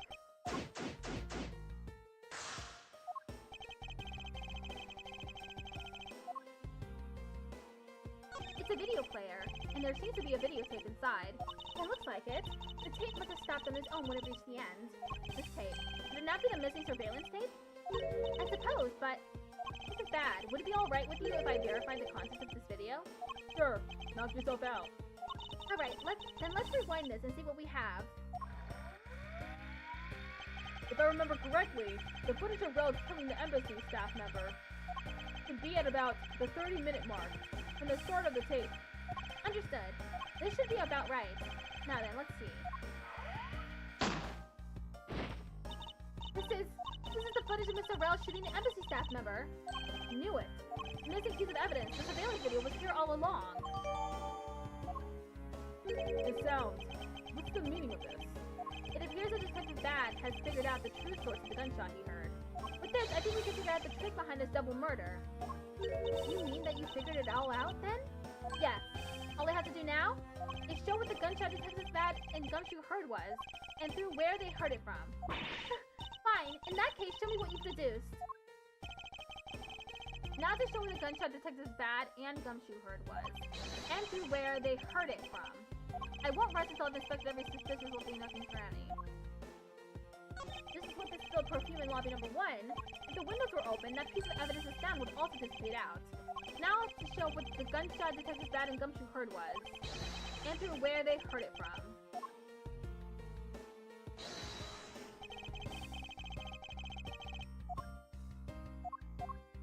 Eureka! If the door and windows to the crime scene, namely this room that we're in, were closed, the killer could have used the gun and no one would have been the wiser. That's true. This courthouse does seem to be well designed for such a thing, as it were. However, what happened in reality was, Detective Gumshoe, Detective Bad, and Miss Yu, all three of them heard the gunshots, while the windows in lobby number 1, number 2, and the hallway were open. So naturally, the people in those locations could hear it. Ah, but then, why would the criminal open the window in the first place? So why the gunshots be heard, I suppose? Correct. That is the only logical conclusion we can draw from this. But why was that necessary in the first place? I want a real answer, Miles. I demand satisfaction. Very well. I believe that the killer wanted to manipulate our perception of a certain fact. What was it that the killer wanted to manipulate our perception of? The killer wanted to fabricate the time of death to their precise wishes, and they used the gunshot in the surveillance video to do so. So that's why this tape was left running. You mean the gunshot I heard was from this video? Yes, which means that the murders really occurred at an earlier time than we thought. It must have been during the recess, but before Detective Gumshoe was on guard duty. Someone who has no alibi for that time period, and planned his crime out in advance. That person is the real killer. Investigation complete.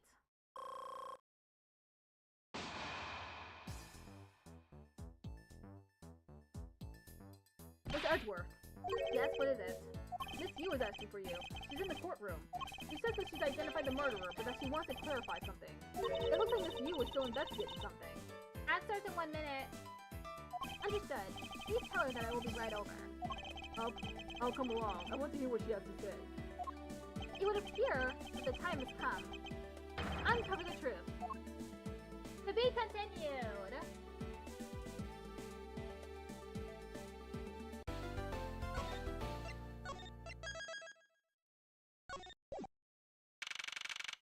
December 10th, 6:15 p.m. District Court, courtroom number 3.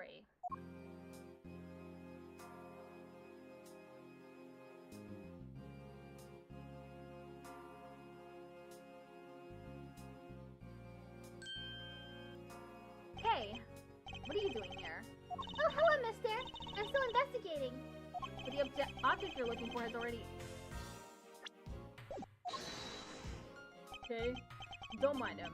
Please continue with your investigation. Okay, you got it. It's just that. Haven't we already found what you were looking for? Okay, be right back.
as I can keep her in the dark just a little longer, any little task will do.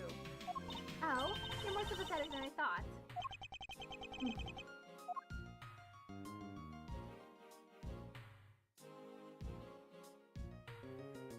I've been waiting for you, Edgeworth. I've also been waiting for the moment in which we can finally lay this case to rest. The moment in which we can finally lay this case to rest? Isn't that when we placed Detective Gumshoe under arrest? I think we've more than solved this case already. Don't you? We'll see. It all depends on whether or not your logic holds. Oh, I see we even have a viewer in the gallery. And why even Mr. Bad is here. A viewer in the gallery? I'm hardly just a bystander. I have a duty to see this case through to the end. No matter how it turns out. Oh, is that right? Anyway, I thought you might like to hear what I've slaved away to find out. I've taken statements on every single person's movements during the time when our suspect was in the hallway. I also confirmed that there is no possible route of escape from lobby number 2. Therefore, the killer must without a doubt be Detective Gumshoe. And that's all you have? Yeah, that's all there is to my conclusion in this case. Sorry, but I beg to differ. In a trial, there was always time for a rebuttal, and we are standing in a court of law. It'd be more than appropriate to follow the rules of court in this case, don't you think? How absolutely like a rookie to think such a thing. But alright, I'll play along and give you a proper testimony. If my logic is correct, then I've already won. All we have to do now is to prove it by showing who the real killer is. Misviewed argument. Everyone sounds the suspect has an alibi for when the gun went off. Furthermore, the areas around the crime scene have all been thoroughly investigated, right? I also confirmed that there is no possible escape route from lobby number 2, which leaves us with one unshakable conclusion, that Detective Gumshoe is the killer. Now that you have your testimony, I expect a good rebuttal, Edgeworth. But of course, there is no need to confront her logic head-on right now. I should instead focus on drawing out any trump card she has up her sleeve. Rebuttal. Everyone sounds the suspect has an alibi from when the gun went off. Hold it! The suspect? But I thought that Detective Gumshoe's alibi has already been proven. Are you joking, Edgeworth? I assure you this is no joke. Look, I know you heard from the judge earlier, that the detective was in the hallway when Mr. Faraday's daughter eating a Swiss roll. Yes, that is correct. But see, that was 20 minutes before the real gunshot went off, right? And the problem is there is no one else who can corroborate what he did since the snacking.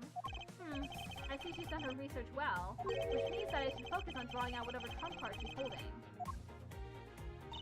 Furthermore, the areas around the crime scene have all been thoroughly investigated, right? Hold it! Whether they have been thoroughly investigated or not is for me to decide. The scrunched eyebrows and lines in your forehead are back. Anyway, even if you believe it hasn't been exhaustive, the crime scene, lobby number 2, has no way out other than the hallway Detective Gumshoe was standing in. And because he claimed to be there, that makes him the only possible suspect. But isn't it also possible that someone escaped through a window and into the garden? That's the first place everyone looks silly. The police aren't a bunch of lazy bums. I beg to differ. They looked into every possibility, you know. Isn't that right, Mr. Bad? Yeah. There wasn't a scrap of evidence to suggest someone used one of the windows. There also weren't any footprints or anything in the courtyard garden. I suppose they really did check everything that could be relevant to the case. I also confirmed that there is no possible escape route from lobby number 2. Hold it! Are you absolutely positive that there are no possible routes of escape? Of course I'm sure. And why are you so certain? This is a courthouse, the place where criminals are brought to be judged. If there was an escape route, I'm sure every criminal would be using it to escape. It's just common sense. Miles Edgeworth, I suggest you use a bit more of it in the future. Ah! Which leaves us with one unshakable conclusion, that Detective Gumshoe is the killer. Hold it! you may think it's unshakable, but to me there are still too many unanswered questions. For example, who was it that placed the gun in Mr. Faraday's hand? So you're the one. Well, you're the only one still wondering that. Detective Gumshoe probably had no idea which hand Mr. Faraday used to write with. Even if you know someone, this doesn't mean you'll know which hand they write with, right? I mean, I certainly don't care about that sort of thing. I'm not about to let her get a rise out of me with such a flippant statement. I suppose we've really reached the end now. I already have my trump card ready. All that remains is to play it. But before I do, I think I should inquire into a little something about our argument. You said earlier that you confirmed the alibis of every person other than the suspect. However, I don't recall either Francisca or myself speaking with you about the subject. Ah, but there were witnesses. For you, there is your mentor who gives you an alibi. I see. As for the little Missy, she came to the courthouse during the recess. And was shot by a security guard at the door to the hallway. She gave him quite a whipping for that, or so I heard. I'm the daughter of Manfred von Karma, and I will not be forcibly shot by a guard or a bailiff or anyone else. Wait, so basically the only reason Francisca bothered to show up today was because she found out that I was to be the replacement prosecutor? By the way, Miss Hugh, what about everyone's alibis before Detective Gumshoe was assigned to guard duty? What about them? Have you looked into what people were doing during that span of time? What kind of idiot do you take me for? It doesn't matter when the killer went into lobby number 2. From the time we heard the gunshot, the time Mr. Bad and I arrived in the scene as we dashed from lobby number 1, the only person who could have committed the crime was Detective Gumshoe. Yes, let's talk about when you and Detective Bad heard that gunshot, shall we? I suppose that if we go by your logic, then Detective Gumshoe is the only one. However, what if the crime had occurred at an entirely different time than when that gunshot you heard went off? What then? That gunshot was a patent to manipulate our perception of when the crime took place. Objection! Sadly, your explanation is very lacking, Edgeworth. The gunshot we heard in lobby number 1, just explain how that could have been fabricated. Take that! That tape? Yes, it's exactly what you think it is. This is the surveillance tape of Mr. Rell the prosecution presented in today's trial. This was found loaded in the video player in lobby number 2. It was connected to the large television that had its volume turned all the way up. You can't honestly mean that the sound we heard was the gunshot in the video. Ah, but I do. Which leads me to my next point. The murders occurred much earlier than when anyone heard the gunshot. That's the only thing I can think of, too. After committing double homicide, the killer took the surveillance video out from Mr. Faraday's evidence bag, turned the television volume all the way up, and left the video to play. If played from the beginning, it would take 30 minutes for the gunshot sound to come on. And since we now know that this method of time manipulation is possible, it opens up the possibility that the killer is someone other than Detective Gumshoe. Objection! Sound from the television doesn't amount to much here, but of course Mr. Prosecutor Edgeworth and little Miss Von Karma already knew that much from the very beginning, right? Of course we knew! Didn't we, Miles? Yes, of course. We know about the soundproof quality of this courthouse's room. Of course, I'm not about to admit we had no idea until only a little while ago. That's right, and if the rooms are soundproof, then we should not have been able to hear it. And yet, we heard the gunshot clear as day. And? That's it, end of story. But it's not. How should I explain why she was able to hear a gunshot from the soundproof room? There is actually one common point between lobby number 1 and lobby number 2. It is that despite the fact that both rooms have air conditioners installed, a window was open in each. Now, we know that the window in lobby number 2 was opened by the killer. However, a window in lobby number 1 was also open. Objection! It's probably just coincidence that they were both open at the time. Objection! It was no mere coincidence, I assure you. How was the window opened in lobby number 1? The answer is that a certain person did something to cause the window to be opened. And the person who triggered that action, that person's the real guilty party. The real killer in this double murder is... Take that! Miss Callisto Yu, I hereby formally indict you of the murder of Mr. Faraday and Mr. Rell. What? You indict me? Are you serious, Miles? Why do you think she is the killer? I don't understand her motive just yet. But of course I'm serious, because she is the only one who could have done it. Well, Miss Yu, do you still feel like laughing now? Of course I do, Edgeworth. My argument must not be cut enough yet. Although, I never thought things would spiral into this. Well, I'll have you know I'm enjoying this dance. quite a bit. I guess this means it's time for my own rebuttal now, right? Misuse rebuttal. You argue that the window was open. However, do you have proof it was I who did that? Furthermore, do you have proof that the tape was used in committing the crime? Frankly, I'm shocked at you for going around accusing people of murder like this. Especially with logic as full of holes as yours. This is where it really starts. I mustn't let my guard down for even a second or the truth will blow away. Now is the time to put the patented Von Karma perfect proof to the test. Rebuttal. You argue that the window was open. However, do you have proof it was I who did that? Hold it! Evidence? All I need to do is have some prints analyzed and we know straight away. Be my guess. Not as though she has the room to maneuver, which means, even if we were able to lift prints, they'd only show that it was someone else, but why that someone else was forced to open the window? That's simple logic. Why don't I try presenting that piece of evidence? I have nothing to lose. What's wrong? The squished eyebrows, lines on your forehead, they're all back. More importantly, are you going to be okay not running a fingerprint analysis? Yes, I'll be fine. Oh, well in that case, I'll just continue with my testimony, alright? Furthermore, do you have proof that the tape was used in committing the crime? Hold it! I thought I just proved that it was. Sure, you proved that the tape was there at the scene of the crime. However, that isn't proof that it was actually used in said crime. Unfortunately for you, Miss Yu, the fact that the tape was there at the crime scene is in itself very important. How so? For the very existence of that tape at the crime scene, it proves the possibility that the when of the crime could have been fabricated. And that possibility alone renders all alibis and witness reports irrelevant. Basically, it means that we will need to re-examine every person's movements again.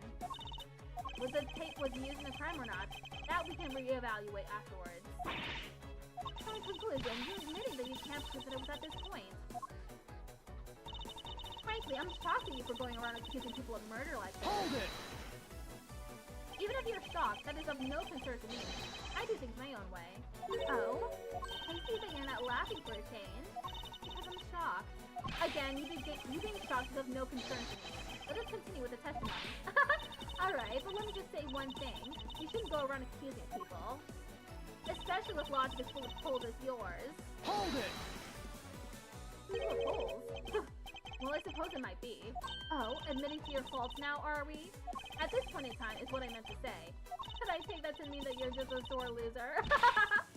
No matter how full of holes my logic may be right now, if I plug them one at a time, I will ultimately make my way to the truth. What a paradox! Who cares about fall into one of those holes before you fill it up? Wow, do you remember, don't you? About why a window lobby number 1 was open? Yes, of course I do. And that's how I'll attack. I'll present the reason why the window has to be open.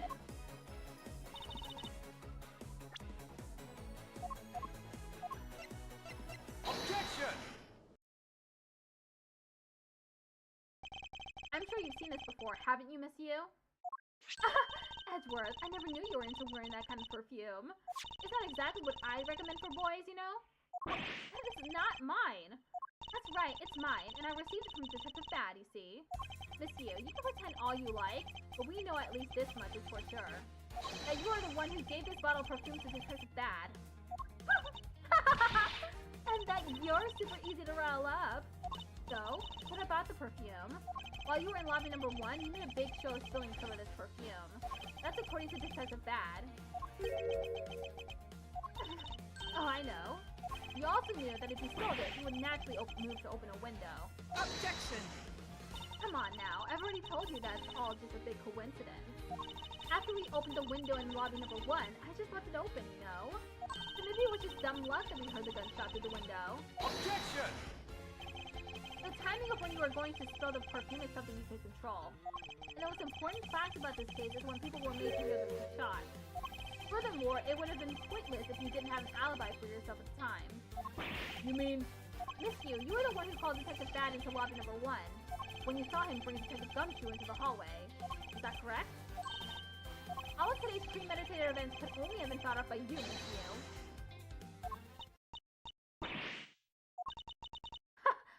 You accuse me of murder on the fact that I spilled a little perfume. Well, allow me to say this much. I couldn't have killed Mr. Faraday. Would you care to testify as to why? Look, I've had a lot of fun today, really. But I grow weary of this game of cat and mouse. Let's make this the last testimony and wrap up this absurd case once and for all.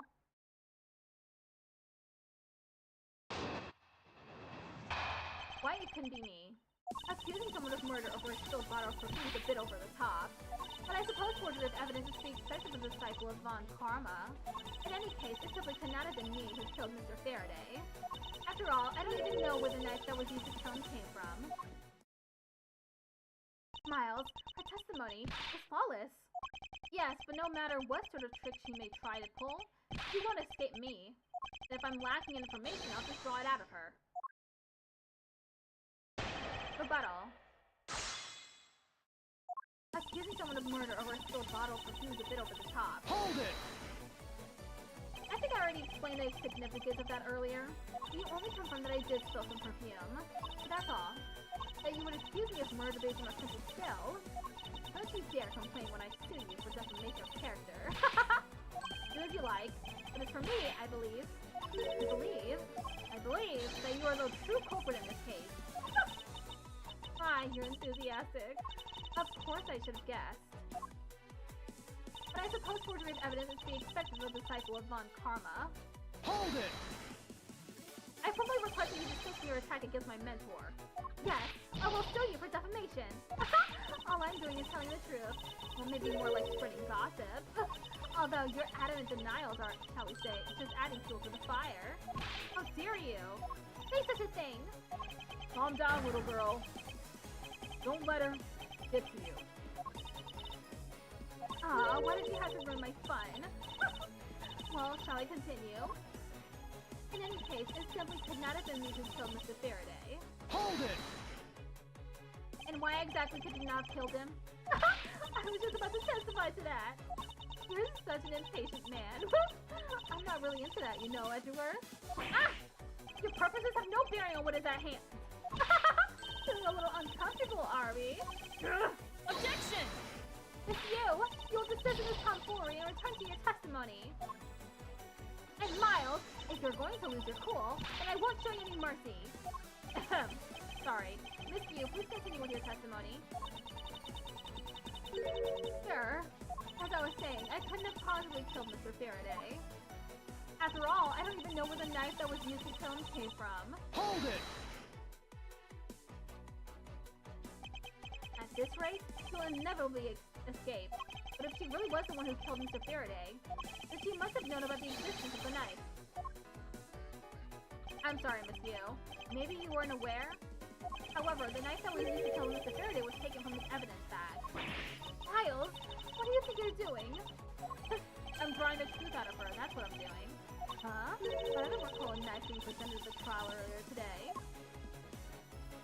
Well, I suppose that's because the evidence was something Mr. Faraday had yet to use. So that's what you're trying to do? Look, why don't you cut it out with the lies? I've already figured you out. There was no knife inside Mr. Faraday's evidence bag. The only evidence he had yet to present was the key that Takarasu had sent. And unless a key can magically turn into a knife, you really don't have a leg to stand on. Did you really think you could trap me? Come now, be honest. I never intended to do such a thing. It was all a misunderstanding on my part. In any case, I wonder if you might have penned what you just said to your testimony? Sure. Why not? I'll even say it as many times as you'd like. There was a key in his evidence bag, but you can't kill anyone with a simple key. Hold it! Miss Yu, I would just like to confirm something with you one more time. Oh? About what's going to happen to Detective Gumshoe after this? I don't need to ask you about that. Because he isn't the killer. Looks like the number of wrinkles on your forehead have increased yet again. That issue aside, Miss Yu, I'd like to ask you about what was inside the bag. You are sure it was the Takarasu's key, correct? Yes, I'm sure. Which is why I'm completely baffled as to where that knife could have come from. I think I've just spotted the road to a perfect victory. Finally, it would appear that you've revealed your true identity, Miss Yu. Miles, a final statement. Yes, I know. All I have to do now is to present the evidence. But what is this funny feeling that I can't shake?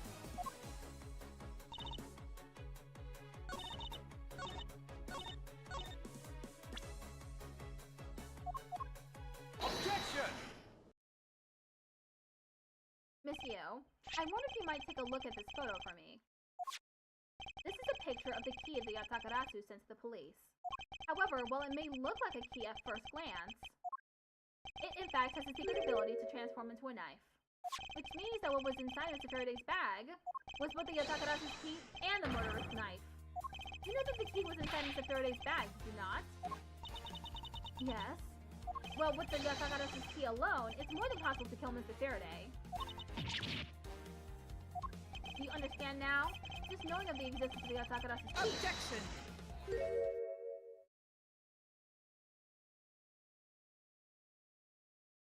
Really taking her time.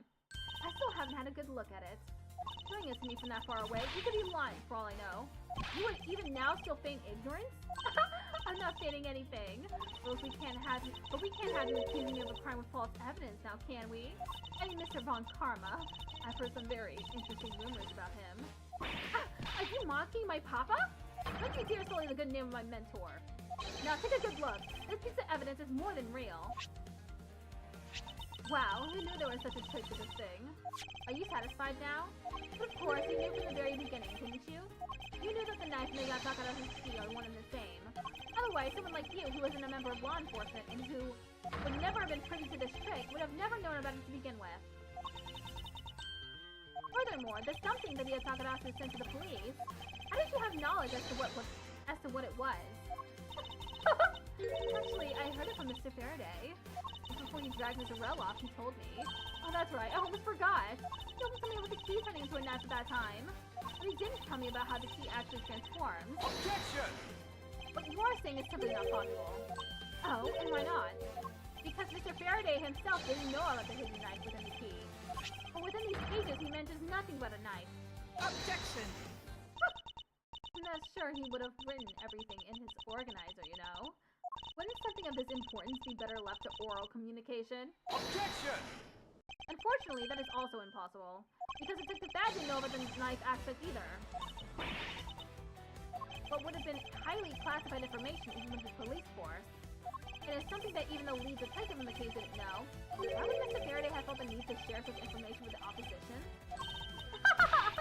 Yeah, I guess he wouldn't have much of a reason to. Looks like I give a pretty lame excuse, huh? How can you laugh at a time like this? He probably just realized upon her logic he was actually in a panic over it. But that's not something we need to concern ourselves with. Suppose you're right. Miss Yu, I'd like to state that I also know how you know the real nature of the knife. Do you now? Well, why don't you put your money where your mouth is and show me? Oh, I will, and I'll wipe the smile off your face by the time we're through. This is it. The moment of truth. The secret behind the Yatakarasu's key. Only one person would have had the knowledge of it from the get-go. Who would know from the start that the Yatakarasu's key could change into a knife? Take that! There was only one person who would have known about the dual nature of the key. And that is? And that is the person who sent the Yatakarasu's keys to the police. That is to say, the Yatakarasu herself. Are you saying that this warrior is the great King Yatakarasu? Is you? You used Mr. Rel to lure Mr. Faraday into a trap, didn't you? You, who profess to bear a grudge against criminals. Why? Why do something like this?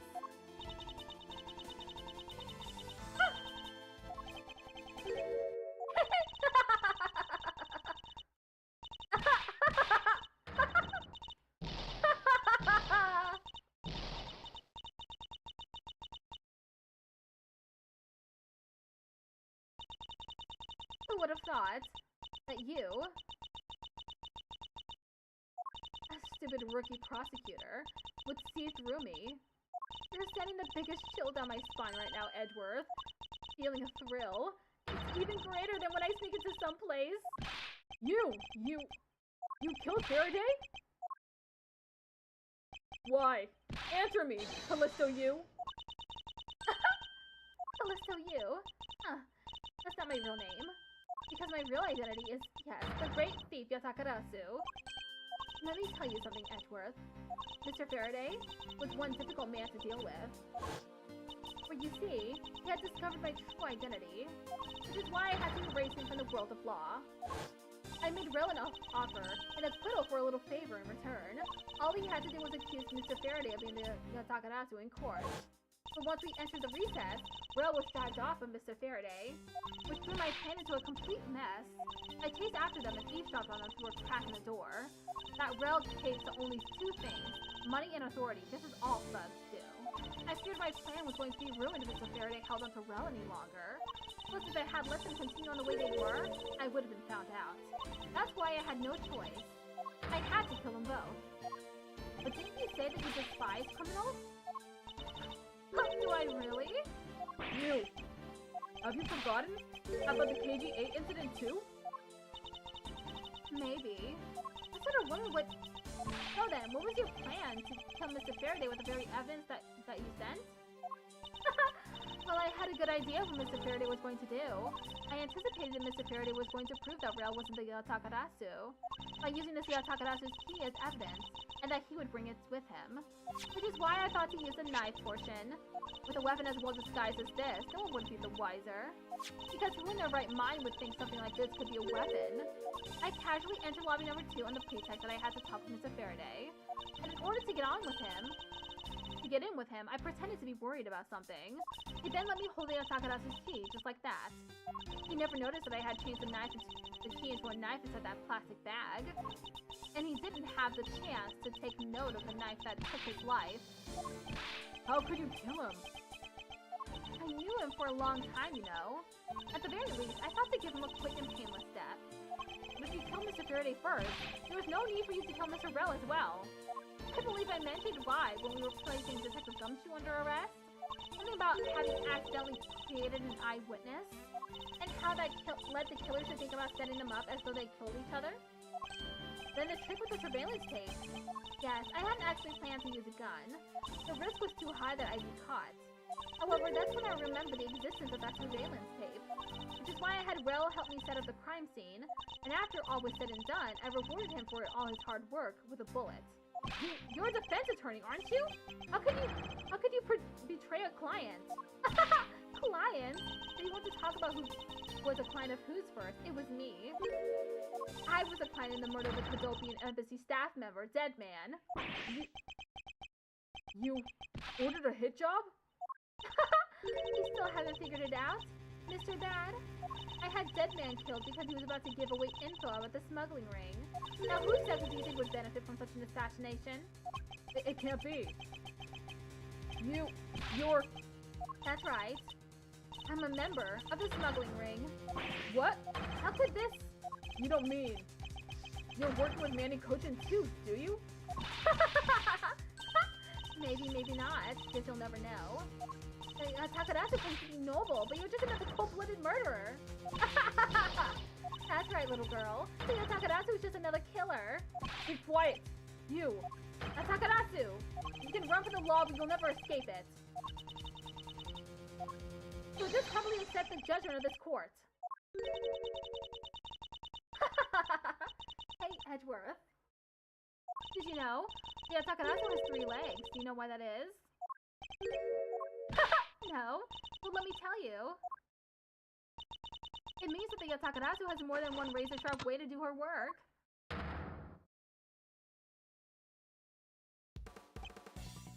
You really are too naive, Edgeworth.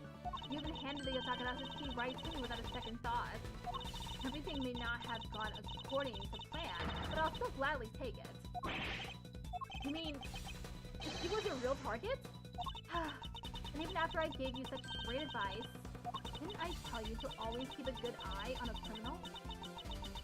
Or you may regret what comes off of your negligence? You two, get down! Ah! My body, I can't move. Hey, mister, to your right! You!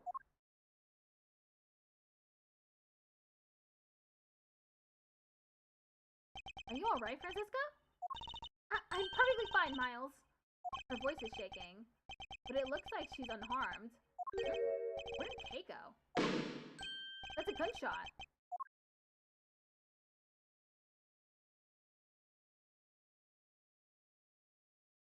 September 10th, 7 o'clock p.m. District Court, courtroom number 3.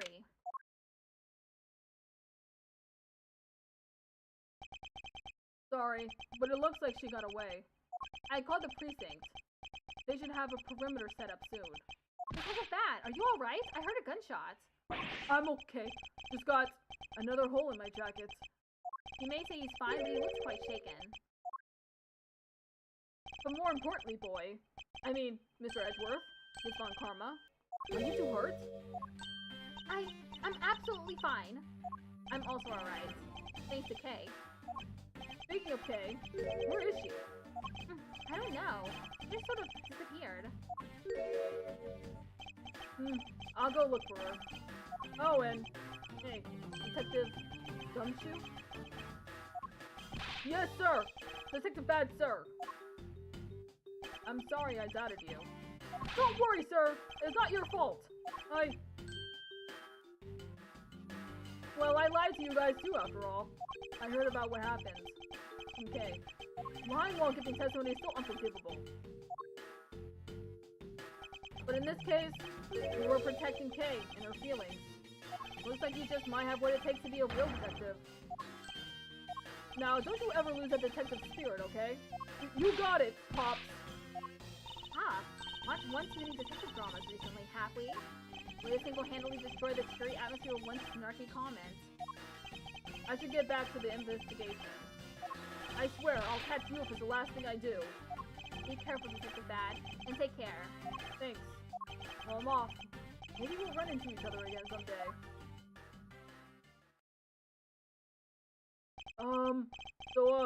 Thanks a bunch, pal. You're the best. You really did find out the truth behind everything. Yes, well, I'm glad we solved everything before you were taken to prison.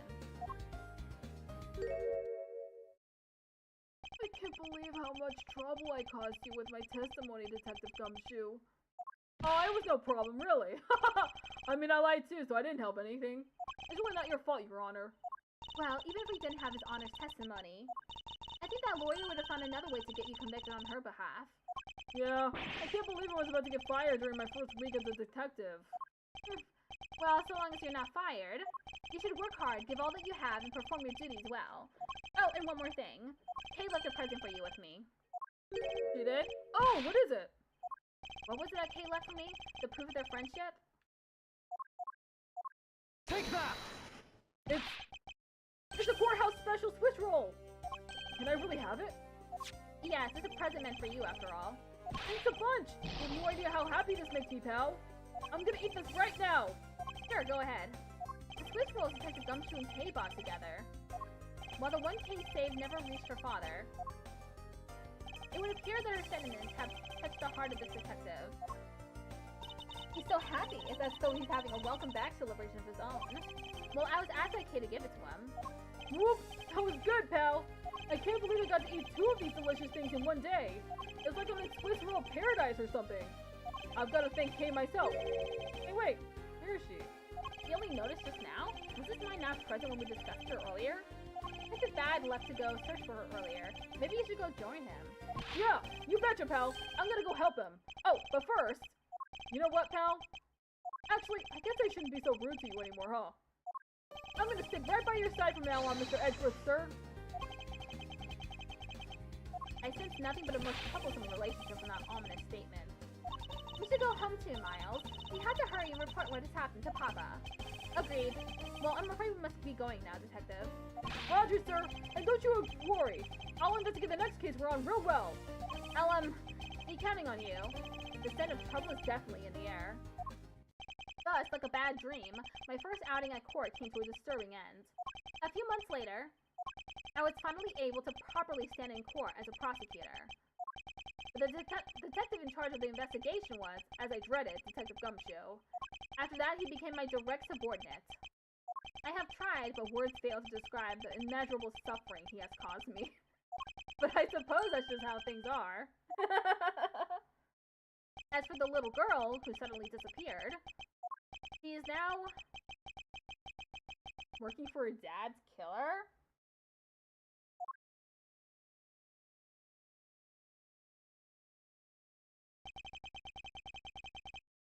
So, do you remember now? Yes, I remember everything. Hey, it's been a while. Yay! You sure grew up a lot.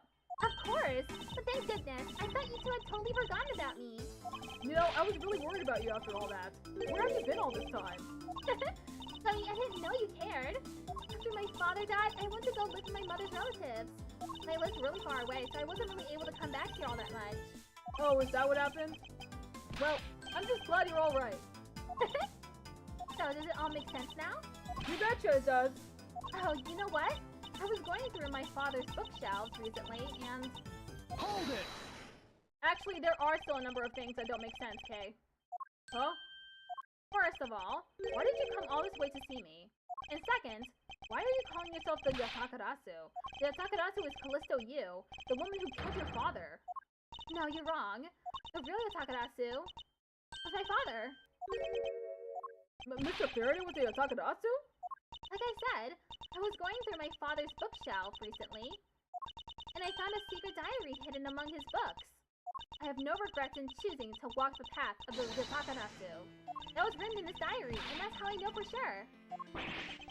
But that's impossible. What's with that look? You don't believe me? It wasn't just the expression on my face. I clearly said it was impossible just now. Alright then, how do you explain this? It's a way of disarming any security system of the user's choosing. Yep, that's Little Thief. Just be told this is the Yatakarazu's greatest secret. And this little gizmo was used by my father. Whoa! Mr. Faraday wasn't just a great prosecutor, he was a really great thief, huh? Yeah, my father worked really hard to steal the truth. And he was killed. And the Yatakarazu was no more. But despite that, the Yatakarazu has been spotted again recently. Someone other than you? Here, Mr. Edgeworth. Take a look at this article. The Yatakarazu sends card to embassy. The Yatakarazu sent the embassy a calling card? Yeah, meaning this person's a fake. I'm almost certain that Callisto Yu lady is behind this. Because the real Yatakarazu would never send something like a gaudy card out. But the Yatakarazu did send a white card along with anything to be publicized. That's what Detective Bad told me 7 years ago, if memory serves. Well, as soon as I heard the news, I got all wound up, and I knew I couldn't just let it go. So I shut you out, so that I could obtain the truth behind the Yatakarazu. Because if anyone can help me find it, I figured it's you, Mr. Edgeworth. So you're saying that I have your father's and Miss Yu's identities backwards? Yes, because the real Yatakarazu is noble to the end, and I want to revive the real noble Yatakarazu. If I don't, my father will never be able to rest in peace. Hey. Hey, you're so honorable. I don't care what anyone else thinks. I'll always be here to cheer you on, pal.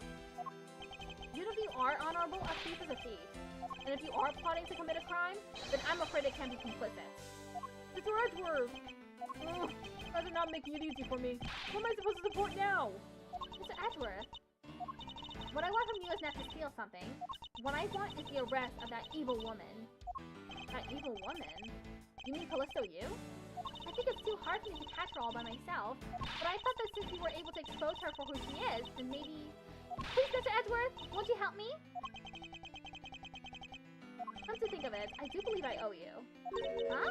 Only for what? When Miss Yu made her escape, it was you who saved my life. Furthermore, you helped me with the investigation today. I am not so rude as to leave favors unrepaid. Then you mean? Yes. That case has been weighing down my soul ever since that fateful day. Perhaps the time has come to settle things once and for all. If you don't intend to sully your hands in a crime, then I believe I can help you. Mr. Edgeworth, thank you! Yay, Mr. Edgeworth, sir! Isn't that great, Kay? Yeah, it sure is, Gummy. Even though he had completely forgotten about her until just now? Ugh, what is with their chummy relationship? The great thief Yatakarasu. After all that time, the true identity of the thief sank back into the darkness. Fern Faraday, Callisto Yu, and Kay Faraday. The phantasmagorically changing identity of the great thief Yatakarasu. And the Yatakarasu's real goal. It would all come to light the day after I made that promise to Kay.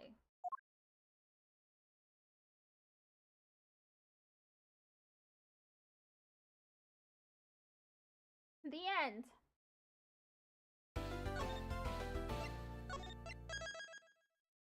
Episode 5, Turnabout Ablaze.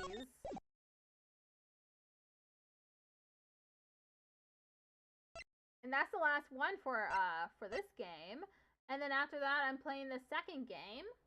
which probably also has 5 episodes.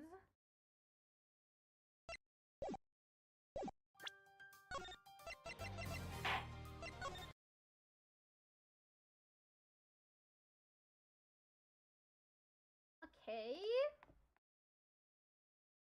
I'll be back tomorrow for Silk Song.